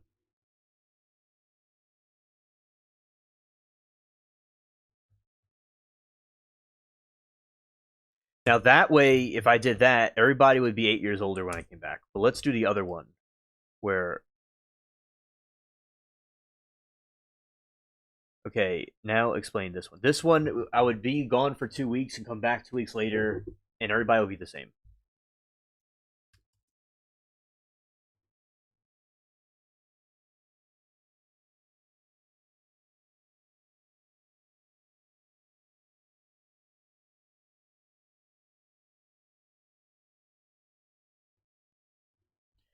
All right, the Alcubray warp drive is a mathematical cheat code for the laws of physics. Instead of building a faster engine, it suggests we should move the spaceship, the space the ship is sitting in. Think of a conveyor belt. If you stand still on a moving belt, you are moving relative to the floor without ever moving your legs. How it works.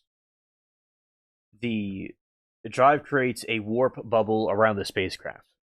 In front of hello, Falcon, we're talking about space travel.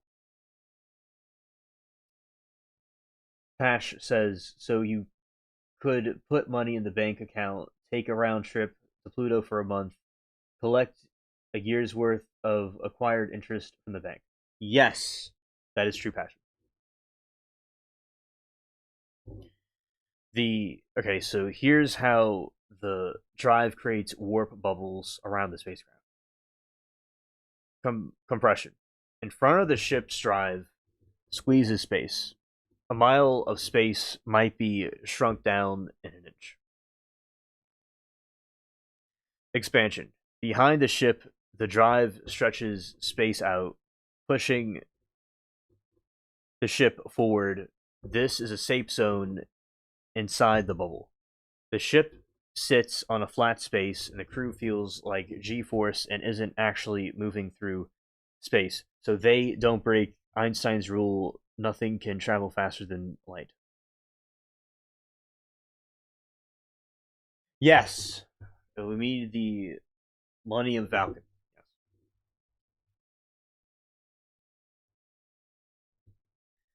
To build one, you need two things we don't currently have: exotic matter.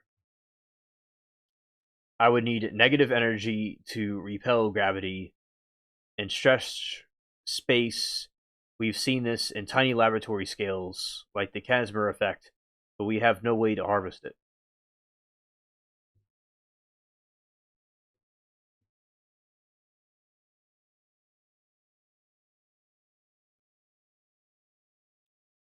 A ring of power. The drive would likely be a massive ring around a football shaped ship. This ring would be filled with exotic matter to generate the bubble. Yeah, and a lightsaber.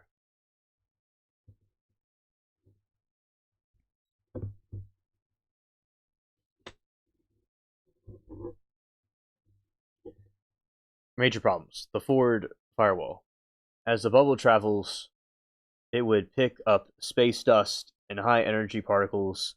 When you turn the drive off at PC, all the accumulated energy would be released forward in a massive blast, likely destroying the planet you just arrived at. The steering problem. Once you are inside the bubble, you are disconnected from the outside universe. You might not be able to send a signal to the front of the bubble to tell it to stop.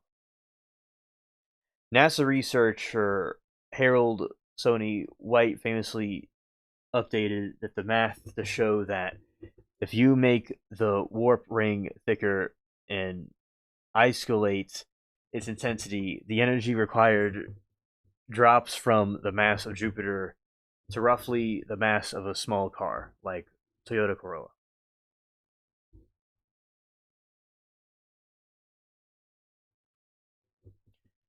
Let's see.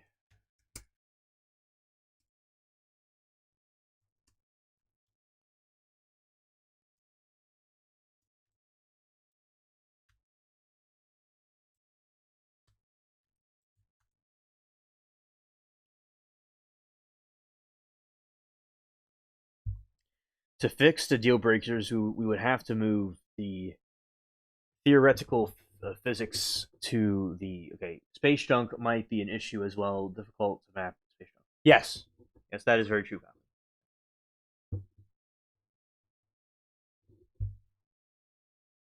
We have to move theoretical physics to speculative engineering, and here's how the hypothetical troubleshoot of the three big flaws.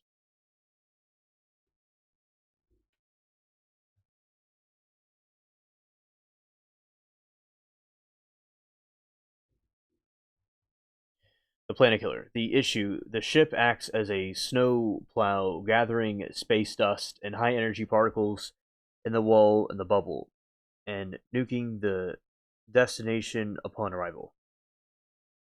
The fix: magnetic deflector. Before engaging in the warp, you would deploy a massive magnetic or plasma shield far from the bubble.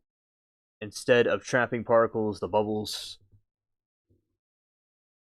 wall, the shield would deflect them around the warp speed like water flowing around the pebble in a stream.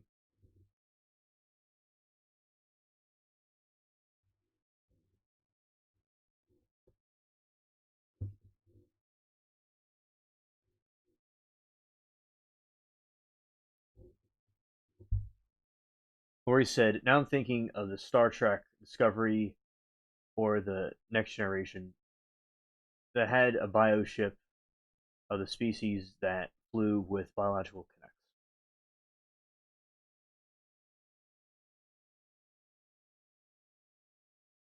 Yeah. Yeah, very cool indeed.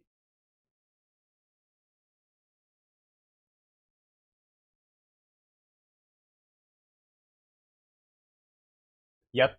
That is true, Lori. Yep.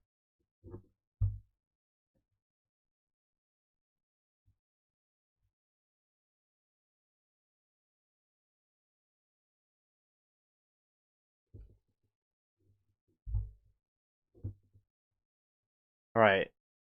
The issue: the ship acts with the like snowplow, gathering space dust and high energy particles in a wall of the bubble, and nuking the destination upon arrival. The fix: the magnetic deflector before engaging in the warp would. Oh, scared. Lori scared.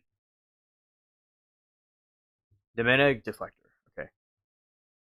And the angel of attack. The angle of attack. You could also aim the drop out of the warp away from the planet, behind a moon or a outskirts of a solar system, so the exhaust blast displays are an empty space. Stirring problem. Issue: once the inside the bubble, you are cautiously disconnected from the edge. You can't send a signal to the front and turn off an engine. The fix pre-configuration. Roadways. You would drive the ship, you'd program it before the ship leaves. A series of automated probes could create a low energy path or space-time tracks. The ship's bubbles would be mathematically timed to collapse automatically after the 24 trillion miles, much like a fuse burning down.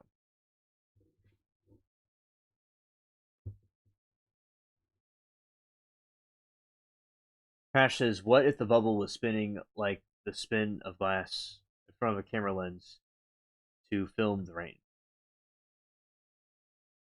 Very interesting. I like that.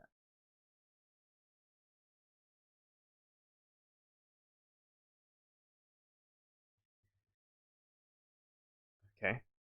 And the entanglement. While entanglement can't send data faster than light, you might be able to use a sync clock inside the bubble with the clock and ring allow the computer to trigger a shutdown at a precise microsecond.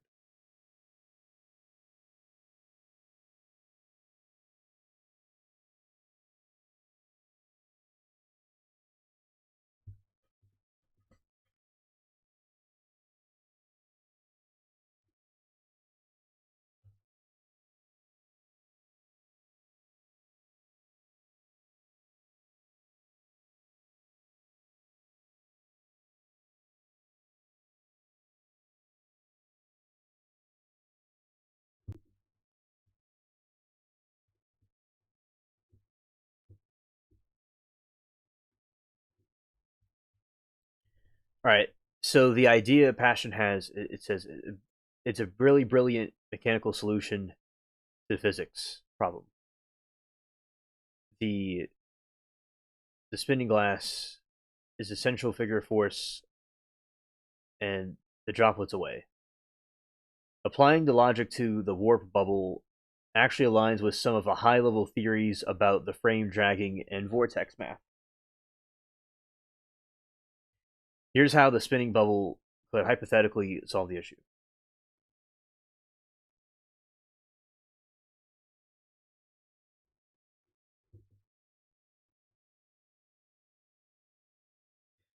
The centrifugal particle deflector.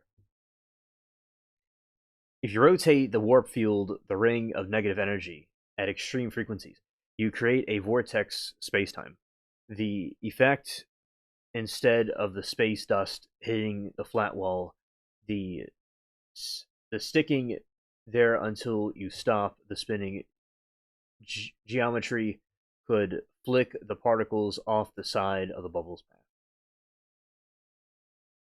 Result: no death beam, as the destination particles are scattered onto the interstellar medium behind you rather than being saved up for catastrophic blast at the finish line.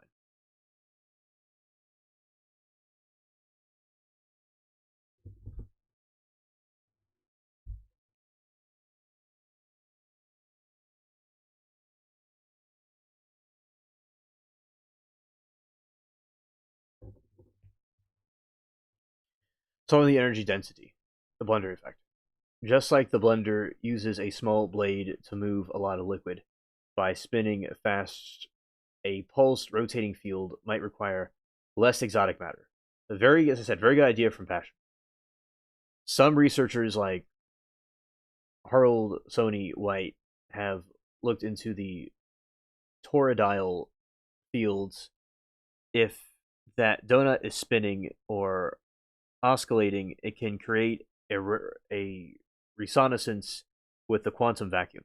The result, you could potentially harvest some energy needed to sustain the bubble from the vacuum itself, making the fuel tank even smaller.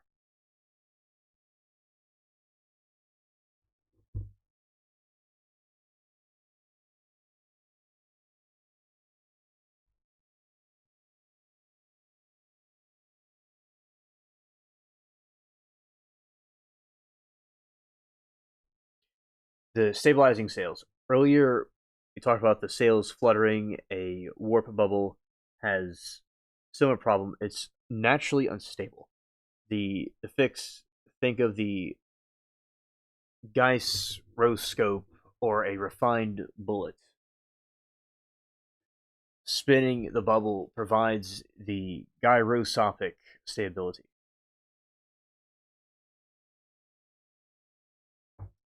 Yes, shout out to the rotation of Earth.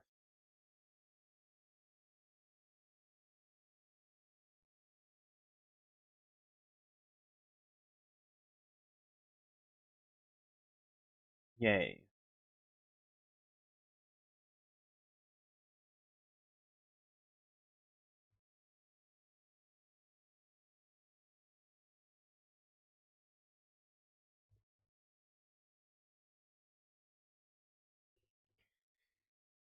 All right. The new hypothetical design, the vortex drive.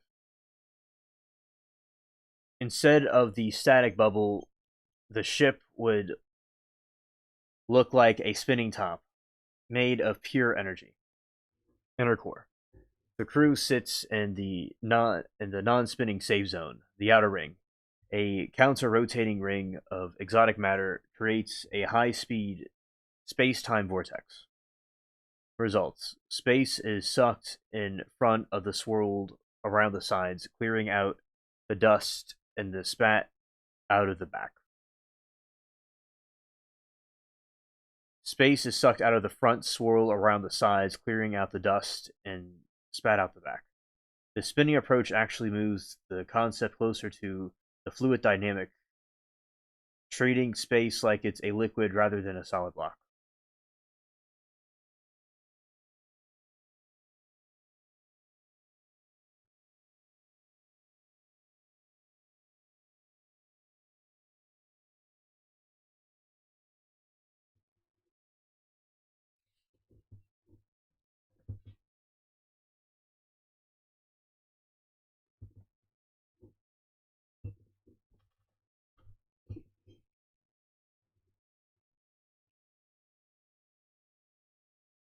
All right.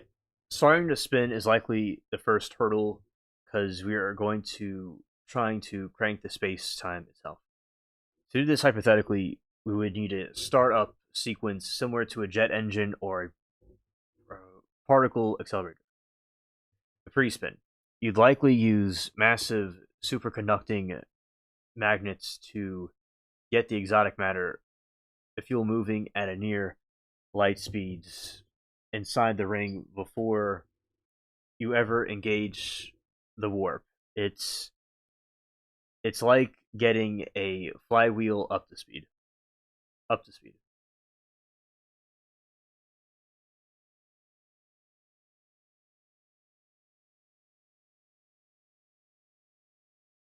A transition. Once the rotation is stable, you phase the energy into a warp field. This would be the most dangerous movement.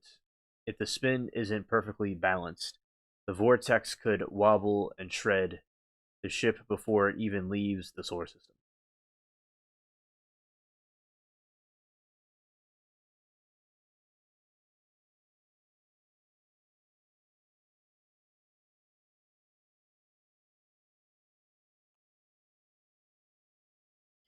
The clutch. To stop, you'd have to slowly decouple the ship from the spinning field, perhaps by letting the rotation decay into the star's own gravitational well, using the destination's gravity as a brake.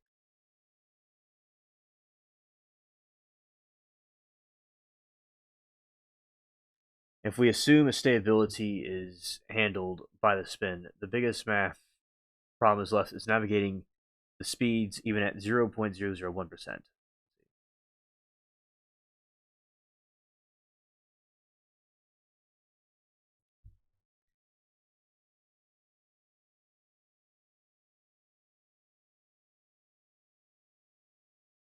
I think we can do the impossible, even if it's difficult. That's what I think of. Now it says, should we trust pre-programmed AI to manage the spin, or should we want human pilot some kind of neutral link to feed vibrations in space-time? And let's see what both pros and cons about both.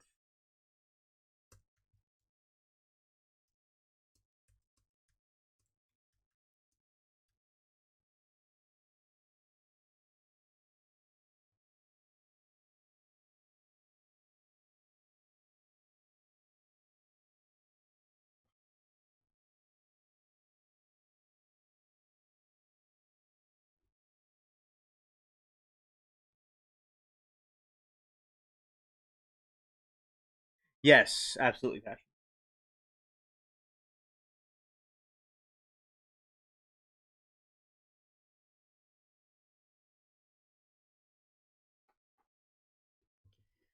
This is the pros and cons of pre-programmed AI.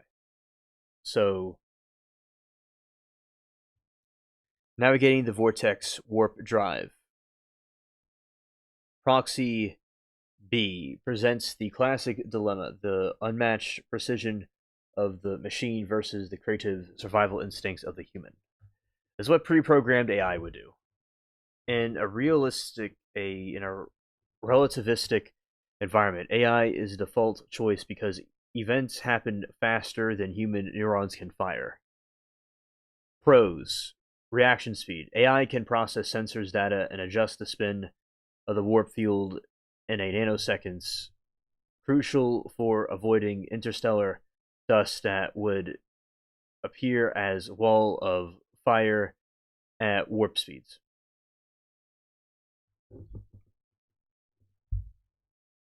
Emotional stability.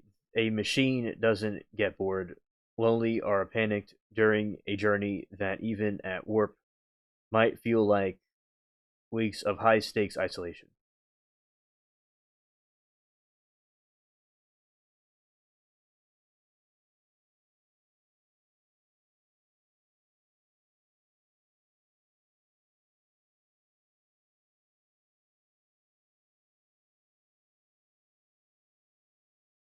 Endurance. AI isn't limited to biology lifespan. It can hibernate for decades and wake up with the same level of personification, no, of proficiency. Lori says, Alien, have you heard of the theory that mercury was used for propulsion? My team of memory is saying that evidence is liquid mercury storage was found in Chinese pyramid. Maybe I'm combining stuff. I have never heard of that, but I'll look into it.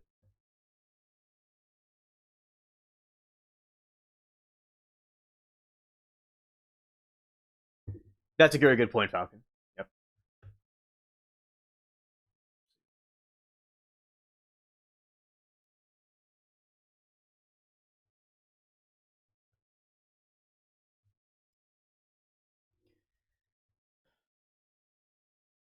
All right, these are the cons of AI.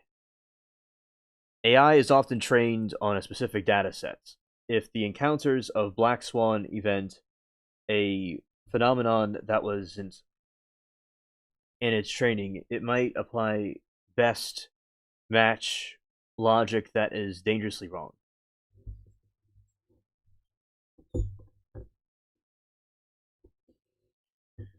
The brittleness, a small software bug or bit flick cosmic radiation could lead to a catastrophic failure without a creative troubleshooter on board.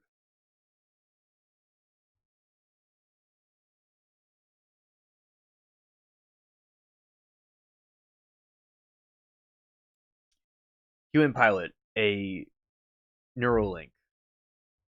The Neuralink would effectively make the ship an extension of the pilot's body.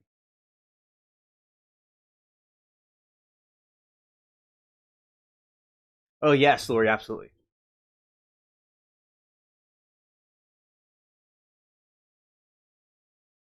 Uh, Comedy says, "I'm afraid of the paperclip maximizer potential with runaway AI." Yeah.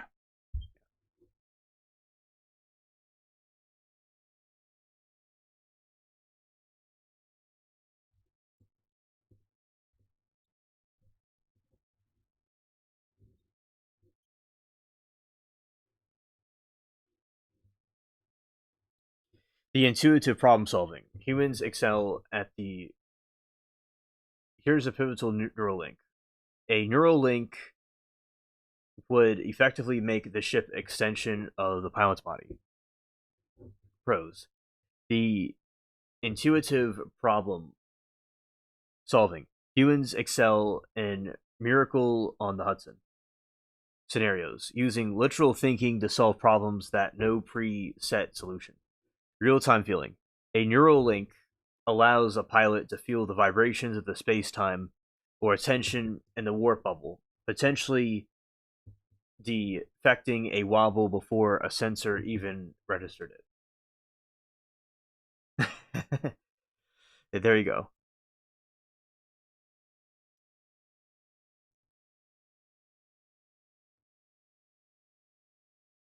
Yes, that is indeed what I am. Comedy.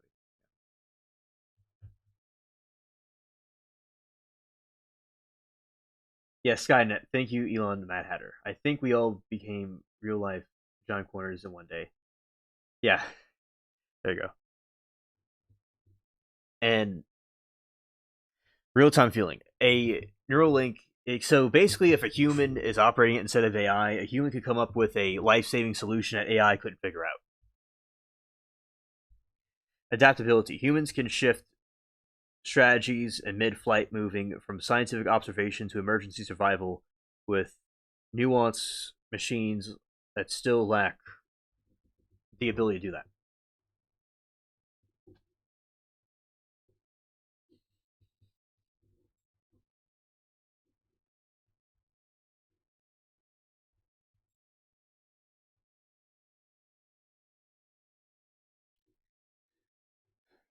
All right. The cons are biological fragility. Deep space radiation can physically damage brain synapses and synaptic proteins, potentially degrading the pilot's coverage or ability over the trip.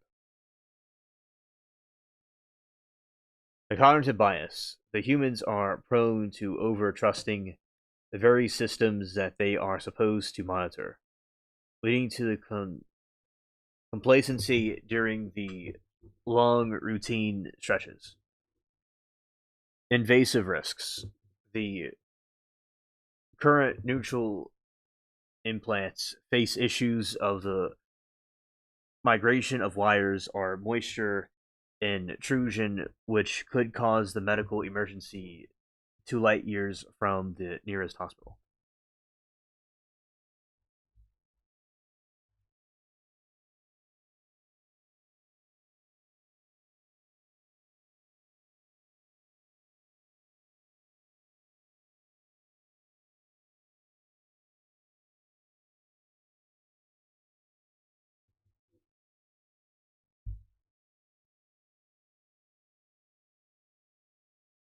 All right, hybrid solutions. Most experts from NASA say the central model that handles millisecond spin and stability with a human pilot uses the neural link for high level tactical decisions, big picture navigation.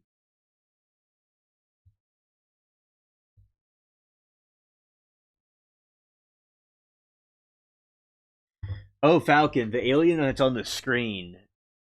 That is part of a show we were watching. Well, it was part of a movie we were watching. I mean, an alleged event that happened in the movie.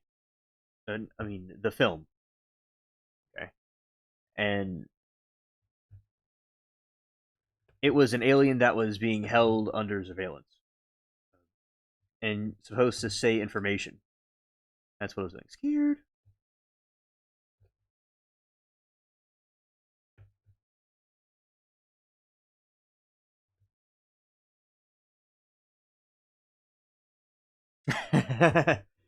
Yes, I got the haircut. There you go. Yeah, alien face reveal. And for everybody, that is my face. Just looking purry for all of you. Yeah. Okay, let's go this way.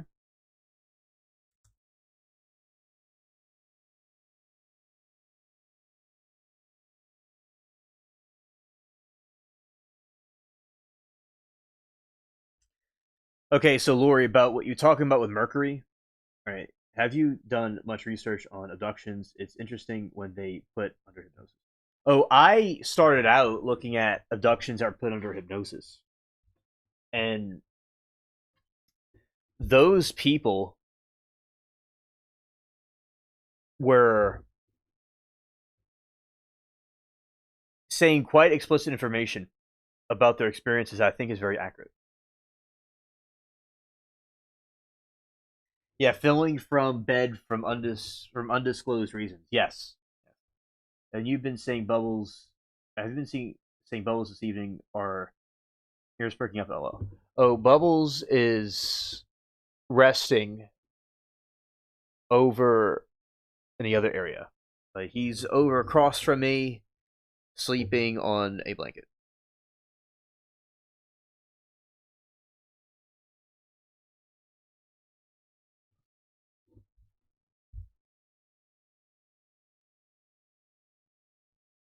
See, so it's the thing says you aren't entirely combining things.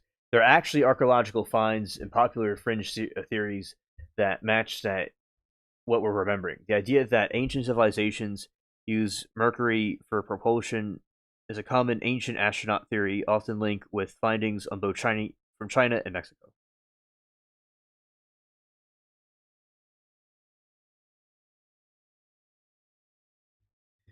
Chinese Mercury River. The Chinese pyramid that we're talking about is the mausoleum of Qu Shi Haiyang. Nice. Yeah. From the first emperor, Xi'an. While it hasn't been fully opened, historical accounts and modern scientific testing suggest it contains vast amounts of liquid mercury. Symbolism. In ancient texts from the 2nd century BC claim that the emperor's burial chamber features a scale model of his empire that with rivers and seas made of flowing mercury.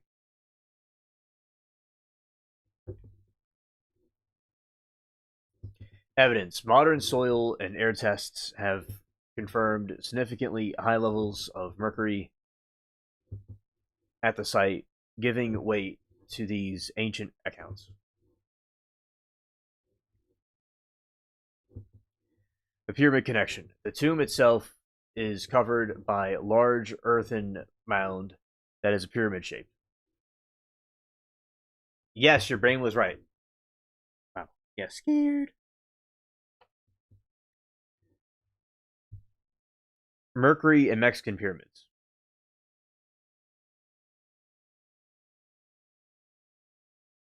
You might be thinking of the pyramid of the feathered serpent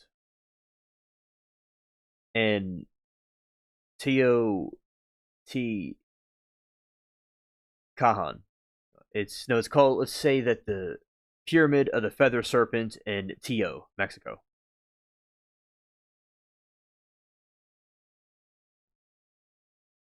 In 2015, archaeologists discovered large quantities of liquid mercury in a chamber at the end of the tunnel beneath the pyramid. Scientists believe it was used to represent the underworld river for a royal tomb. Scared. There you go.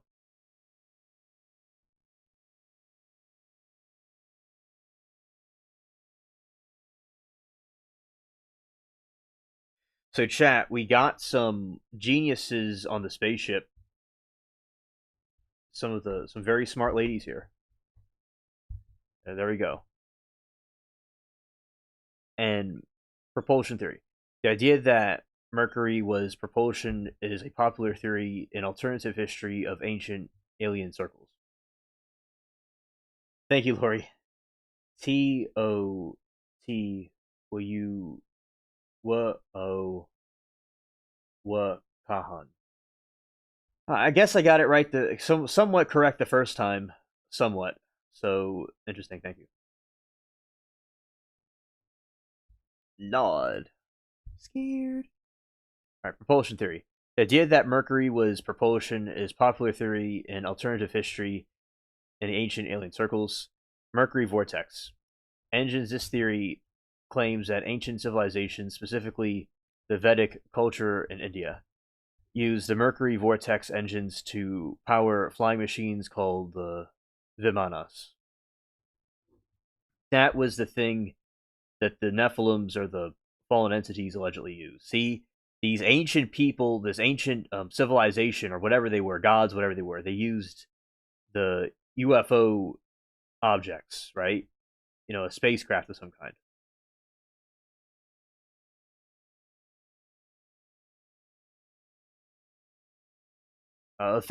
Thank you, Lori, very much.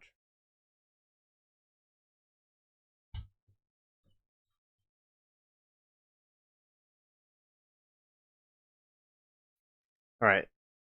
The mechanism. Proponents suggest that the spinning liquid mercury can create an anti-gravity or electromagnetic lift, though it's considered pseudoscientific in mainstream sciences.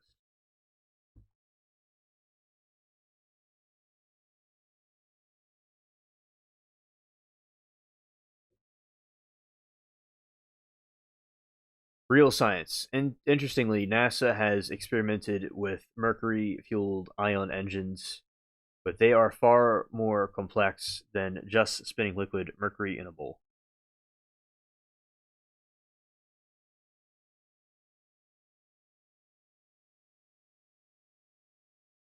Yes, yeah, the way they're depicted too is very telling as well.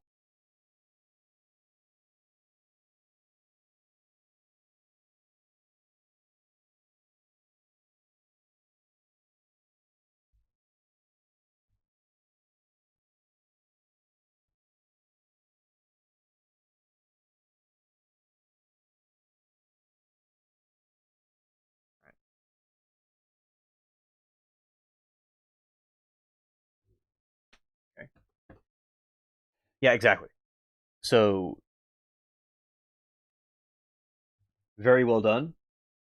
That's really cool.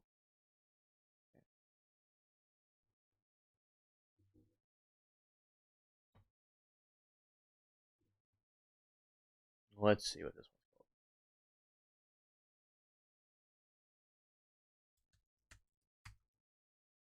called. Okay, let's go here.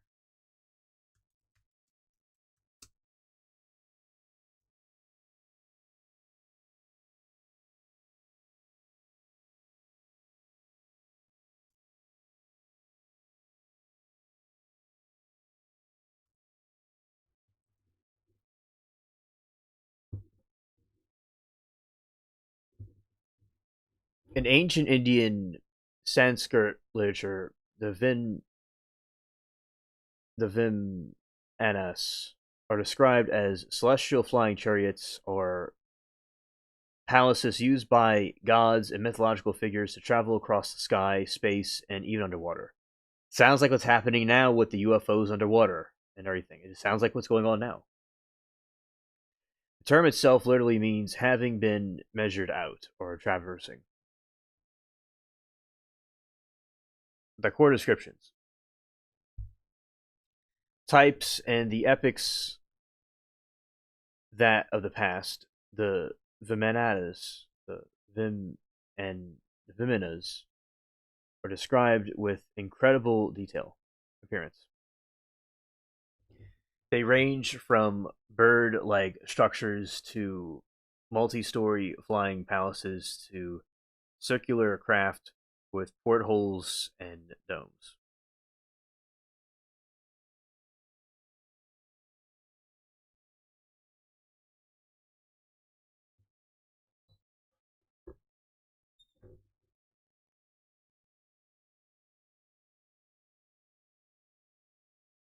Appearances. They range from bird-like structures to multi-story flying palaces, circular craft with portholes and domes, some described as city-sized floating structures, similar to UFOs.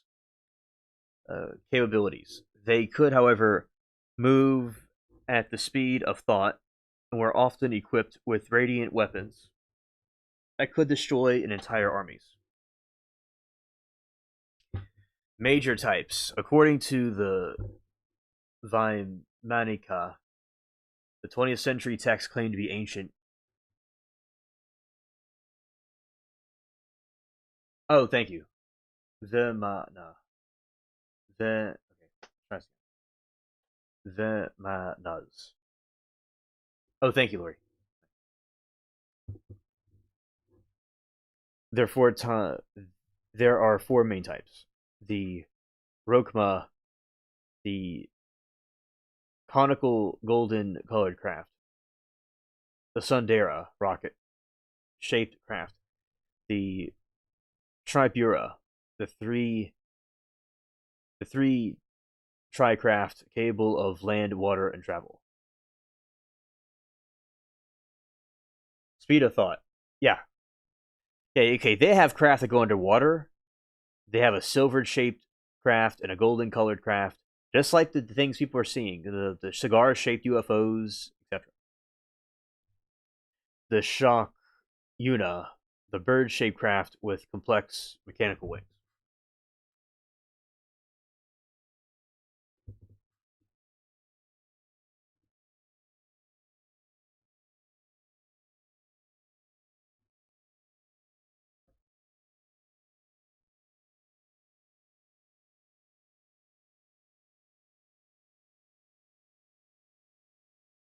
Mercury propulsion theory.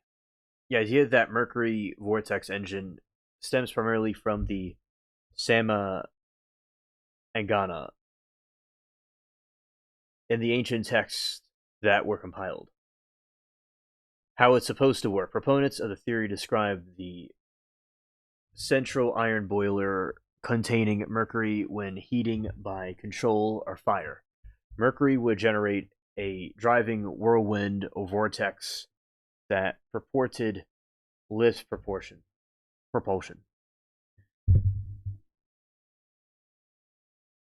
vortex mechanics. It is theorized that the spinning liquid mercury or its vapor could create a torsion field electromagnetic thruster, similar to modern iron thrusters. Yeah, that is an interesting thing to think about because, they never left, and we are just now aware enough to perceive them again. Yeah, I definitely agree. That we are simply not aware, we were not aware enough in the past, we forgot about them, but they never left, but they were here, and our consciousness collectively are able to re-see them. Yeah, definitely agree.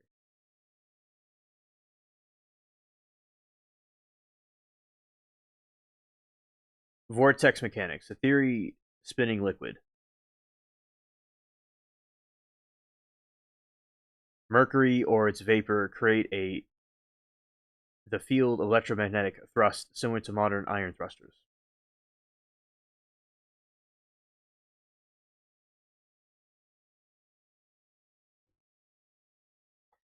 Okay. Alternate fuels. Some suggest it's theorized that liquid mercury could create a torsion field. Wait, I read that 100 times. The alternative fuels. Some texts also mention the yellowish white liquid suggestive of gasoline or even propulsion, sound mantras, and fire.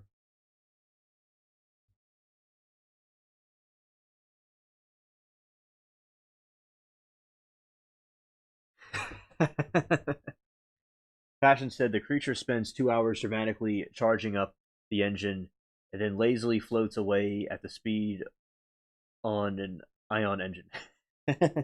Yeah.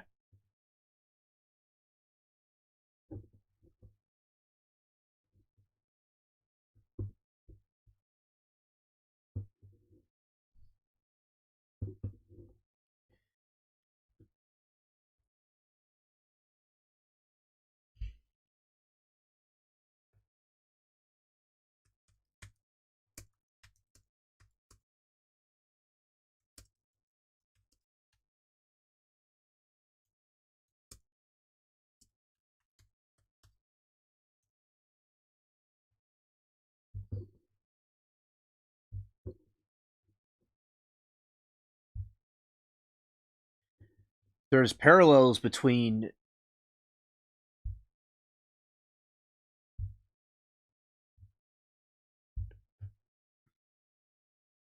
wait, okay, let's see. Looking at that. There's parallels between the Vimanas of ancient Sanskrit texts and modern UAPs. They suggest that the ancient described are simply confused interpretations of the same advanced technology observed today. Researchers have identified the striking overlap between the 5 observables and UAPs. The sudden maneuverability. Ancient texts described the Vimanas as capable vertical ascent or vertical descent, and moving slanting forward the backwards. This mirrors the instantaneous acceleration and the sudden directional changes reported by modern pilots. Low observability. The Vimanika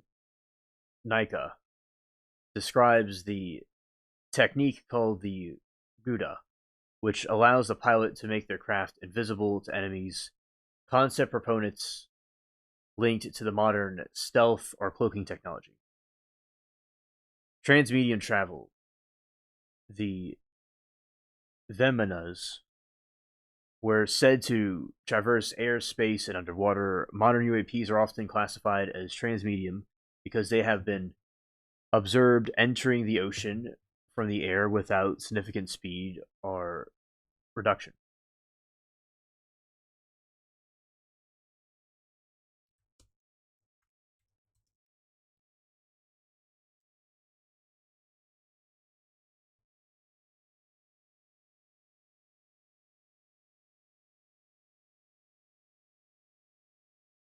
Reason why they had blue skin. Blue represents the infinite nature of the sky and the ocean. Since these beings were considered all-pervading, they were given the color of the cosmos.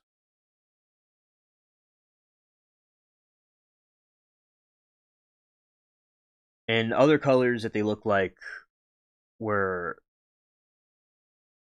dark or heavy rain clouds. Kind of a gray color. Wow, that's interesting. The ancient texts described them as Shima, which translates to dark, black, or heavy rain clouds. Rain clouds are gray. There you go.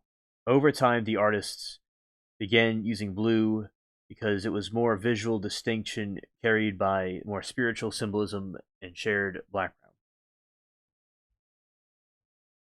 Yeah. And they gave them blue to give them like a spiritual meaning to them, but they originally were like a heavy rain cloud color. Like the fellow you see on the screen.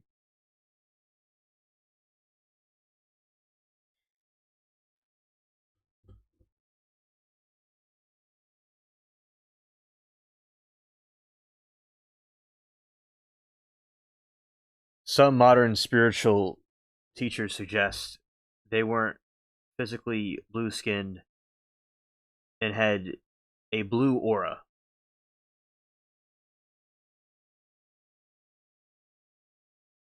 Oh, yeah.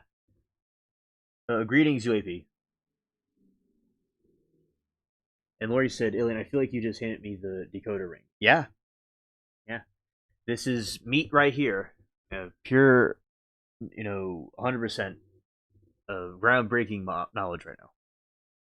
So, electric blue aura, high vibrational energy that appeared blue for those with heightened perception.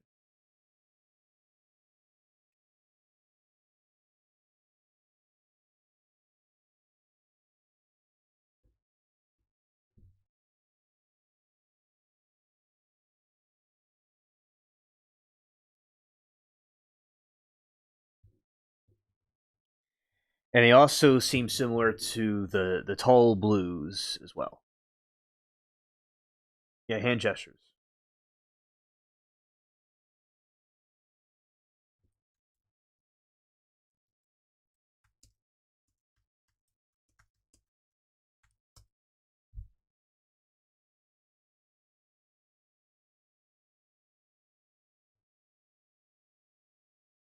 Okay, they had abnormal features. The ancient texts, like the Puranas, list over 400,000 humanoid species. Some are described as having large heads, thin limbs, and insect like features, which series compared to the morphology of the Greys. So they also looked like insects. So they look similar to the Greys. Telepathy. The Vedic deities often communicated with heart, or through mental projection, a trait consistently reported in modern great alien encounters.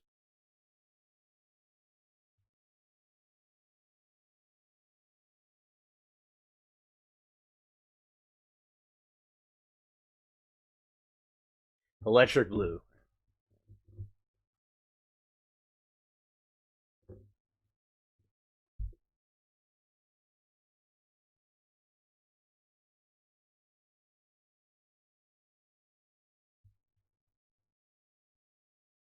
It's funny, I was trying to search for emoji for live, long, and prosper, but I typed my search in the chat. Oh, okay.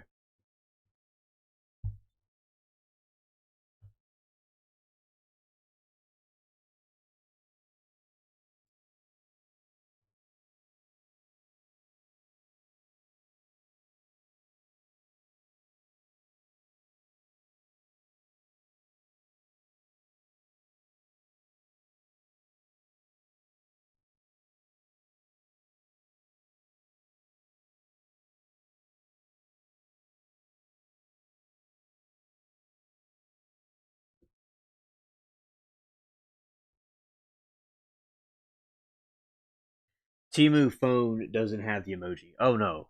I'm scared. So Lori, what would you like? What would your idea of the emoji looking like? What would that be?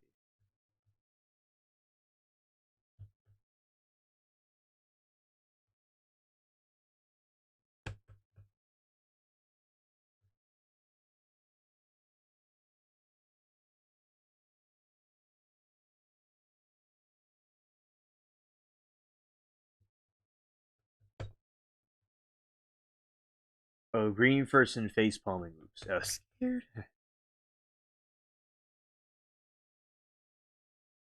Oh yeah, yeah, definitely.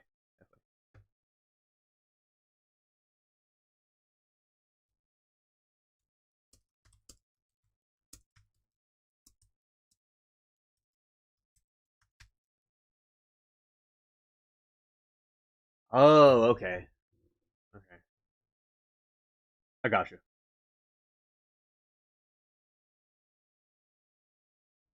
Oh yeah, I know what that is.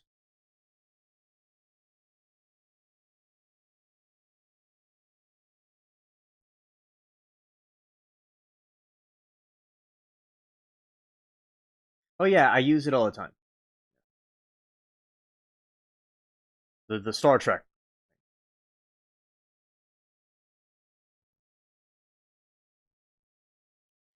High tech warfare. The most famous action accounts involve massive aerial battles, and describe the gods and demons fighting in the sky using oh and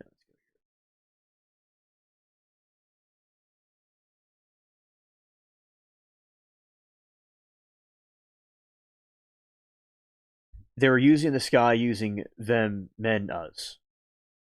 The Astra weapons.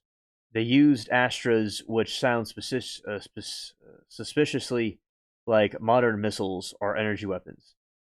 The Baramastra is described as having the splendor of 1,000 suns, causing hair and nails to fall out and making the land barren for years. Description may compare it to a nuclear blast.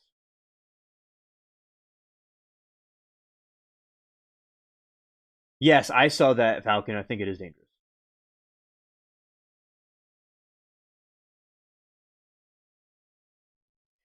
Astral weapons.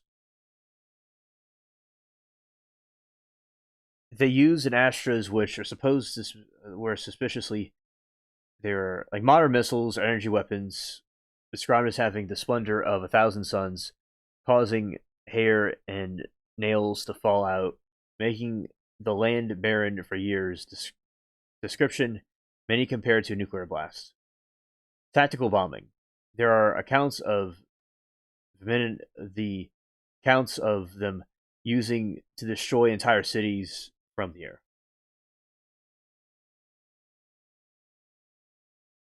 Hello, KS. There are beings who looks human but reptilian inside. Yeah, and those are shapeshifters. You know that they're really just an alien, a lizard alien, but inside there's something else. You know, they look like a human outside, but inside they're not really human.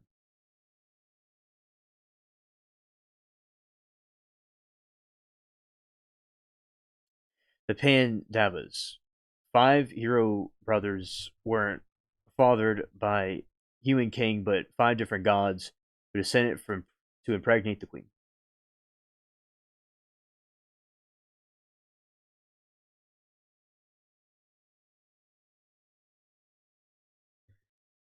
Passion says, I like the idea that once we affect some kind of energy that you need a certain level of technology to achieve, we'd be sending out invitation signal. Yeah.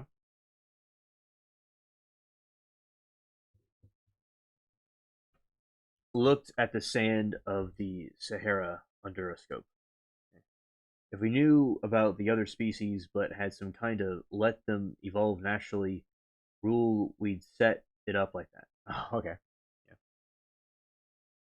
They look into accounts what the known historic geographical processes could have produced. Yeah.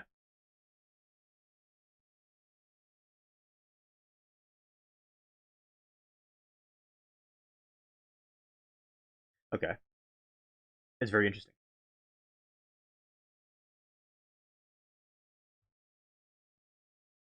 Engineering of the demigods. The 5 hero brothers weren't fathered. Okay, the hybridization. Theorists suggest that genetic program created a superhuman leaders hybrids with advanced technology and intelligence and physical abilities. Or said they said what they were seeing is more like what would produce an unimaginable explosion. Oh yeah, okay, okay. I got you.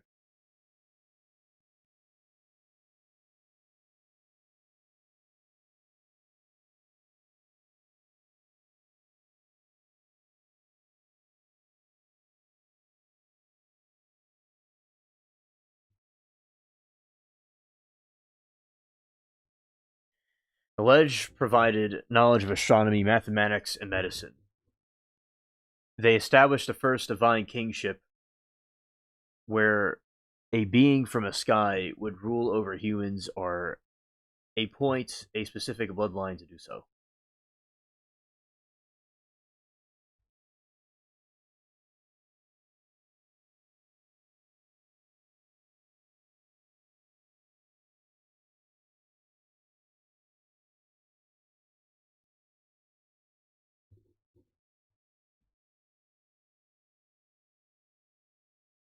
Many believe these beings use their technology to help build massive stone temples and pyramids found across India and the world.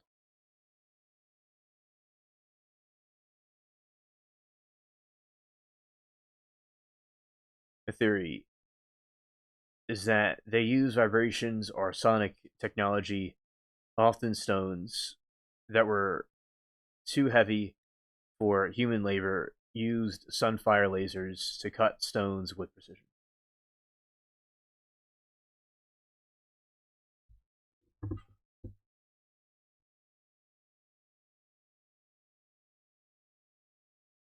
Or he said, and there is a people of the ancient city whose remains appear as if they were deleted by nuclear explosion, which nukes they weren't supposed to have existed.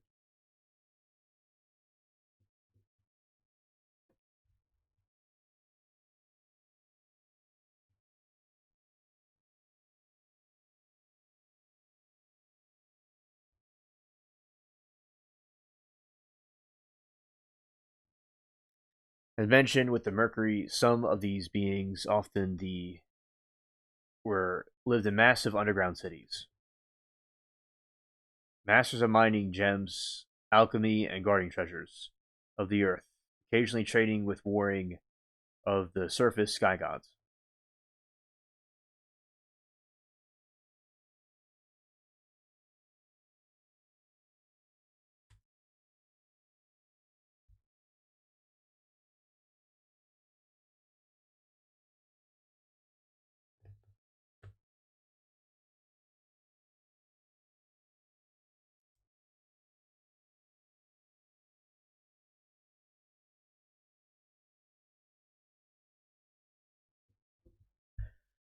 The Mound of the Dead, which is something Lori just mentioned, the Mohenjo-daro,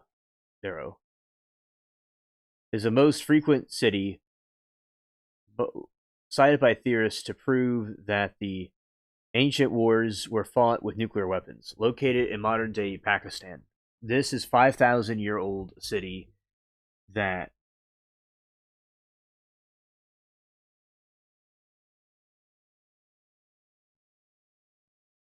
or Pakistan, a 5,000-year-old city in Indus Valley civilization contains several anomalies that fuel the same ancient tech theories we mentioned with Mercury.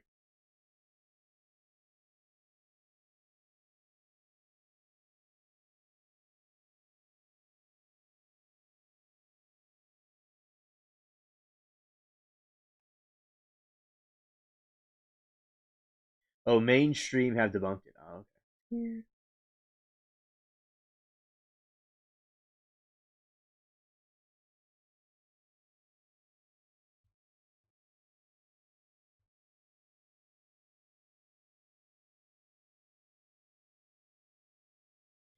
Alternative research. David. Yeah, I don't believe the mainstream narrative either.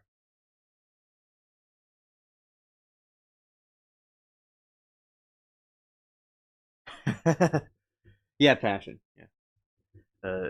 That would be a good one to get people on. Alternate history research like David Davenport point to specific findings at the site as proof of the atomic style blast. The skeleton, roughly 44 skeletons, were found scattered in the streets, some seemingly holding hands or composed suddenly, as if death came instantly rather than by disease or a siege. Verification green glass. Theories claim that they found central zone where bricks and stones were melted and fused into glass, and the substance this is often compared to the Trinity green glass created during the first modern atomic test in New Mexico.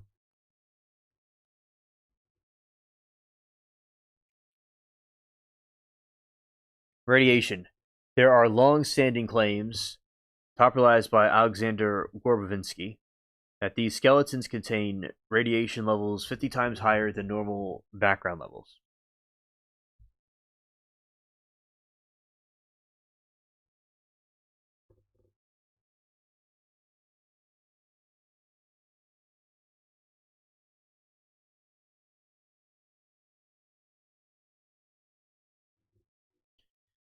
Archaeological scientific pushback. Mainstream scientists, archaeologists generally dismiss the nuclear theory for several reasons, but they, in my opinion, in spite of them rejecting it, like the mainstream narrative suggests, definitely there could have been something there. Okay, let's see. Other one.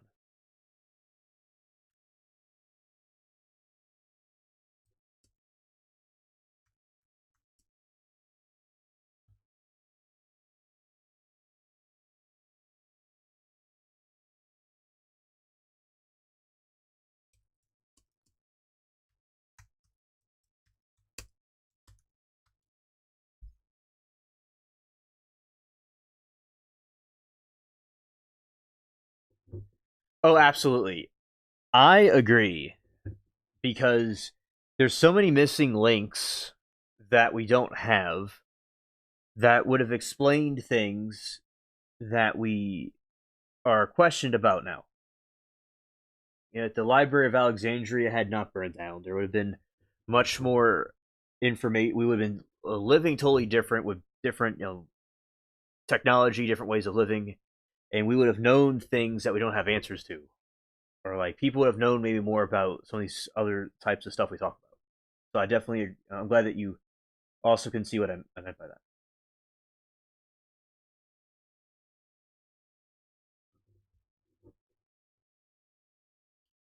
The Sahara Desert theory typically refers to the study of Libyan desert glass, mysterious canary yellow natural glass found across the Egyptian-Libyan border. This theory links the Sahara to ancient high-energy events like those at the Death Doom Mountain, based on findings at the microscopic level.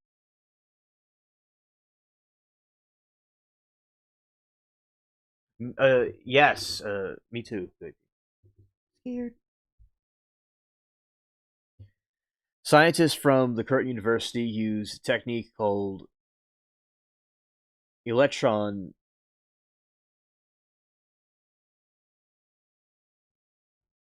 Oh wait, okay. Scientists in Curtin University use a technique called electron backscatter diffraction to examine the tiny grains of the mineral zircon within the glass.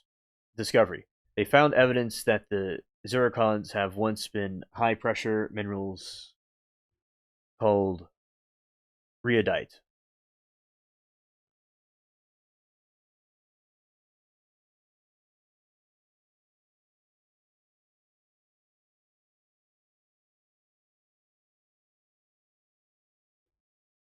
Significant rhyodite only forms under the extreme shock pressures, the kind generated from the meteorite impact. This discovery changed the airburst theory and explosion, which creates the heat but enough pressure to form rhyodite.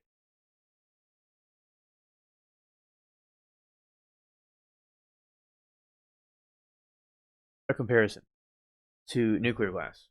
The theory often compares the Saharan sand to the trinitite, the greenish glass formed during the first atomic bomb in New Mexico, both nearly pure silica glass created by sand flash melting at temperatures above 1700 Celsius.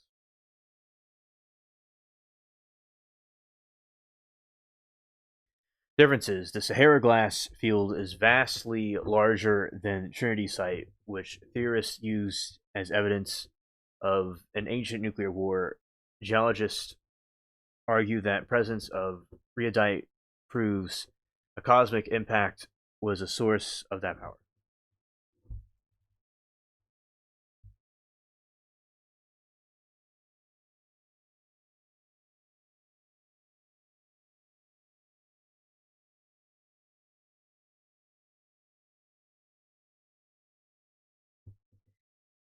Fashion has a good point. Brings up that Mount Everest, about Mount Everest, all this advanced technology, and we just leave people who succumbed to exposure up there.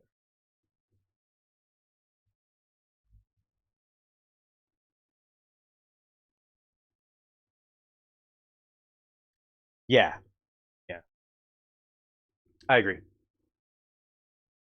You know, we got our eyes fixed on edges of space, but there are things that we do that tack closer to home to. Yeah, I mean, that's what Falcon has brought up about, the technology being used, to help people that are, in hunger, people that are struggling, different parts of the world, or getting people off Mount Everest. That there's things on Earth that we need to fix, and especially with the energy stuff. I mean, I don't know. That's why there's theories about some of these rocket launches and things like that, are viewed with skepticism. I mean, the NASA stuff that happens, you know, the moon landings and stuff like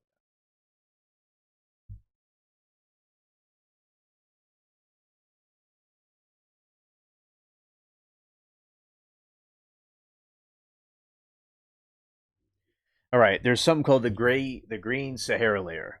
Under a microscope, Saharan strand grains often show red iron oxide patches beneath the modern dunes. Researchers have found alluvials, ancient soils, and microscopic pollen.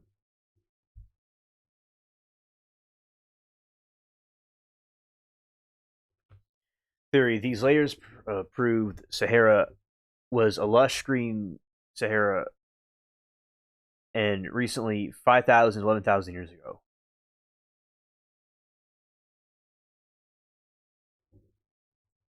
Interesting.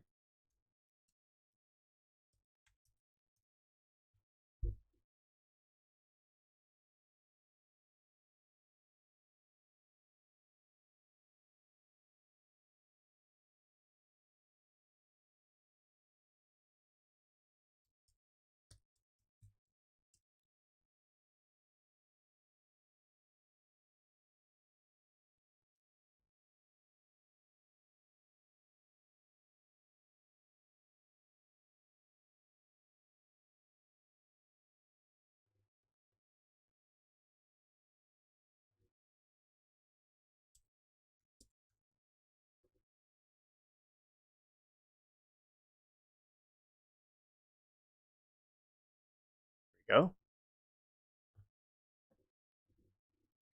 Yeah, so that is some interesting facts of the Sahara. Okay.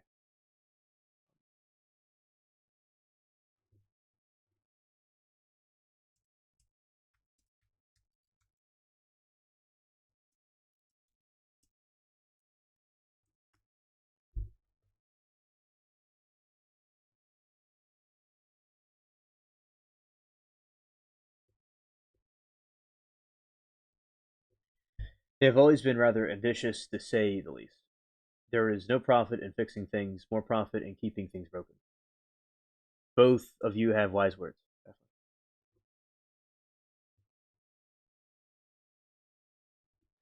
And there is no reports of mass group of people currently stuck or stranded on Everest. And I believe that when we remember who we really are, we would transcend many of the issues we struggle with today. Very good point, Lori. Absolutely. We have to be in tune with ourselves.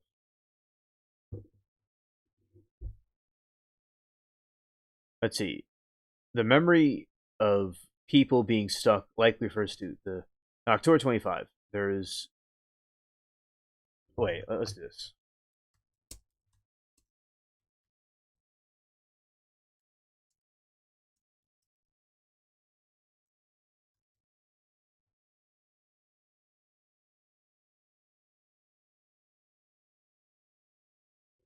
There are an estimated at least 200 bodies remaining on Mount Everest.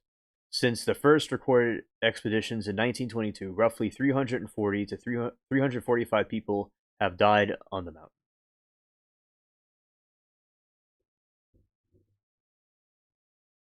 Why are the bodies there? Most of the deceased are located in the death zone, about 8,000 meters, where the oxygen is too thin to sustain human life for long. Oh, I know, Pash. I know what you meant, and I re-edited what I put in the prompt. Limited oxygen, the energy requirement to pull a deceased off the mountain makes it unfeasible.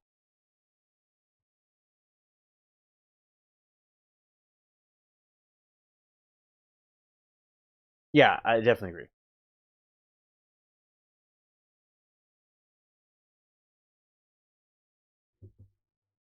Passion says, barely any air density, so you can put them on a wing that currently exists.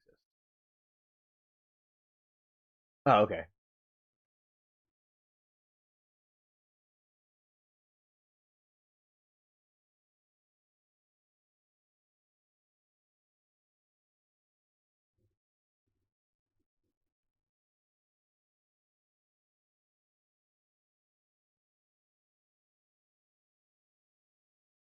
Oh yeah, lots of trash as well.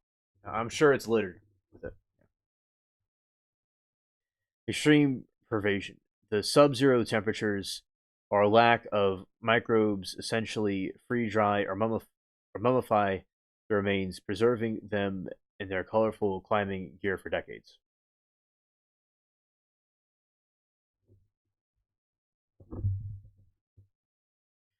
Logical danger. A frozen body can weigh up to 300 pounds due to ice accumulation. Moving such dead weight at a high altitude requires 6 to 10 experienced Sherpas, risks their lives, as helicopters generally cannot fly high enough to perform recoveries from the upper slopes.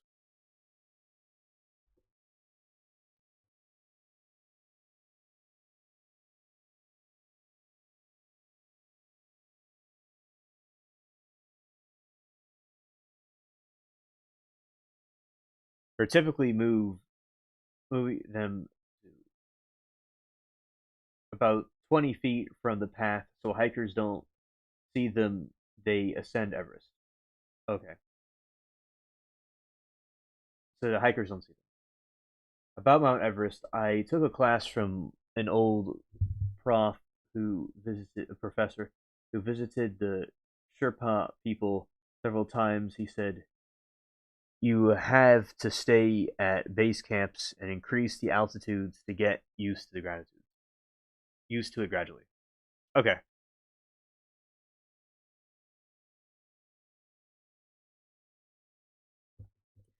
You wait till you learn how to fly, right? Fly like a falcon.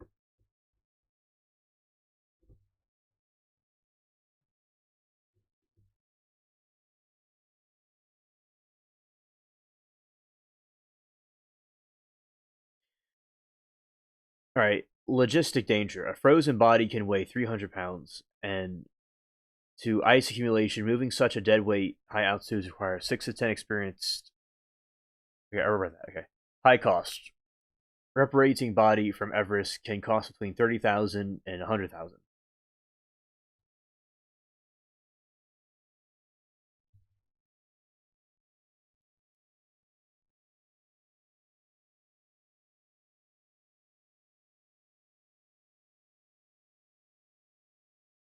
Fashion says a space center could figure it out. Also, maybe learn new tech from the low density flight. But you're right. You have no problem. Yeah, or Superman. Yes. Green boots, believed to be Indian climber, famous landmarks. Some bodies have become chillingly famous because they sit directly on the standard climbing routes. Green boots, believed to be the Indian climber TP, who was deleted, died in '96. For years, his distinctive neon green boots served as a distinctive marker for those approaching the summit.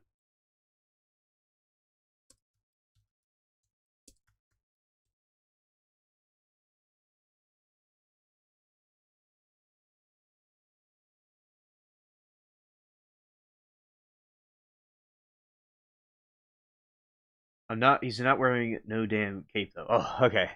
Yeah, we're no cape. Got it.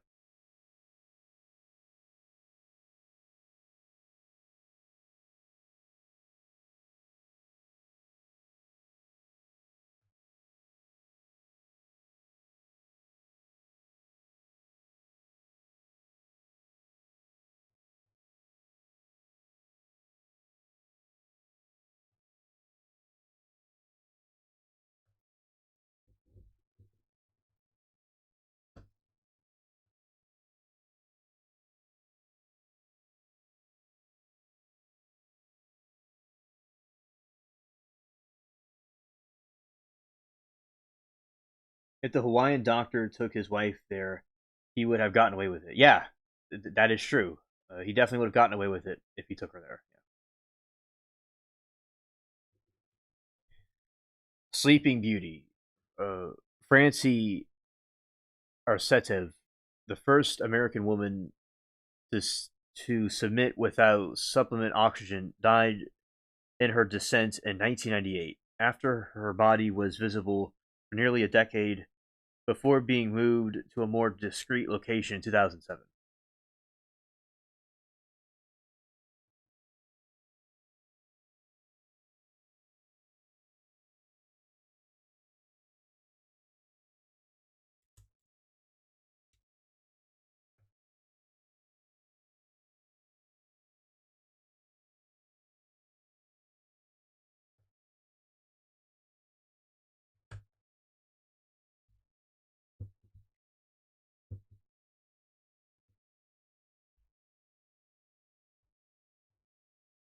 Backsplash. Yeah. Rainbow Valley, a specific section of the mountain named for the brightly colored downsuits of many fallen climbers who remain scattered there. Recovery efforts. Nepal Army, the group like Eco Everest expeditions, have conducted annual cleanup missions. For example, the 2024 uh, season, they successfully recovered five bodies and skeletons that have been newly exposed by melting ice due to climate change.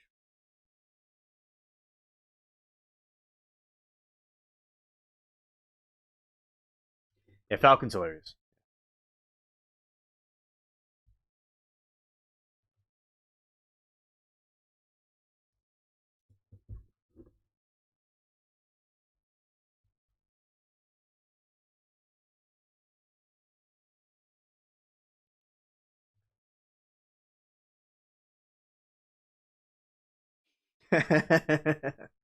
Hilarious. Glory.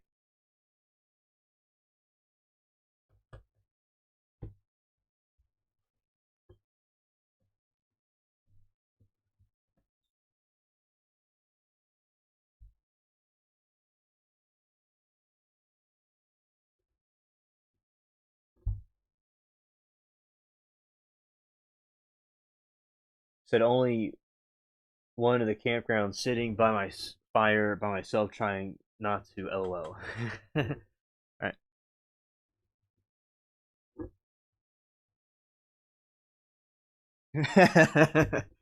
Captain Timu Underpants.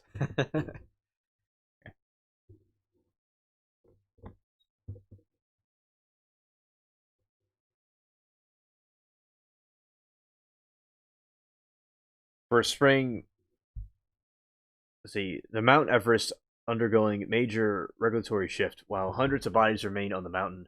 New laws have turned into the most strict management of climbers' environment in the world. 200 remaining bodies are concentrated in the death zone above 8,000 meters because the extreme altitude, the thin air makes recovery operations life-threatening and prohibitively expensive. Location just below the summit on north side, the area is strewn with corpses and bright-colored down suits that have been preserved for decades by cold.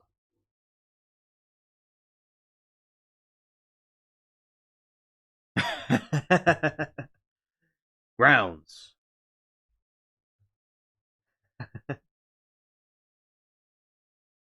Yeah, camp. Campgrounds. Yes. That is hilarious. Campgrounds. A body known as the German Hannelore Schamatz marked his spot for years before eventually being blown further down the mountain.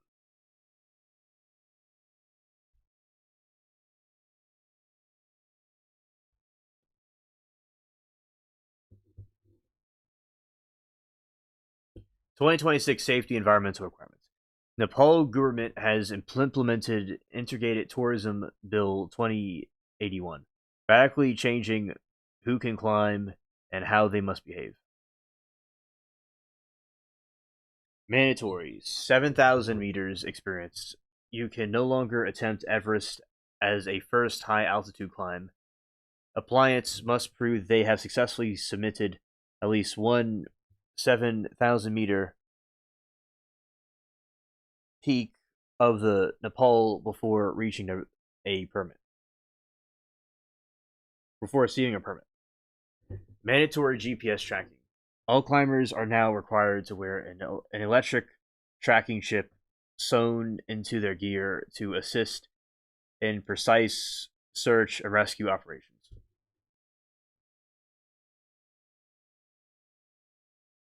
No solo climbing. Unsupported and solo attempts are strictly banned. Every two climbers must be accompanied by a government certified Nepali guide. Stricter waste management. Climbers must bring down at least 8 kgs of garbage to get their deposits back.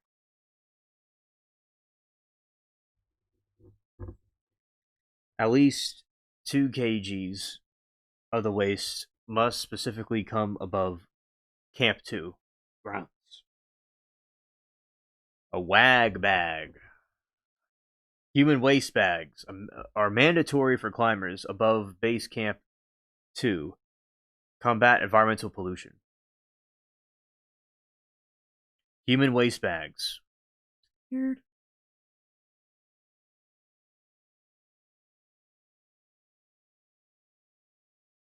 Compulsory insurance. Policies must now explicitly cover emergency rescue and body recovery, with a coverage typically ranging from 20,000 to 200,000.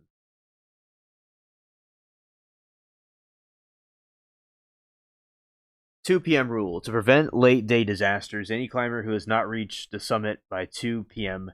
strictly required to turn back.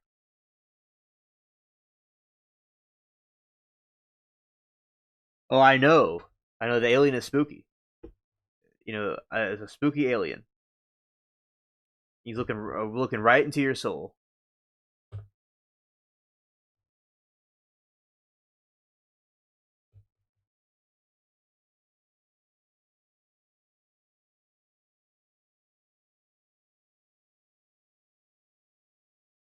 Yeah, looking like Yoda. Right.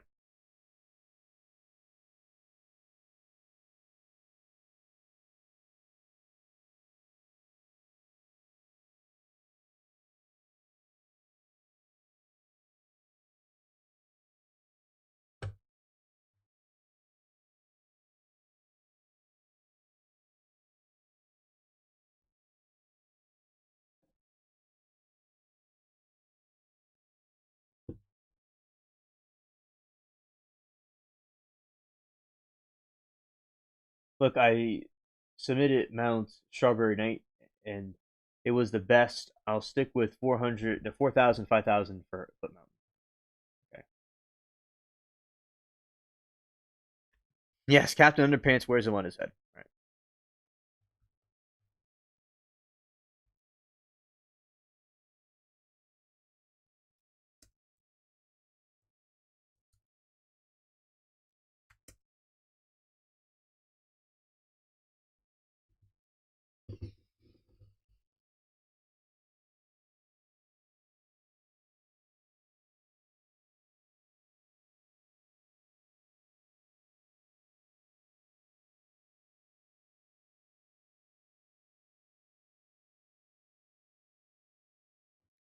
Strawberry Mountain, often referred to as Mount Strawberry, the highest peak of Strawberry Mountain, ranging of East Oregon,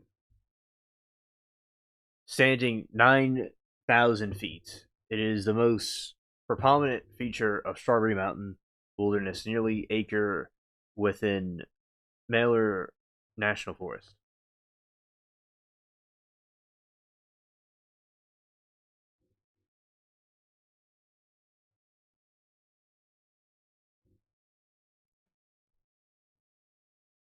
Scared. Key features of hiking. The mountain and surrounding wilderness are known for their extreme ecological diversity, encompassing 5 of the North America's 7 major life zones.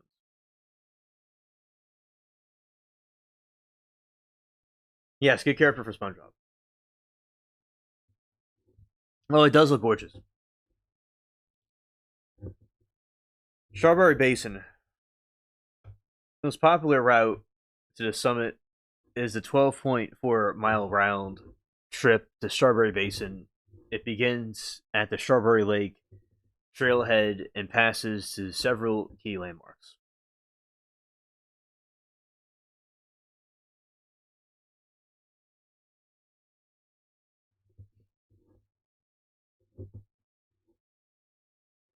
Strawberry Lake, an acre of Alpine Lake, 6,200 feet.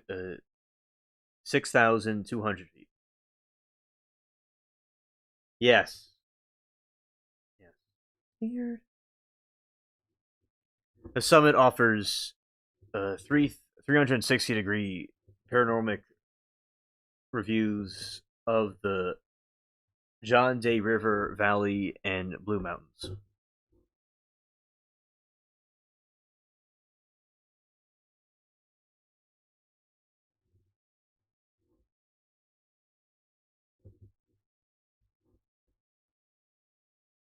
Thank God. Yes. Yes. Hey, Lori says, we did 3 hikes in a day before summiting to get strong. I don't really know what summiting means in hiking. I'm ignorant about hiking.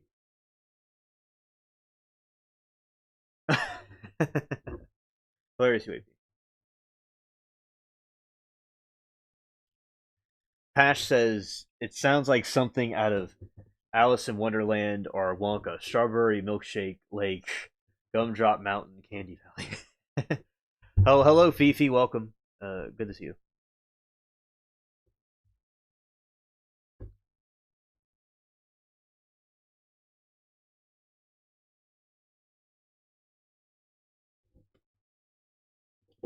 Falcon said, I'm not the sure what the highest mountain I've climbed was, but I climbed a few.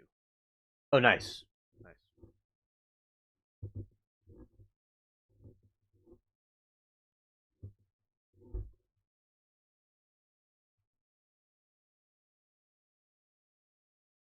Oh, okay. Okay, thank you. Lori. The Big Rock Candy Mountains, and you walk right out again. Into you go into jail, and you walk right out again as soon as are in. And the jungle fire was burning. Yes, I know that song.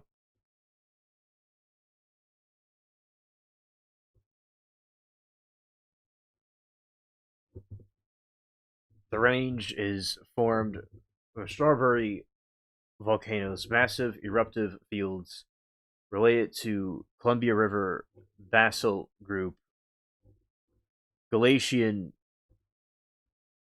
No, yeah, the Galatian during the last ice age created its characteristic U-shaped valley and high alpine lakes.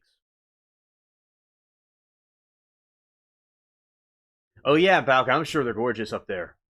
Well, down there. I'm sure it really is a breathtaking sight.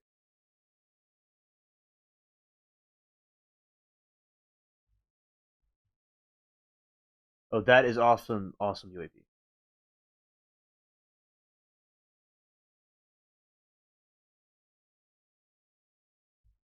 Yeah, passion. That's a very good idea.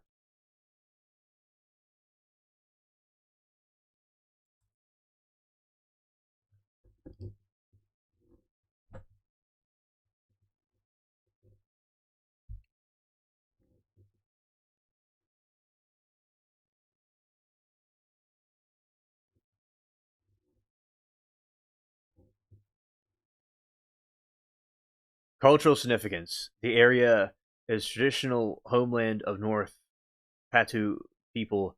It is later said to historical gold mining in the 1860s and chrome mining during both world wars. Technically, the higher you go, yeah, okay. And glad you found a hiker a couple years ago.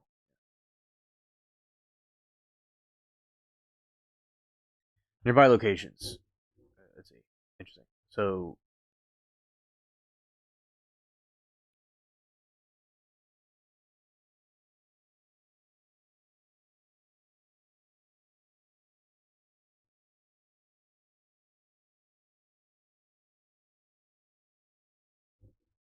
okay, passion. It says, yes, that's exactly how time dilation works. Scientists have used precisely the spinning effect to test these theories. However, going higher actually has two opposing effects on and they fight each other. When you move, say, from the sea level to like Mount Everest, you experience two different types of dilation. Velocity, as you noted, because Earth is rotating sphere, the further you are from the center, the faster you are moving through space. This higher speed makes your clock tick slower in relative to someone on the ground. Gravity, general relativity. The time also moves slower and closer to the massive objects like Earth. And high altitudes, a gravitational pull is slightly weaker, which means your clock ticks faster.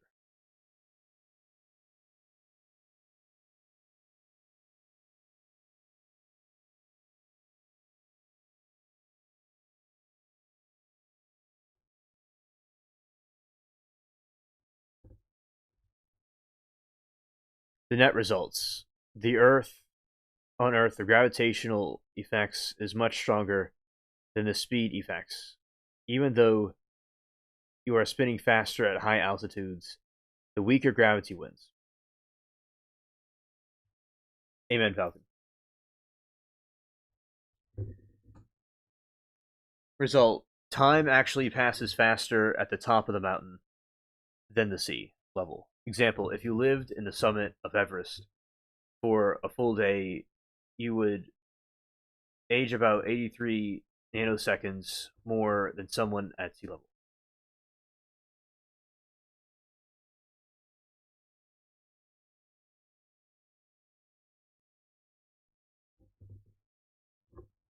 Real world test. The the Hafele Kettiging experiment, 1971. Physicists flew atomic clocks around the world.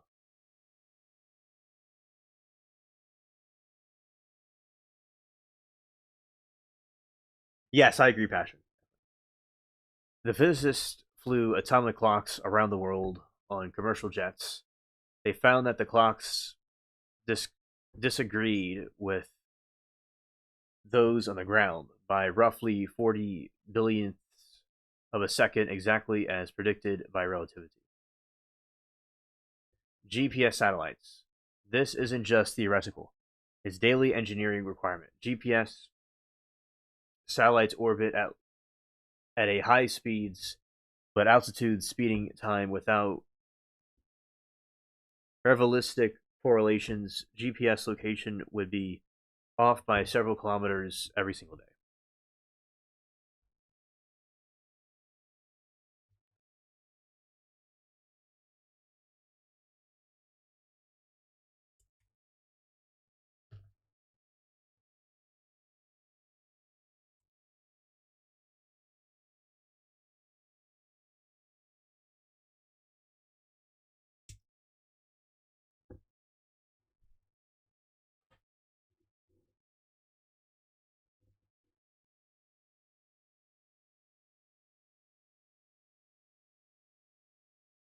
Now it says as you move up, the gravitational effect, which speeds time, is much stronger than the speed effect, which slows it down. Speed effect at the equator as you go higher. Your spinning speed increases, however, at the height of the 10 kilometers. This extra speed only slows your clock by about 0.03 nanoseconds per day. Gravity at the same time, the height of the weaker gravity speeds up to your clock by about nanosecond, 95 nanoseconds per day, because gravity influences 30,000 times stronger than the speed affects Earth's surface. You would always age faster as you go higher than finding a perfect slowdown spot.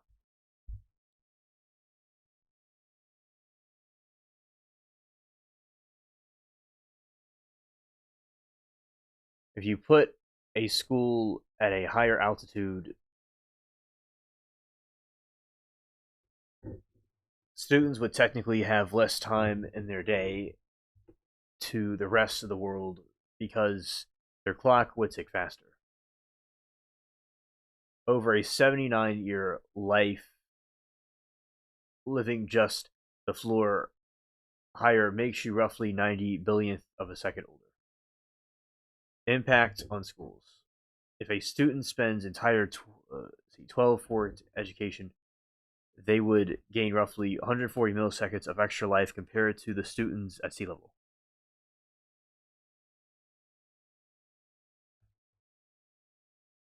Okay.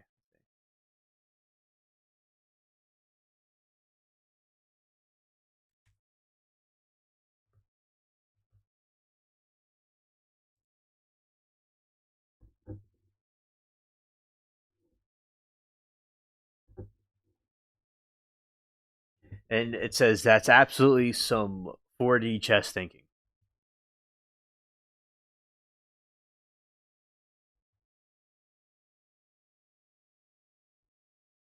If you built a school on a giant track and spun it backwards westward, the exact same speed as Earth spins, you would technically be stationary in space while the Earth rotated underneath you. Here's a breakdown of how high-speed bending school. The zero-speed paradox. The speed paradox. The equator. The Earth spins about 1,000 miles per hour. If your school spun backwards at 1,000 miles per hour, you would be perfectly still relative to center of the Earth.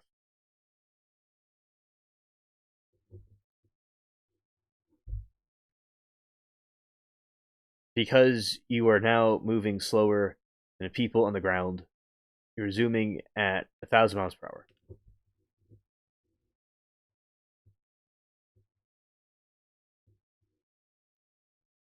And your clock would tick faster than theirs.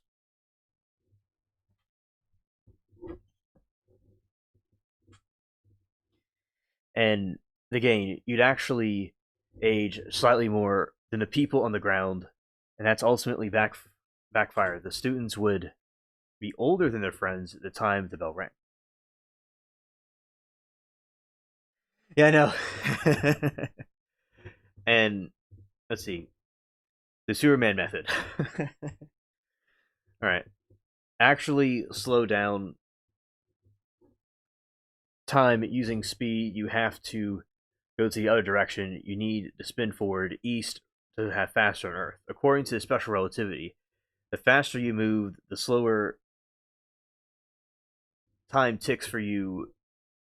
If the school's bus was supersonic, jet flying east at Mach 3, the student would come back slightly younger than when they left.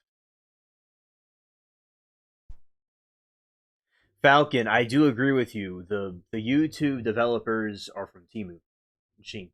On my chat, they have it fixed. On my chat, they have the heart and everything else on the same plane. They don't have it over the other thing like it does for y'all. Some poor kid is gonna tell I need more time to do my homework, and it will share his wacky idea with them.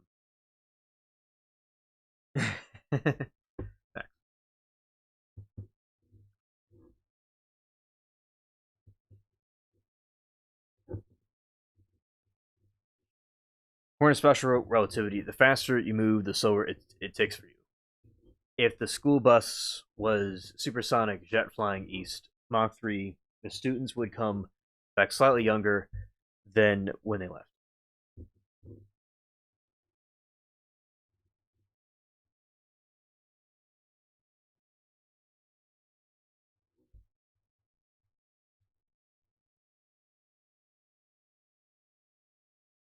You spun the school backwards exactly the speed of Earth's rotation. You create a permanent noon school.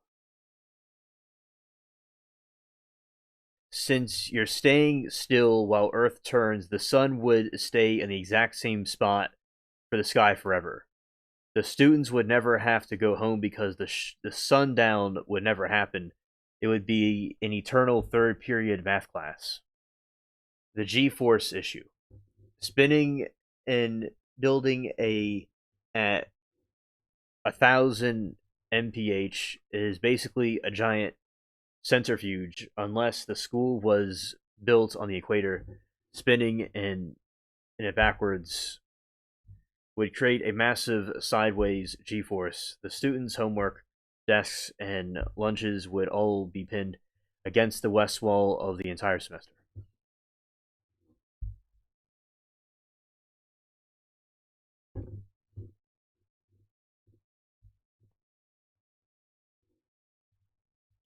The verdict: between the older students' problem, the flying mashed potatoes, and the cafeteria, a spinning school might be tough to sell for the school board.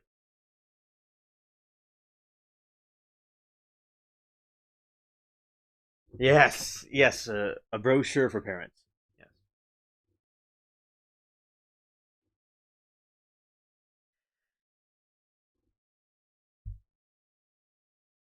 Yeah, let's see. This other part. The Typhus cylinder is exactly a black hole that has passed through a spaghetti factor. It is massive, ultra-dense spinning rod that mathematically capable of creating time machine by dragging space along its rotation. How the time warp works. According to Frank Tipler's 1974 theory, if you take a cylinder at least 10 times the mass of the sun and spin it billions of revolutions per minute, it creates a powerful frame dragging effect. The tidal light cones. The intense rotation warps the fabric of space and time so severely that light cones pass of the light, therefore time can follow actual tip over. Closed time like curves. When these cones tip far enough, they loop back on themselves. This creates a path called the CTC, where moving forward along the loop eventually brings you back to a point in your own past. Hot tub machine school.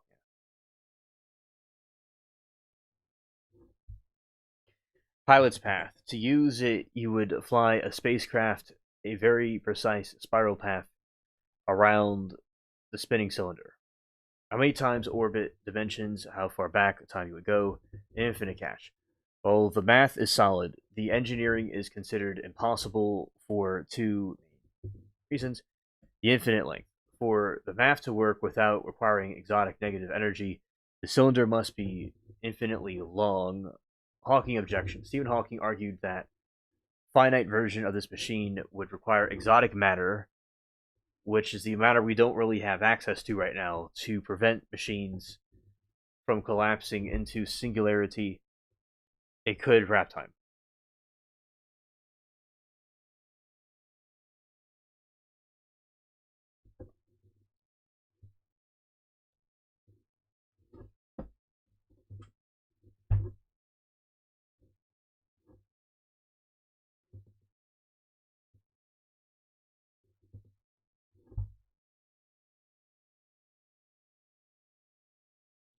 So if you could increase the density of the object and create a housing to spin it up, you could jump across time. Yep. And that sounds like it would be very fun. Rather than trial hopping, it'll be time hopping.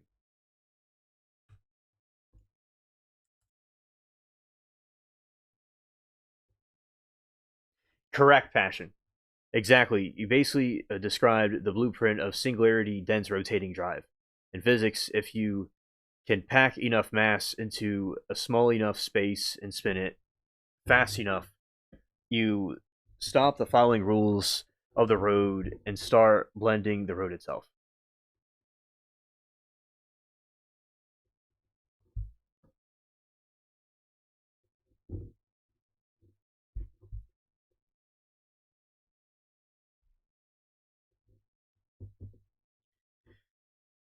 To create a Tipler style warp, the object has been so dense, the the neutron star material, that no known substance, not even carbon nanotubes or diamond, could hold it together. The centrifugal force would tear any physical housing apart long before it reached the necessary speeds. You essentially need gravity or magnetic field to access the housing. Reason why you wouldn't get dizzy, Falcon, is because when you're sitting there, you don't even, like, right now the Earth is spinning and you don't even notice it. So you wouldn't even notice the spinning happening because it's stationary within. It's, like in equilibrium. The object around you is moving, but the person inside is not. It's staying stationary. And frame dragging, as your object spins, literally drags space time with it, called the lens frying effect. The jump. To jump time, you wouldn't just sit inside, you'd have to navigate a spacecraft in a very specific spiral around the object.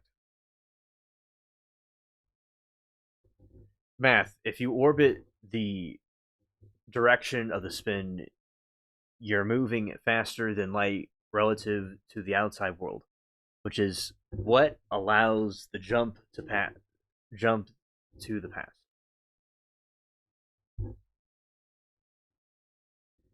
The event horizon risk.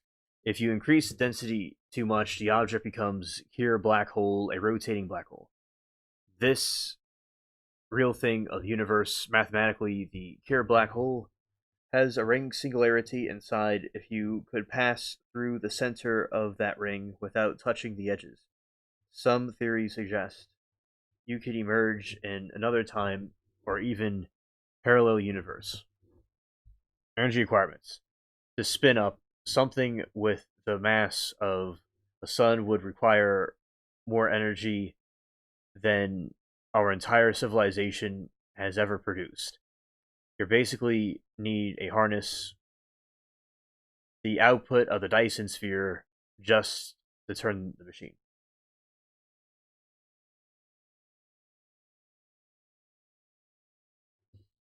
The John Titor connection. In the early 2000s, an internet legend named John Titor claimed to be a time traveler from 2036. He said that C204 displacement unit used the two micro singularities, mini black holes, to spun the high speeds, create exactly the kind of gravity tripper that we're describing.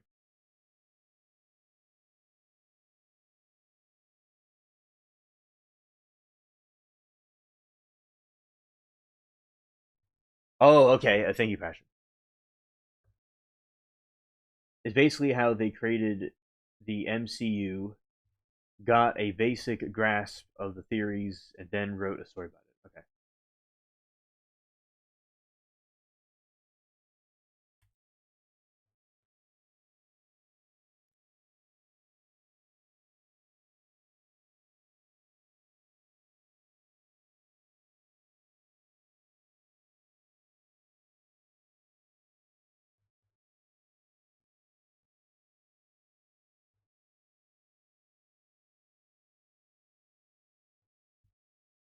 Okay. Spot on. The MCU and most sci-fi takes kernel of truth from theoretical physics, stretches it until it breaks into a plot point. Quantum Realm. The movies is just a rebrand version of quantum foam, a real theory that the smallest possible scale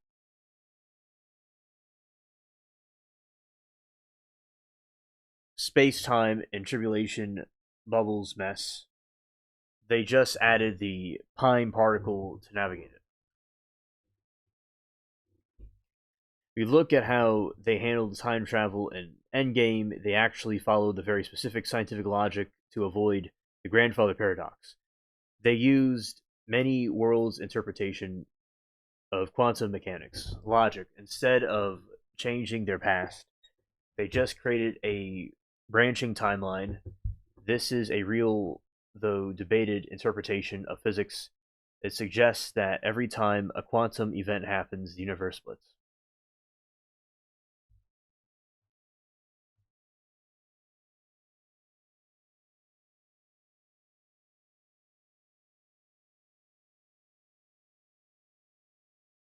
I don't like the requirements to breathe if we choose.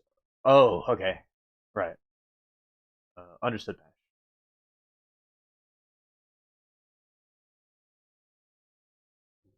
And Falcon said, look forward to evolution. Yeah, right now, society's de-evolving. Right now. The MCU twists, they added that GPS to navigate those branches. In reality, the Mybos strip is one-sided surface, which is perfect visual metaphor for a loop that doesn't have an end or a beginning.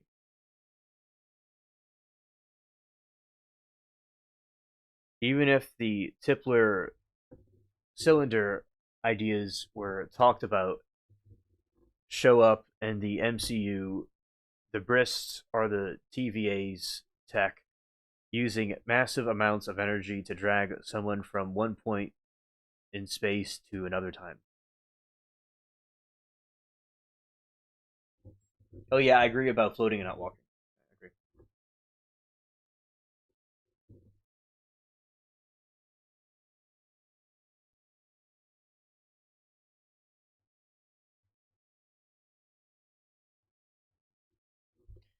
Funniest part, the real physics of the Spyros Malchus actually considered an Ant-Man to make sure, like floating around like you're in creative mode.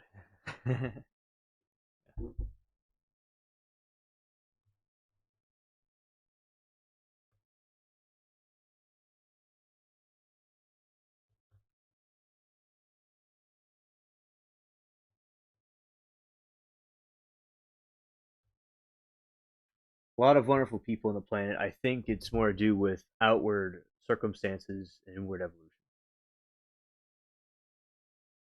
I think that can be understood. I think there can be a combination of both, but I'm sure a lot of it is the external situations probably are a big factor in driving internal decisions.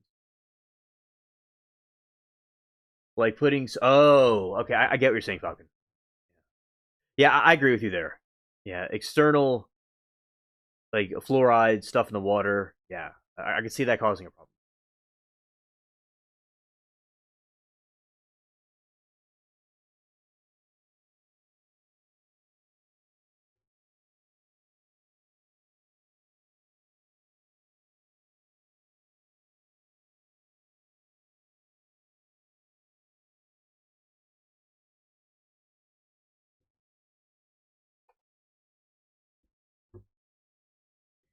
Okay, let's see.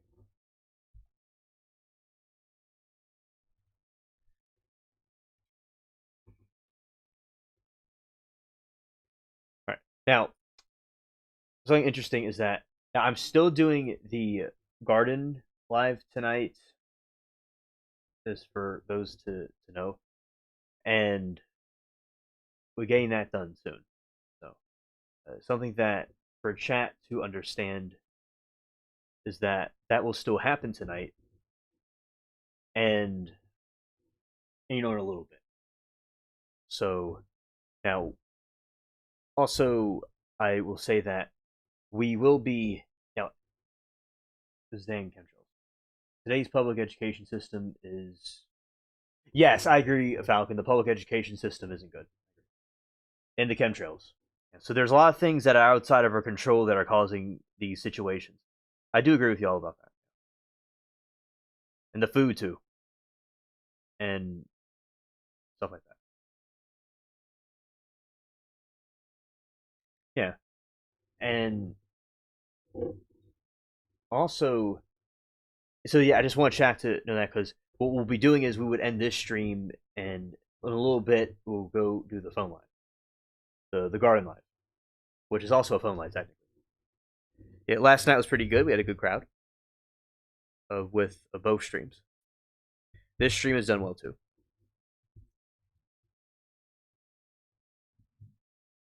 Yes, Alien and Wise. Yes.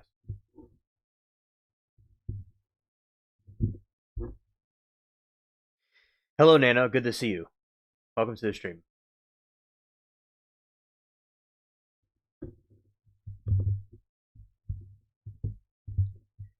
By the way, it was nice seeing you this morning, by the way, and I'm still going into the garden to do that one.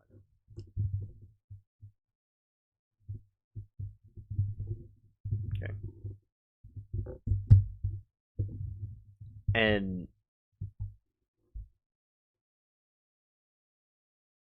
look at this thing, and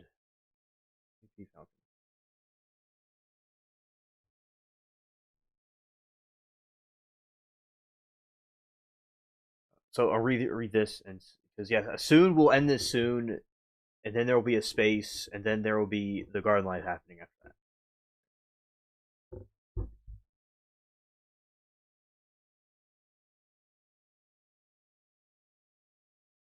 Yes, that is true. So far, yes, we always do well. So the MCU's time heist works because it leans into the real quantum theories, avoid the messy paradoxes that usually breaks the stories. Here is how the real world labs are looking for that quantum realm today and paradoxes they're trying to avoid.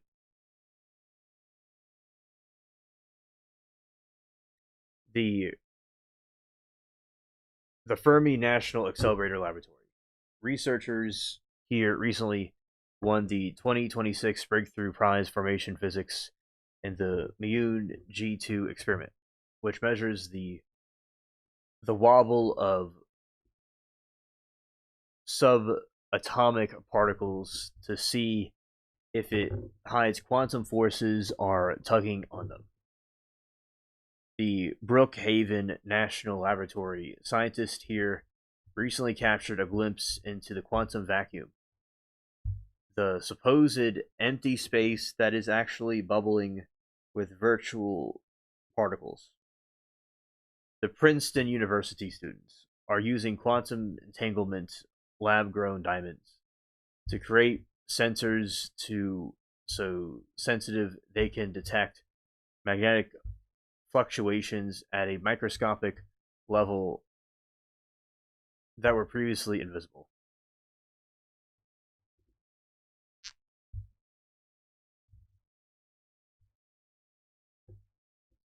Oh yeah, I agree.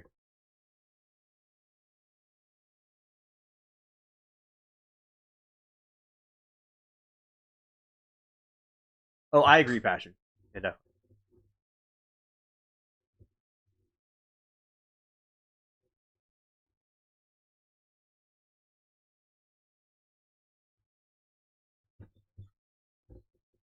All right. When sci-fi writers ignore these, the story falls apart. Physics, however, have some clever, weird ways around them.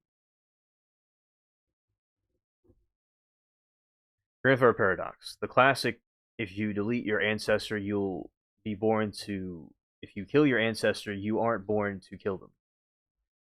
Fix many worlds interpretation. use the MCU, you don't delete your grandfather, you kill a version of him in a branching parallel timeline, so your original self stays safe. Bootstrap paradox. An object exists without ever being created. Example, you travel back to 1955 and give Chuck Berry the sheet of music for Johnny B. Goode. He becomes famous for it, and you hear it in the future. That take the music back to him. Problem: who actually wrote the song? The information has no origin point.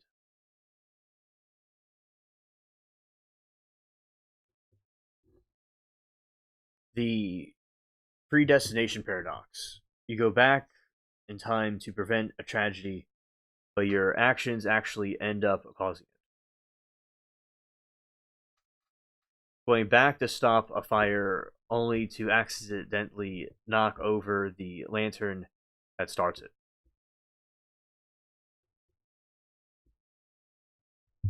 This suggests that the time is fixed loop. You cannot change the past scenario.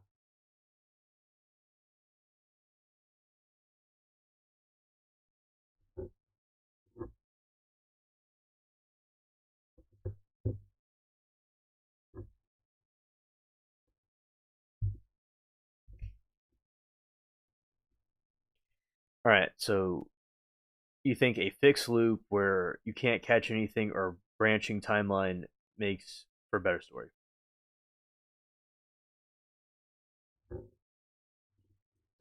Fixed loop.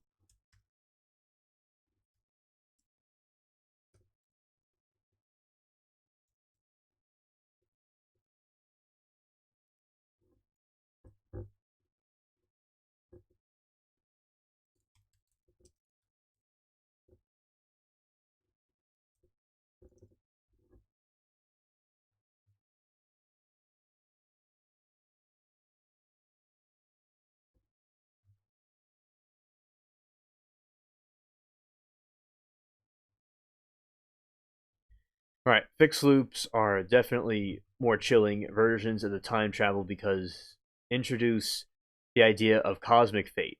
In a fixed loop, you don't have the will. Good morning, Brig.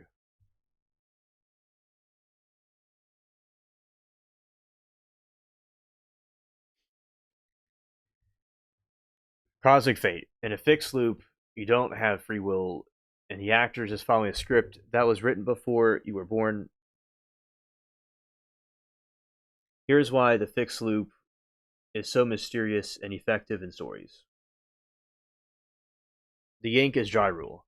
The fixed loop is past is unchargeable if you see a photo of a mysterious hooded figure at the scene of a 1920s bank robbery and decide to travel back to 20 to stop them. You usually find out that you are the person in the hood. You didn't change history, you fulfilled it. The brightest mystery in a fixed loop and the bootstrap paradox scenario. Imagine time travelers gives you a blueprint for a time machine and you spend 20 years building it. Then travel back and give those same blueprints to your younger self. Mystery. Where did the blueprints actually come from? Were they never invented, or did they just exist in a permanent cycle in a fixed loop information that can exist without a creator?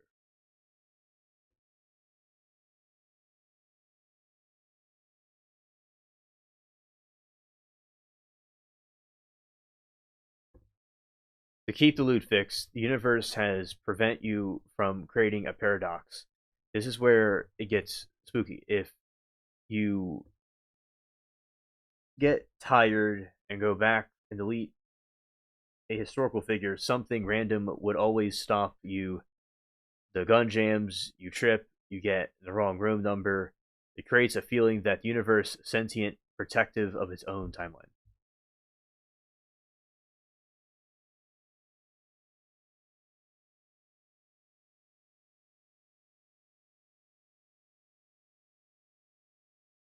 Oh, a good point, fashion thing.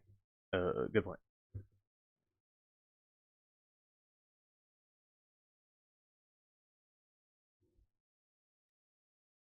Probably the Dark Netflix. Probably the most loop-filled stories ever made.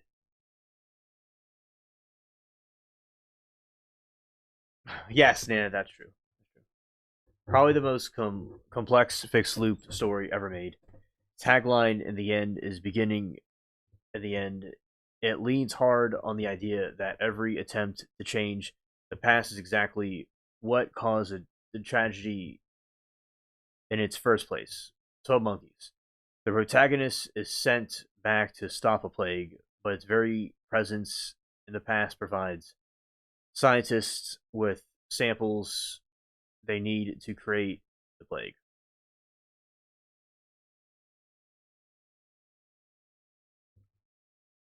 Harry Potter and the Prisoner of Azkaban.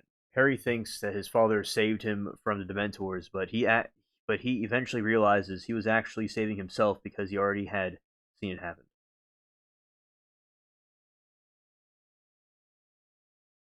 Oh, absolutely. That's good, Father.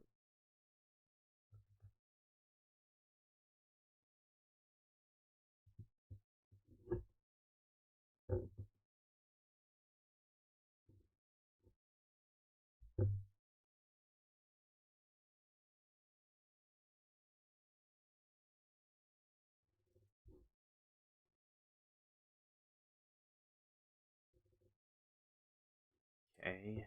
And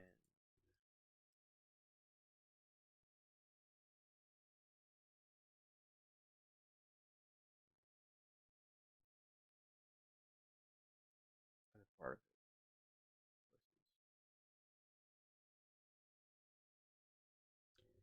Okay, and let's go right here.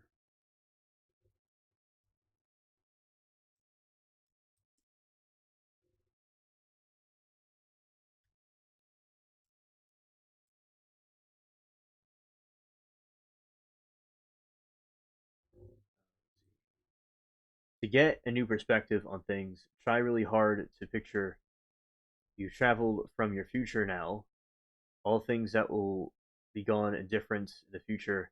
Now you get to see the experience. Very good point.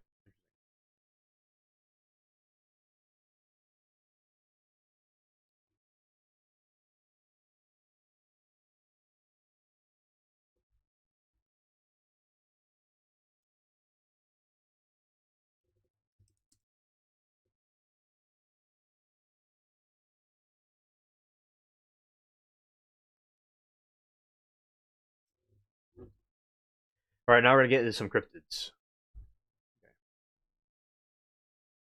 Now the mountain ranges is what we're talking about, where these things are from. So mountain ranges are hotspots for cryptids due to their rugged, isolated terrain and deep-rooted folklore. From bipedal ape men to spectral figures, these creatures are often seen as guardians, omens within their respective peaks.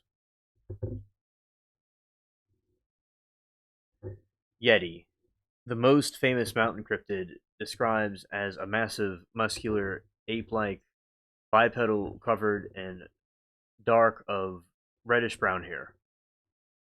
Local Shepra legend distinguished three types of ranging from small forest dwellers to dangerous giants. Oh, thank you, Falcon. There's always things we wish we could go back and see, people we wish we could still talk to. Picture now you're back then and get a chance to do it. Oh, I think of that too. That's how I think of things too. That's a very good way to think.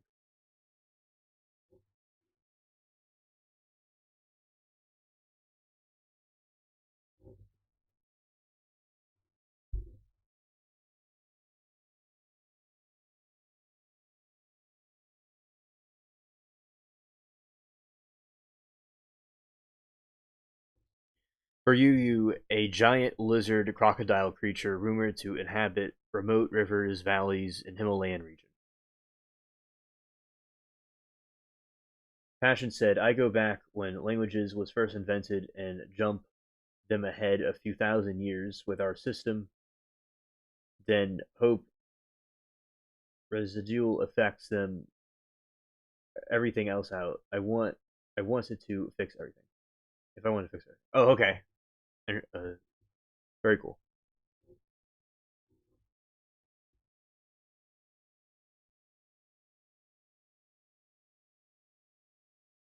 Amen, Falcon. Fact.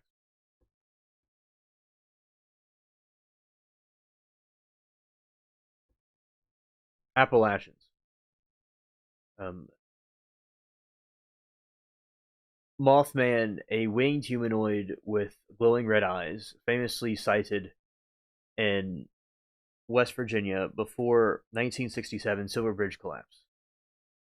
Flatwoods monster, a 10-foot tall entity with a spade shaped head and a metallic skirt like body. This first reported following a bright light in the sky in 1952. The sheep squatch, a woolly haired bear like creature with sharp teeth and red eyes, reported in West Virginia and Virginia.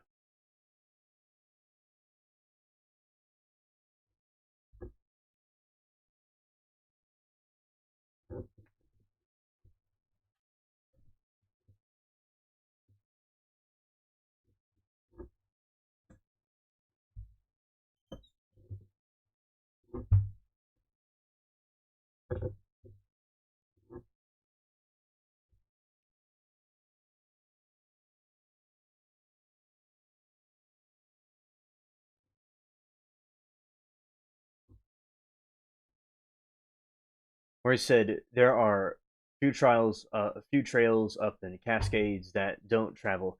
I sense they live there and feel I should leave it to them. Sasquatch. Oh, yeah. It definitely those things are out there. Yeah. Yeah. Last night we are talking about the skunk ape. Also,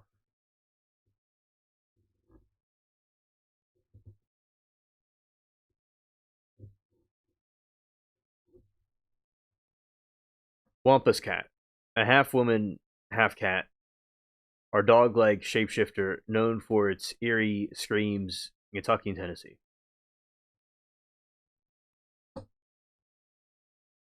The Andes, South America.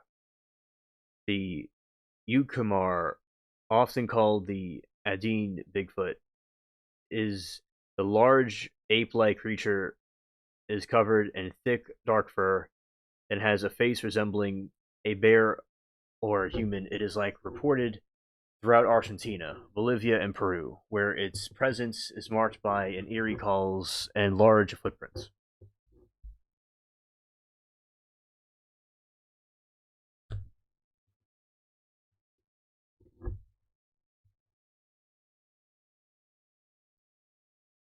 Dark Watchers, a tall spectral beings clad in caps, wide brimmed hats that appear on ridges at twilight. They known for watching travelers before simply vanishing when approached.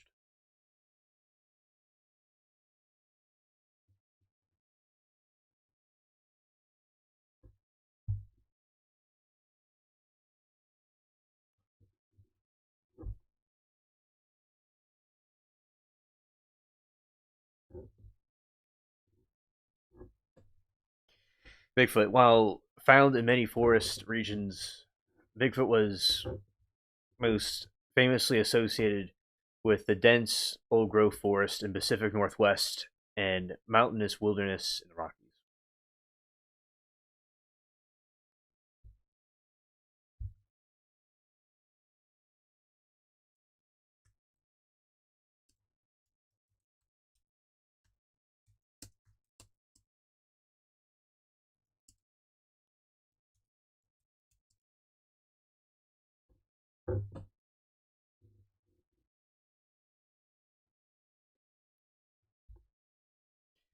All right.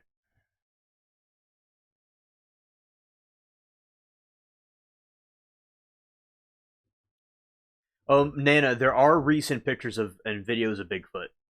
They're just not really known a lot in the media, but yeah, There have been reports of Bigfoot sightings and some videos of him. I've not seen a lot of them, but they are new. There are newer ones.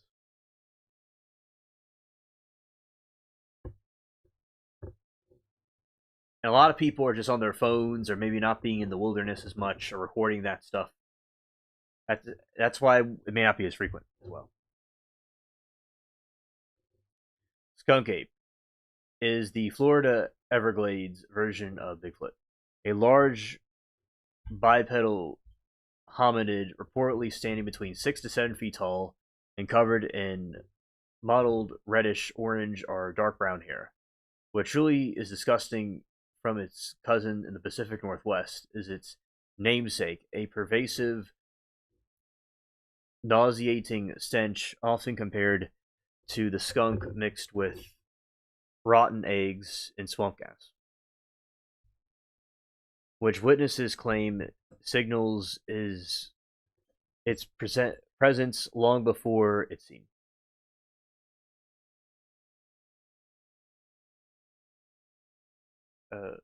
Passion said, maybe I'd quickly introduce the concept of paywalled digital content in the 90s to see if it takes us longer to become hooked on the internet. That's a good experiment. Oh, y'all got an earthquake? Oh, scared.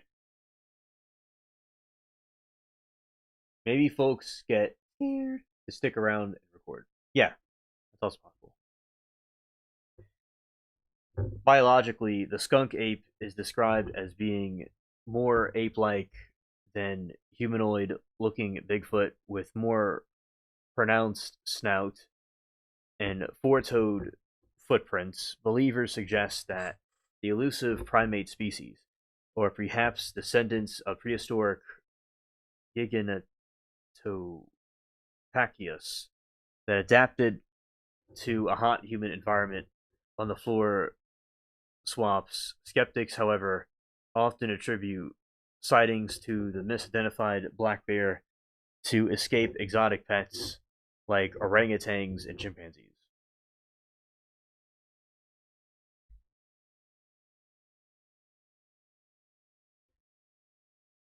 Briggs says Bigfoot requires $57 per picture. Nobody has ever had that much cash on them while hiking. Well, there you go. That's an answer. Yeah, he's a bit expensive to get his picture taken.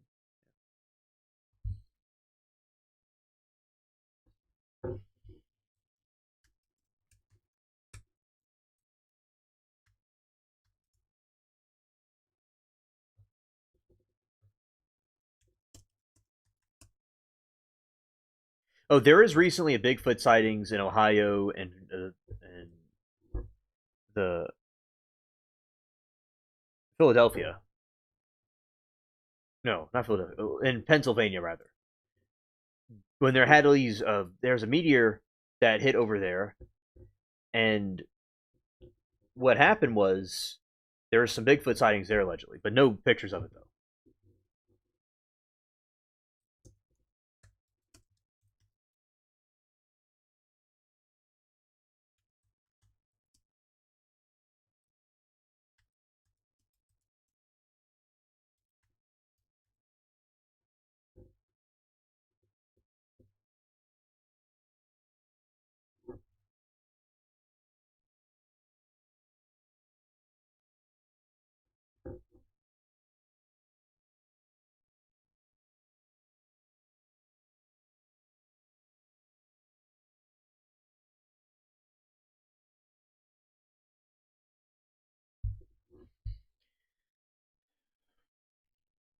While sightings remain largely elusive, the last couple of years have produced viral clips and flaps that have regenerated the debate.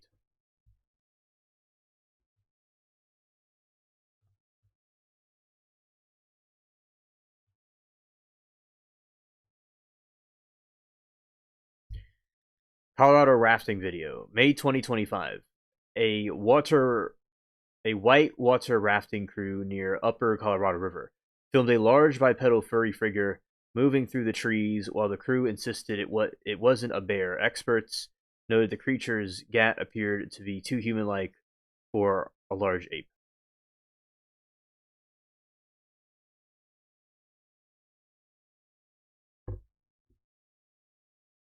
Parallel forests. A TikTok, September 2024. Record recorded in Lowtown, Oklahoma. The 10-second clip went viral for usual clarity. It shows a creature shifting leaves before looking around. Many skeptics believe it's likely a man in a highly quality suit. Michigan Trail Cam. 2026. A hunter's trail camera reportedly captured a 7-foot figure moving unsettling calm gait. The footage gained traction after the original poster allegedly vanished from social media shortly after.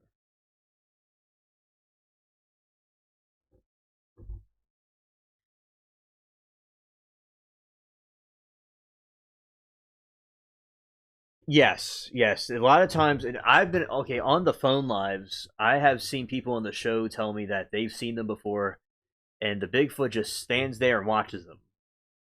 It looks kind of menacing. They seem just kind of fascinated with us.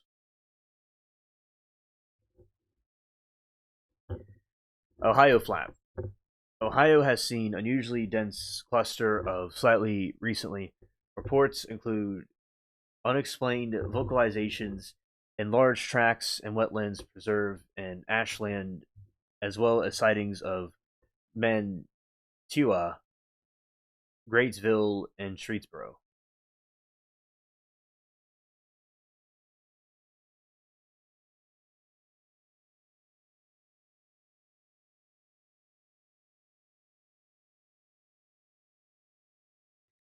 Passion. My uncle is in England, and he said they do. So, yeah, they still have the TV licenses up there.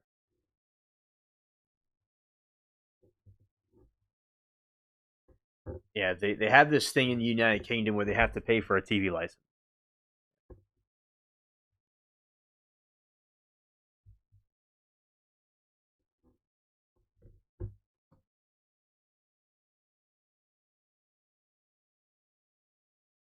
Mount Rainier, Ashford.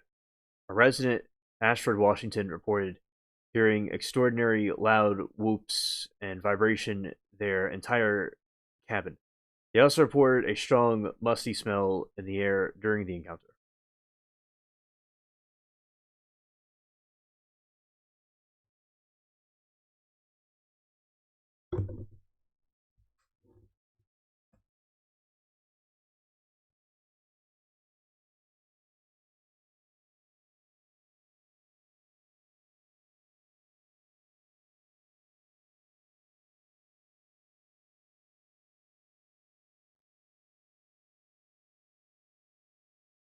And Capturing Bigfoot. 2026 new documentary directed by Mark Evans provides fresh analysis about it. Okay, let's see.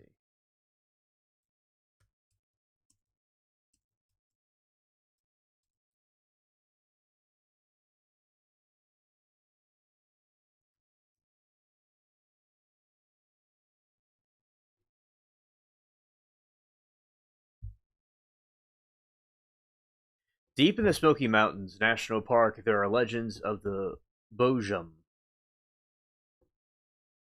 I always say a prayer aloud. I come in peace. I honor this place. Let the footsteps do no harm. Nature's loving magic cannot easily darn. Amen. Factoid.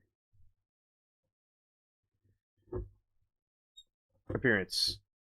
It has a thick, shaggy hair, human-like face, but is often seen from a distance on rocky cliffs, on outcroppings at twilight. Behavior. Unlike aggressive monsters in movies, Bojome said that the mostly solitary and keeps to himself, though it can become aggressive if provoked.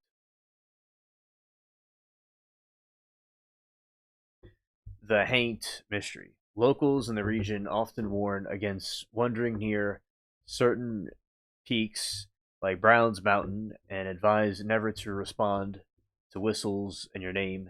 being called in the woods, phenomena sometimes called Bojem or other heights. Television programming. Yeah. I watched a documentary about a man who went four wheeling with his friends and they were attacked by a Bigfoot and he is the only one who survived. Wow. That's messed up.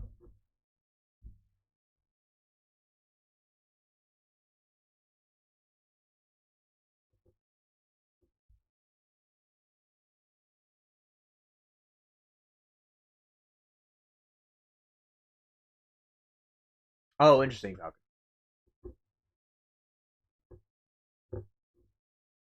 The Hail Mystery. Locals and regions often warn against wandering near.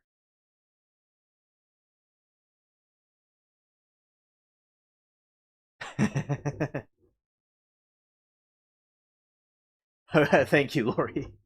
Uh, my pleasure, always. Okay. Behavior. Unlike aggressive monsters in movies, Bojem is said to be mostly solitary and it keeps to himself, though it can become aggressive if provoked.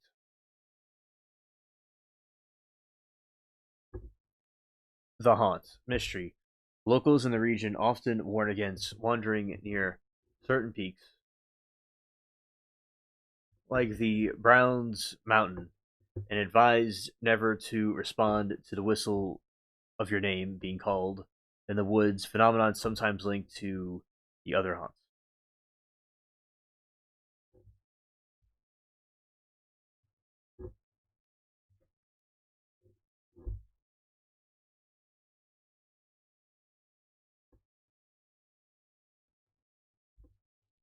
The Abba Witch. Moving in North Sasquatchia River, waters lower Appalachian Hills of Pennsylvania. Appearance. It describes a small 4 foot tall humanoid with brown hair. Behavior. It is known for the strange prankster nature. History accounts claim that the Abba Witch likes to sit in trees and throw apples at people passing below. Etymology.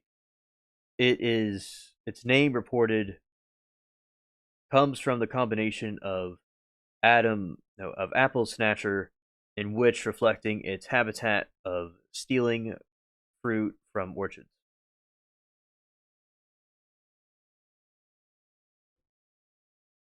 The Not Deer Appalachia. This more modern uncanny valley.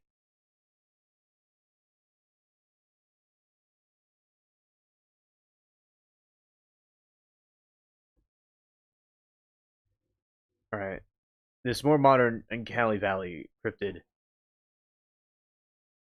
that has gained traction on forums like Reddit and high stringiness concept. It looks exactly like a deer, but something is just not quite right about it.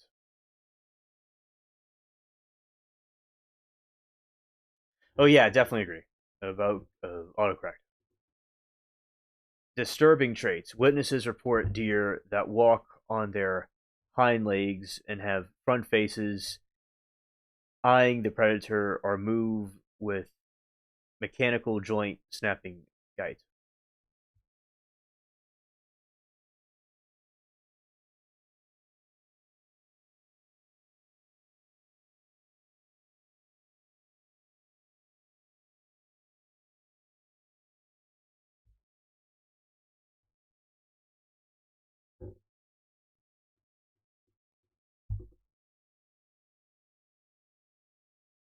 Snallygaster Maryland.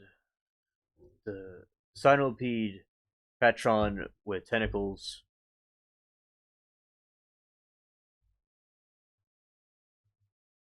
Oh, Nana, she was talking about the Bigfoot story. Uh, you're talking about. I watched a documentary about a man who went four wheeling and his friends. They were attacked. Bigfoot. He is out there. Only one survived.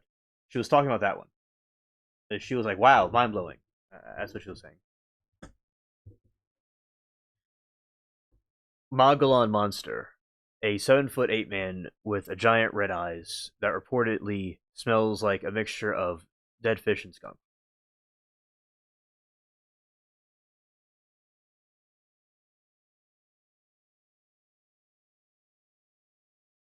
Oh yeah, Falcon.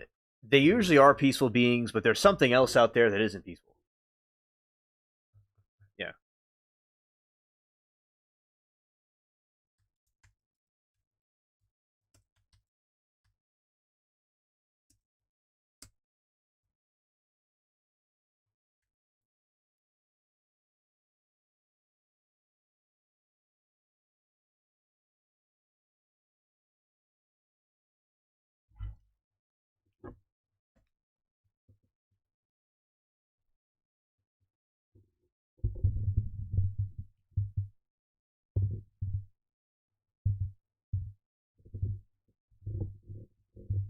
Oh, okay, they're territorial. Yeah. One time, someone that's on the show told me about it, and the thing had red eyes, and it was intimidating. So they could be very territorial. For many indigenous cultures, a Sasquatch was not a cryptid or a mystery to be solved, but a real spiritual and physical presence deeply integrated with natural world and native history of the beginning, focused on its role as a protector, a teacher, and a relative rather than a monster. Linguistic origins. Sasquatch is Anglicized version of Sasquest, pronounced Saskeuts, which comes from the Halk language spoken by the Sists people of British Columbia.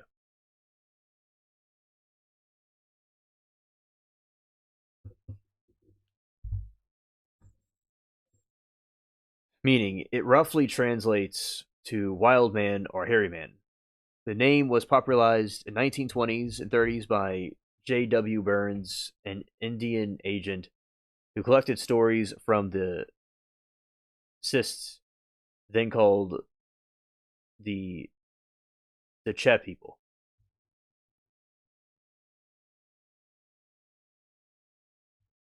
Yeah, there you go. Be like a human versus an ant.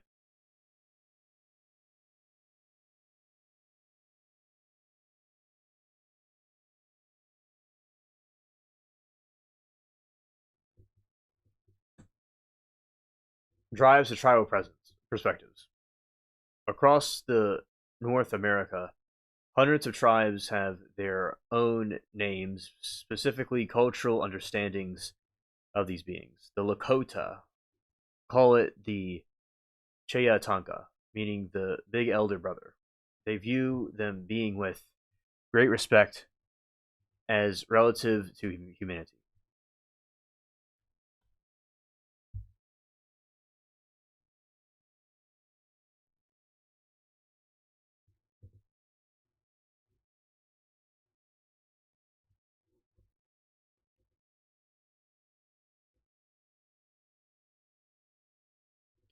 The the Lumai referred to the Tezem people, ancient one of the forest, who is considered a real non-mythical being.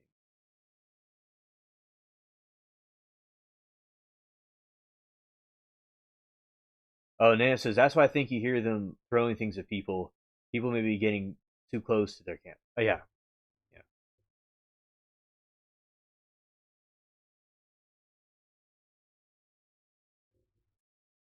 The Choctaw, a Champi or a Lofa, a watcher in trees, often used as cautionary tales to teach children respectful in the wilderness.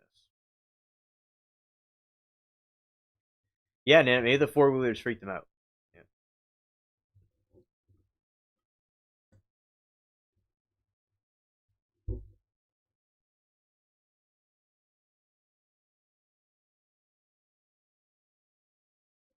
The Ojibwe use the word "sabe" for the creature, which serves as a symbol for the virtue and honesty.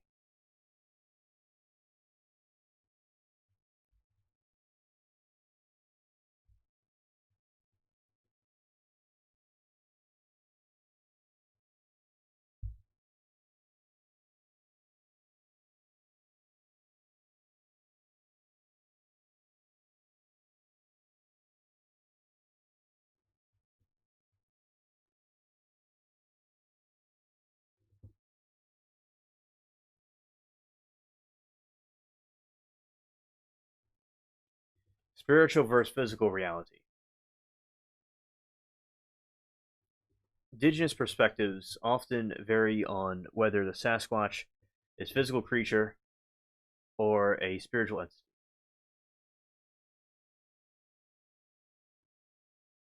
Physical being.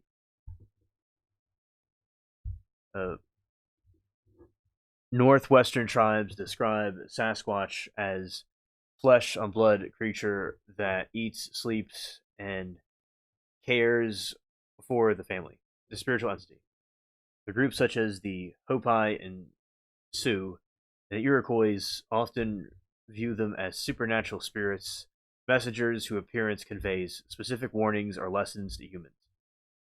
They believe in the shapeshifters capable of moving between physical and spiritual realms.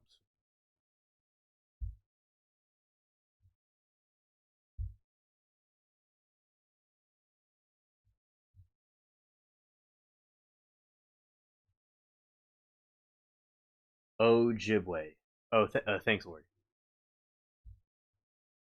Native stories about Sasquatch are frequently emphasized. The environment, guardianship. Beings like Sasquatch are seen as protectors of the land who appear when natural balance has been disrupted.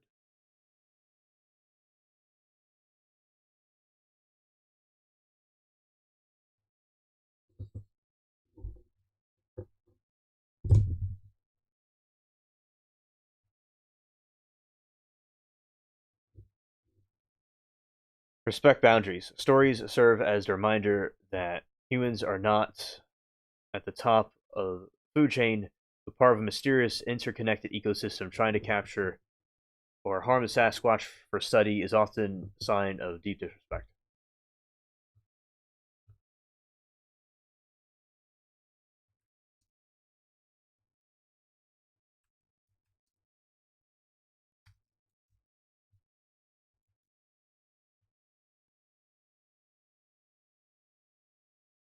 Oh, they do. Oh, they do.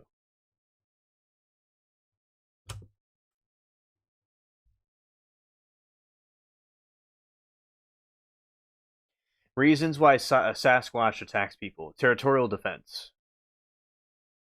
environmental and spiritual disruption, hunger and sickness, mischief and lessons.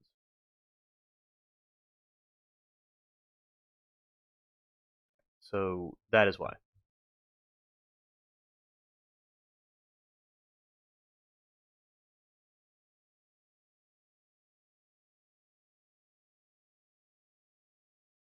Bigfoots have kids too. They will protect their kids and family and territory as we protect ours.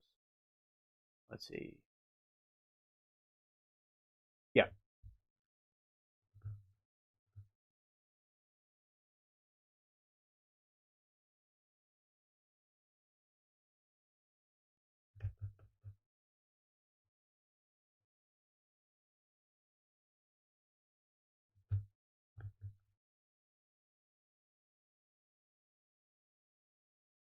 I have not seen that.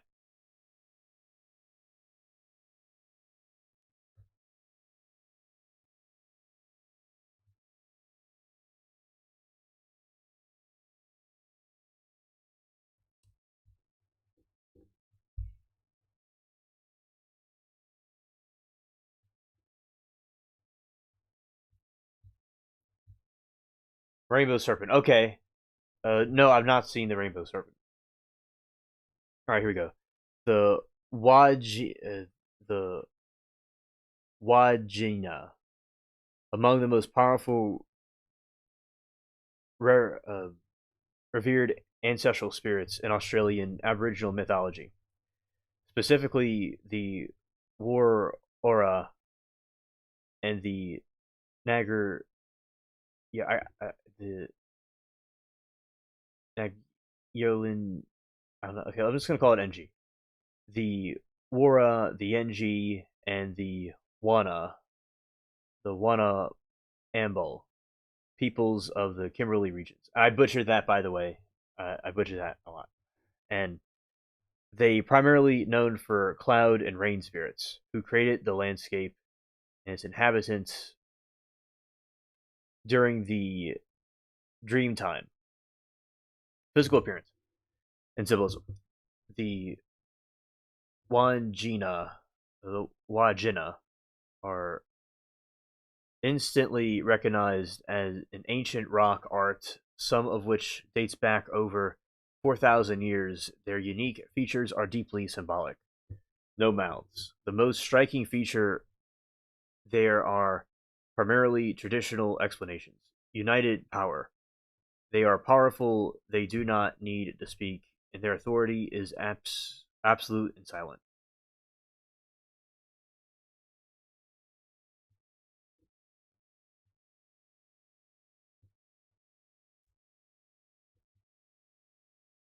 Food prevention. It is believed that if they had mouths, the rain would never stop, falling eventually drowning the world. Large dark eyes, often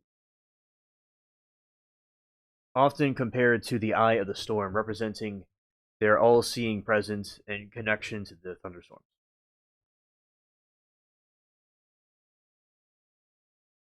Greg says, I went to high school with Juan Gina. He stole my lunch money a few times. Scared.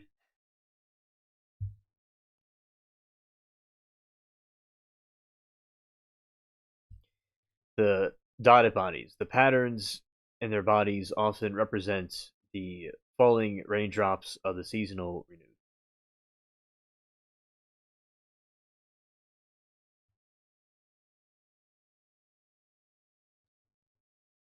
Role and law for the Maoan people in their community. The the Wanjina are not just myths, but living presence that establish law, culture, and language in the land. Deng Yuan.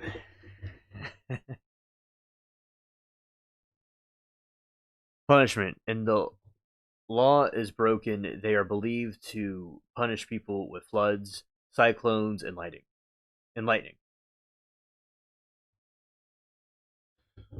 Spiritual refreshments. Indigenous custodians traditionally repaint, refresh figures in scared caves to ensure to return the rainy season and renewal of the land's fertility.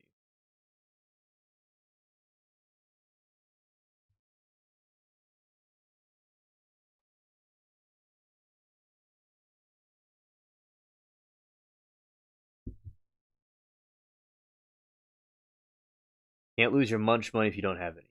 Scared.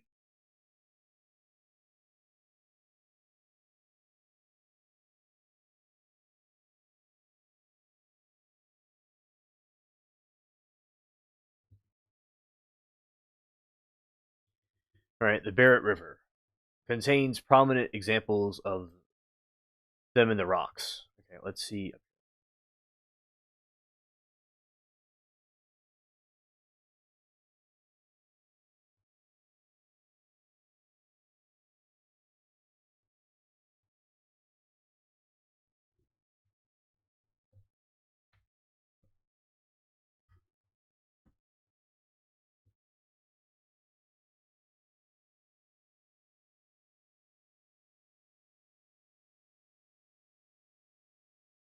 He just won it. He just wanted it. I like that. He just won it. Yes. All right. The Aboriginal spirit stories, foundation of dreaming, dream time, and world view, where ancestral spirits shaped the physical world and continue to exist alongside humans today. These stories are often tied to the specific landmarks, mountains, and lakes and caves, acting as both cultural maps and warnings about the environmental hazards.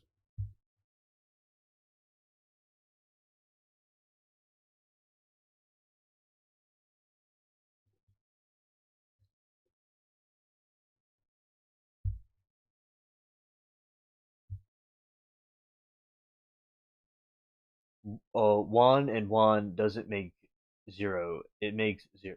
One and one doesn't make two. It makes zero. Yeah. Okay. Mountain rock spirits. The Quinnac. These beings inhabit the sandstone plateaus and rocky countrysides. Let's see. No, the escarpments of the Quinnac countryside in Cape York, Queensland. Tamara, the slender, elongated good spirits known for their mischievous but generally harmless nature. The Imjin, the thick-set, malevolent spirit, often depicted as ancient rock art as warning for children to stay away from dangerous areas. Mimi spirits, found in the Orch Cliffs and the Arnhem land. These desert's ghostly figures are believed to be the ones who taught Aboriginal people how to hunt, paint, and use fire. They also are so thin that they are said to live in the cracks of rocks and avoid being blown away by the wind.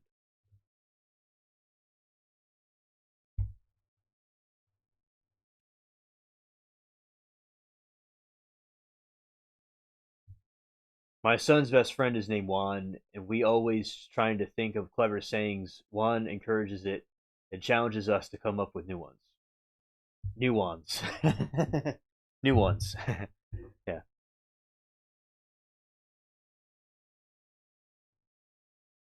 Wonderful. Yeah.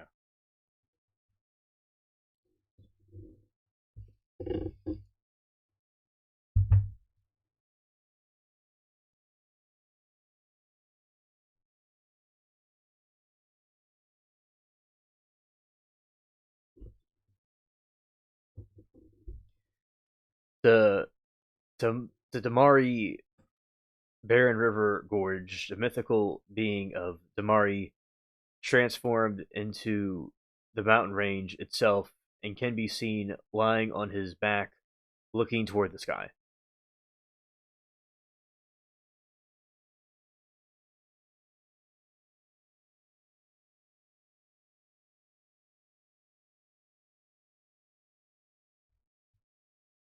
Don't wander too far into the wilderness. Don't wander away.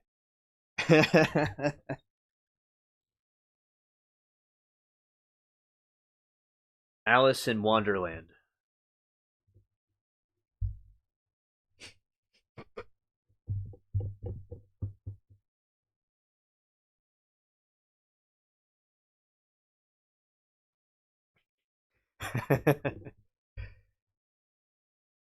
The chosen one.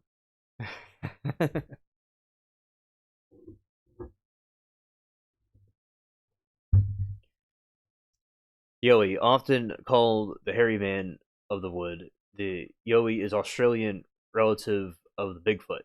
Stories of Yahoo or Yowie date back to centuries with some legends describing ancient wars between Aboriginal people and these aggressive, fast-moving hominids.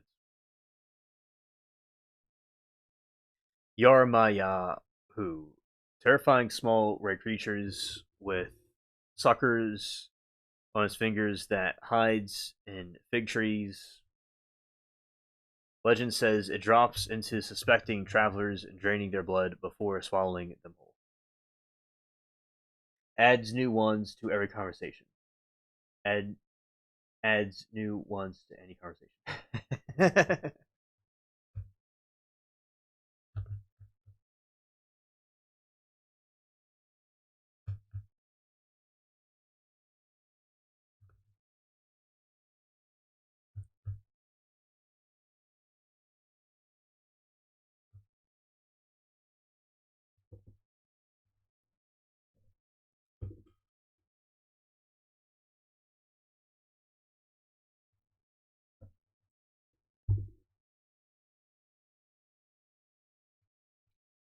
All right, there's Yara Ma Yahoo, and we're right about that. Okay, so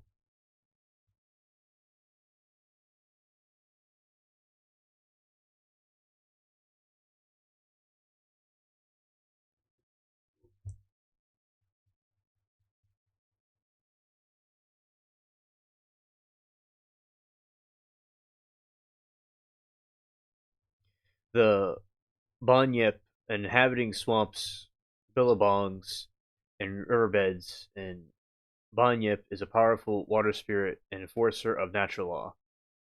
It is often described with horse-like head and booming roar that warns against overfishing or children wandering too close to the water's edge.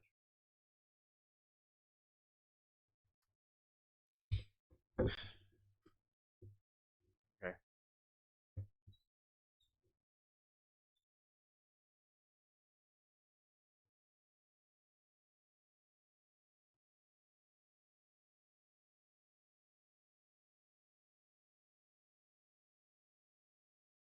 I can't think of one right now, but one will come to me. They're making new Highlanders. Henry Cavill, I think he's a good actor. Yeah. Oh, the famous Queen song. Wadlander.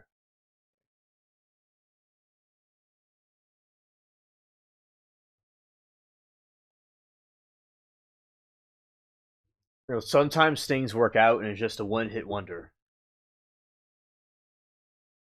Yeah, here we go. Scared.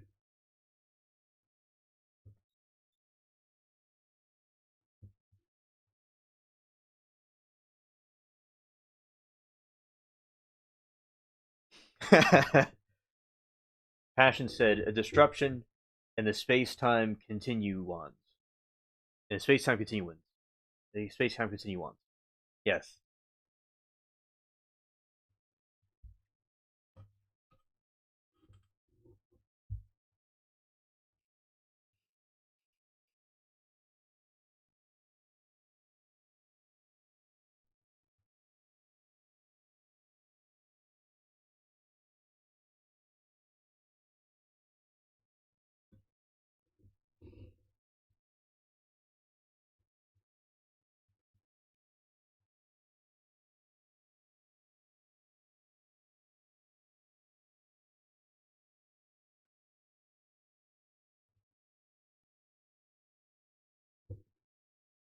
All right, Henry Cavill, Watcher Swan.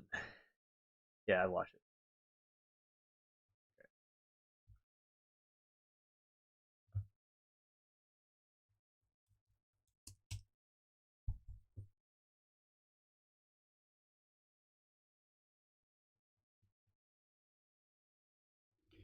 The Wandajin, the Wanjina, and and the and the Gowian, formerly known as the Bardshaw figures, are two distinct and world-renowned rock art traditions found in Western Australia's Kimberley region. While they often occupy the same caves, they represent different eras, style, and spiritual roles. A one stable star is collapsing. They're the best one. The best one saying. The best one saying. Chat is on fire.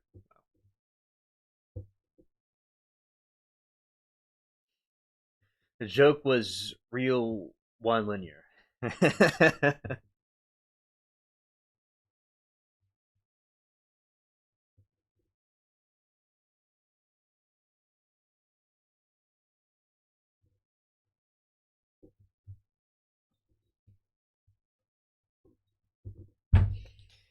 All right, so Wanajin is a dominant ancestral spirit of the different peoples. It's massive white face figure with large dark eyes, no mouth, 4,000 years old.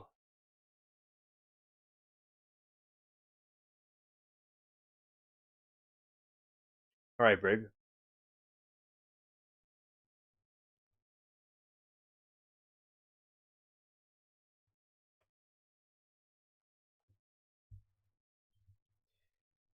All right, so the go in, go in, the go we on, go we on, the elegant dancer. Yes, yeah, definitely John Wick.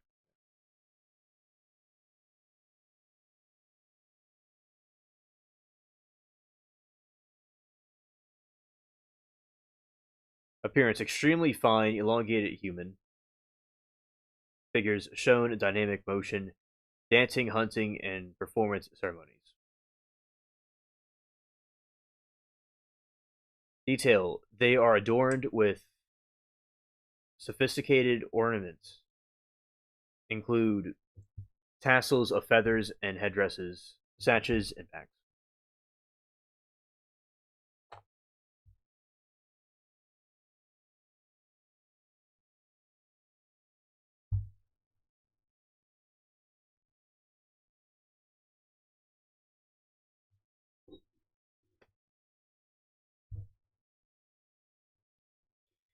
These are significantly older, with recent carbon dating 12,000, 17,000 years old.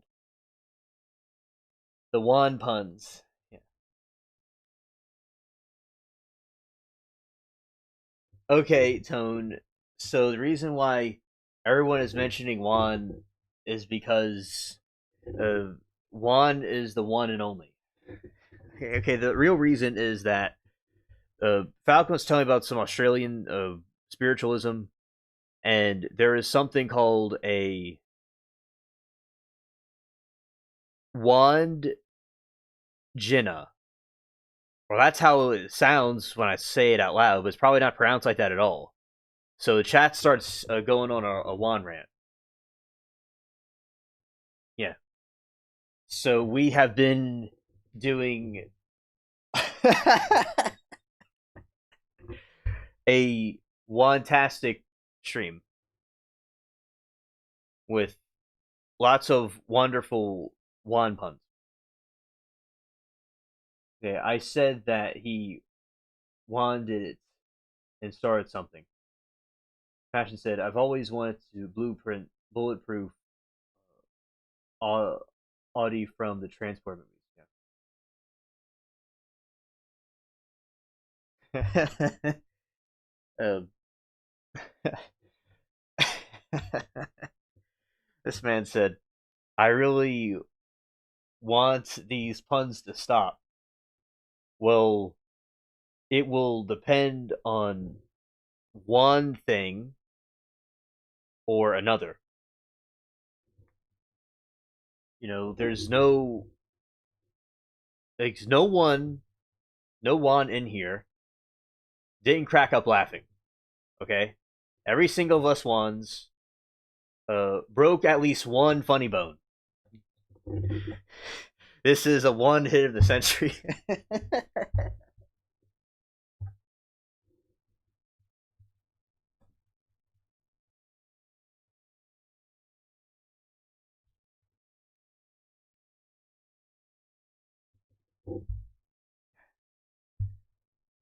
We aren't the want for the new topic though.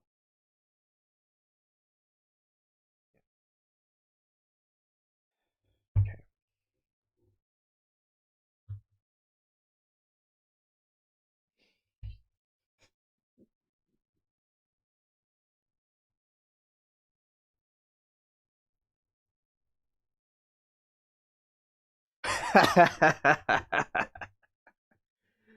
Oh my goodness.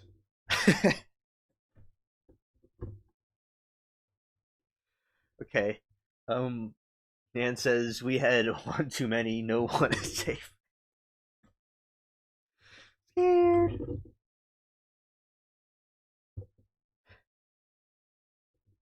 Scared.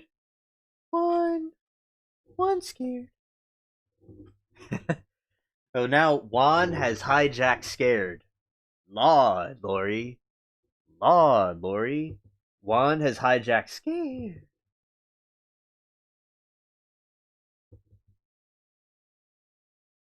I can even make this philosophical.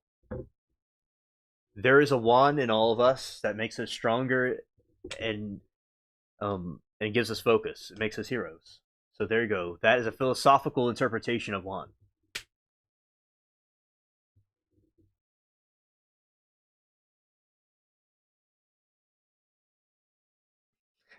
Carlos Astaneda is interesting. It's about the teachings of Don Juan.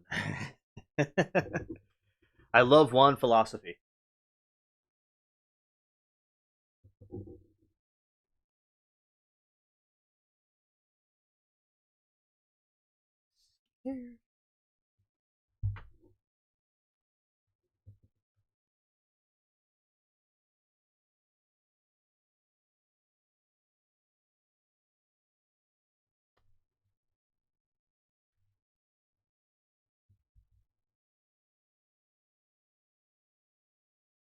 Apache said we could string all these puns into a kid's story and film puppet theater and become number one and be the number one and break the box office. Juan love.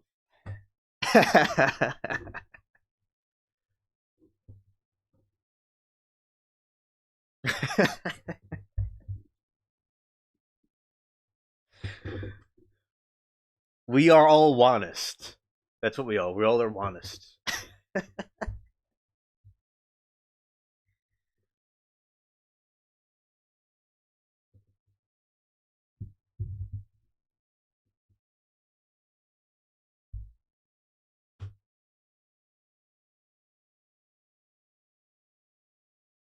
I would walk 100 miles. More of a one and done by a guy.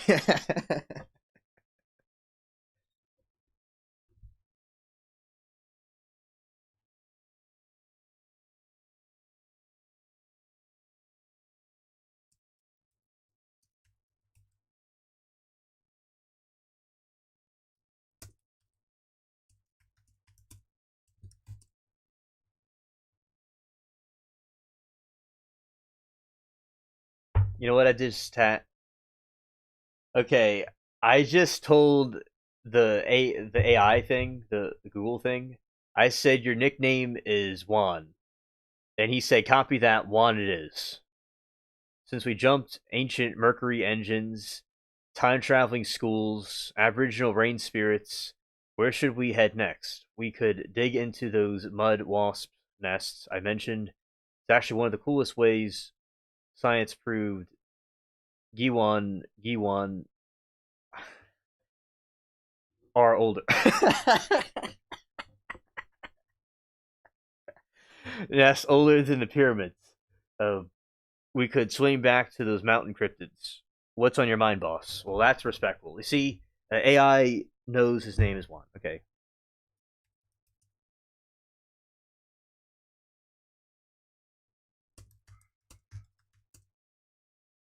Yeah, one too many. Okay.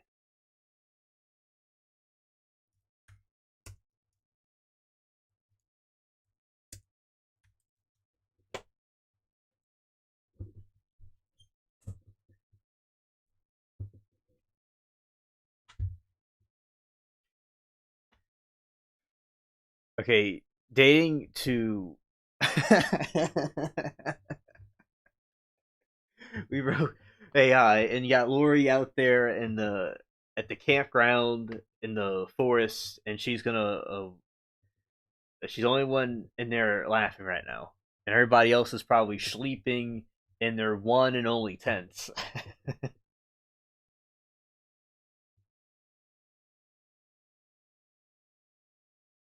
Yeah, we are John Connors. Yes. Yes. Oh. That is great. That is great. This man said, "Oh, what about Obi-Wan Kenobi?" Well, Obi-Wan, he is the only one that has the high ground. Okay? He has the high ground. And he was angry at his apprentice that was the chosen one. Captain Wanderpants. Grounds. Campgrounds. Uh, Subject matter jurisdiction. Rather than jurisdiction, it's subject matter jurisdiction.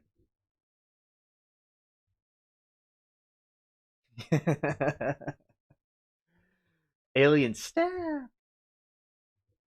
All right, I'm going to do. I think I'm going to do one more. Yeah, one. Yeah, one more. uh, Darrell Brooks would say, "Give me respect, your Wanner." Instead of your honor, it's your Wanner. The chosen ones. Oh, Snape said, took out his wand and said abracadabra, and then he did the dark deed against Dumbledore. And Harry knew that he was the only one that Dumbledore trusted. Didn't realize later that that's exactly, he trusted him a lot. That's why things went the way they went. But yeah, there you go. One step for mankind. One small step for man, one big step for mankind.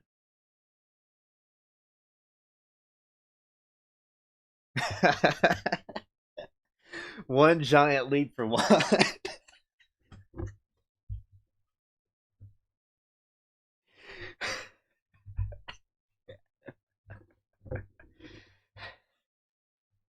Scared.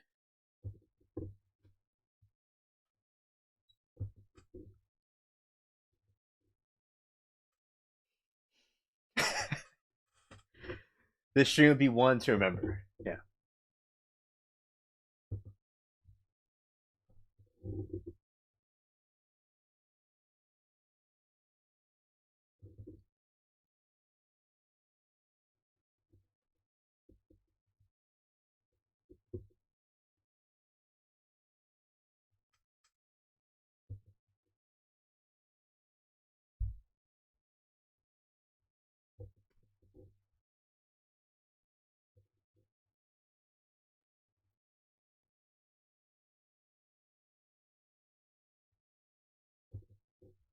The puppet story followed first Juan, an immortal dimension shifting time traveler chronics of his journey and influence on culture. With the aliens late show. Oh, I used to do this all the time. And we're supposed to do a garden live too, somehow. But we got Juan est and possessed by Juan. We had one too many Juan tequilas in a cyber way. This is one way to wake up.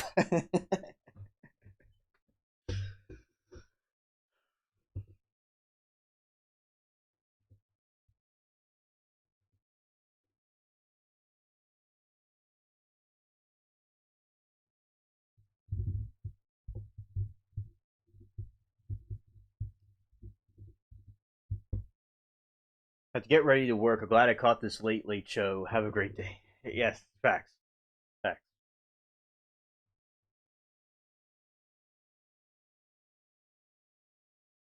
Have a wonderful day night.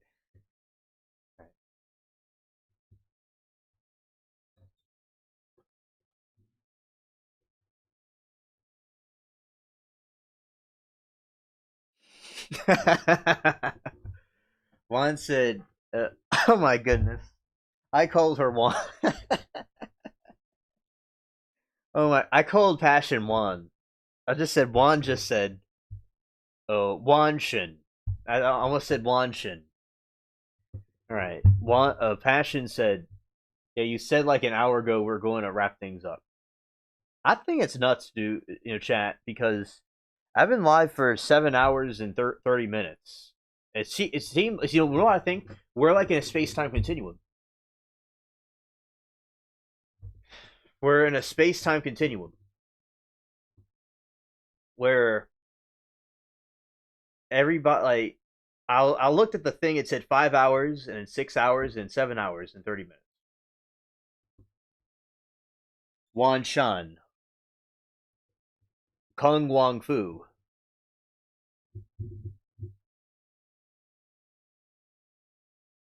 Oh, tone. It's not too rainy. It's just there's too many. Uh, there's one too many puns to count in here.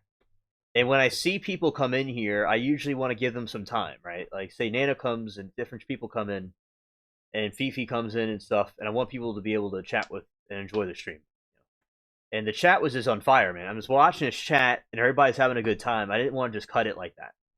I wanted them to, and I just got wanetized and hypnotized by the wand puns. So, and it's nice to see chat here, hanging out.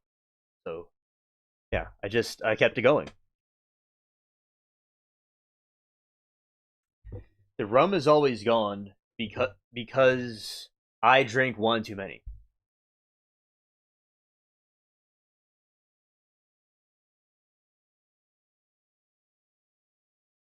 Yes, you felt it too. Yeah.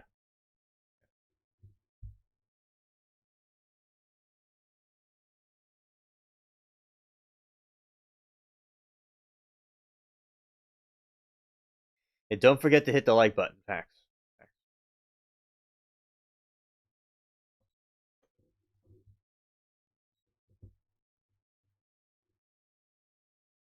It's like, Passion will see me say we're gonna go do the garden live, and it's like 4 hours later I'm still here going hoo hoo hoo one one one one one one. And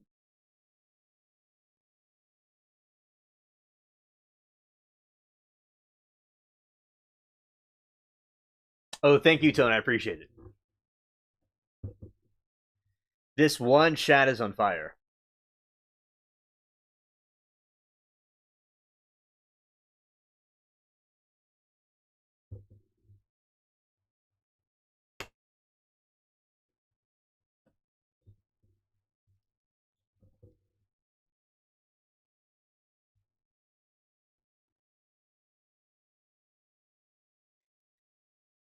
Okay. And chat. Okay.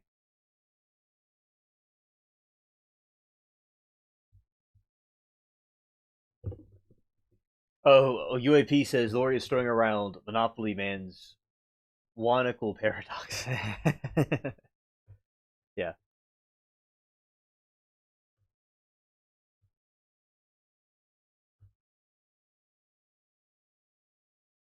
I do need to catch some Swanee shut eye before the crows. We eventually start making 2 puns before we hit 5 hours. Yeah. Okay. Wow. Whoa, chat. I didn't even see the time. Oh. Well, chat, y'all are more chat in this stream, not trying to brag, but I'm also talking about you all, the chat, specifically, is that basically it made this night fly by. I mean, it was so entertaining. Like, it's like being in a time machine. It just goes, phew. It just, definitely. So, definitely a great chat. And I like seeing all the wrenches. People told me wrenches were silly, but the wrenches look very nice. Nice blue wrenches. Love that color blue. And very, very good. Very good.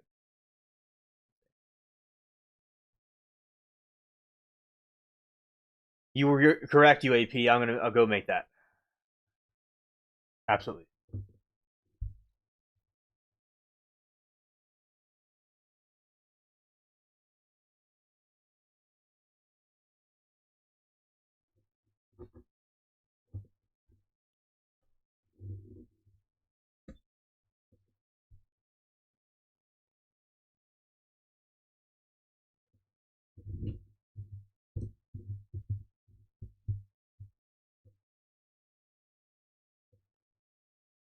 One of the best channels on YouTube. Oh, thank you, Falcon. Thank you. Okay. Well, you know what? How about this?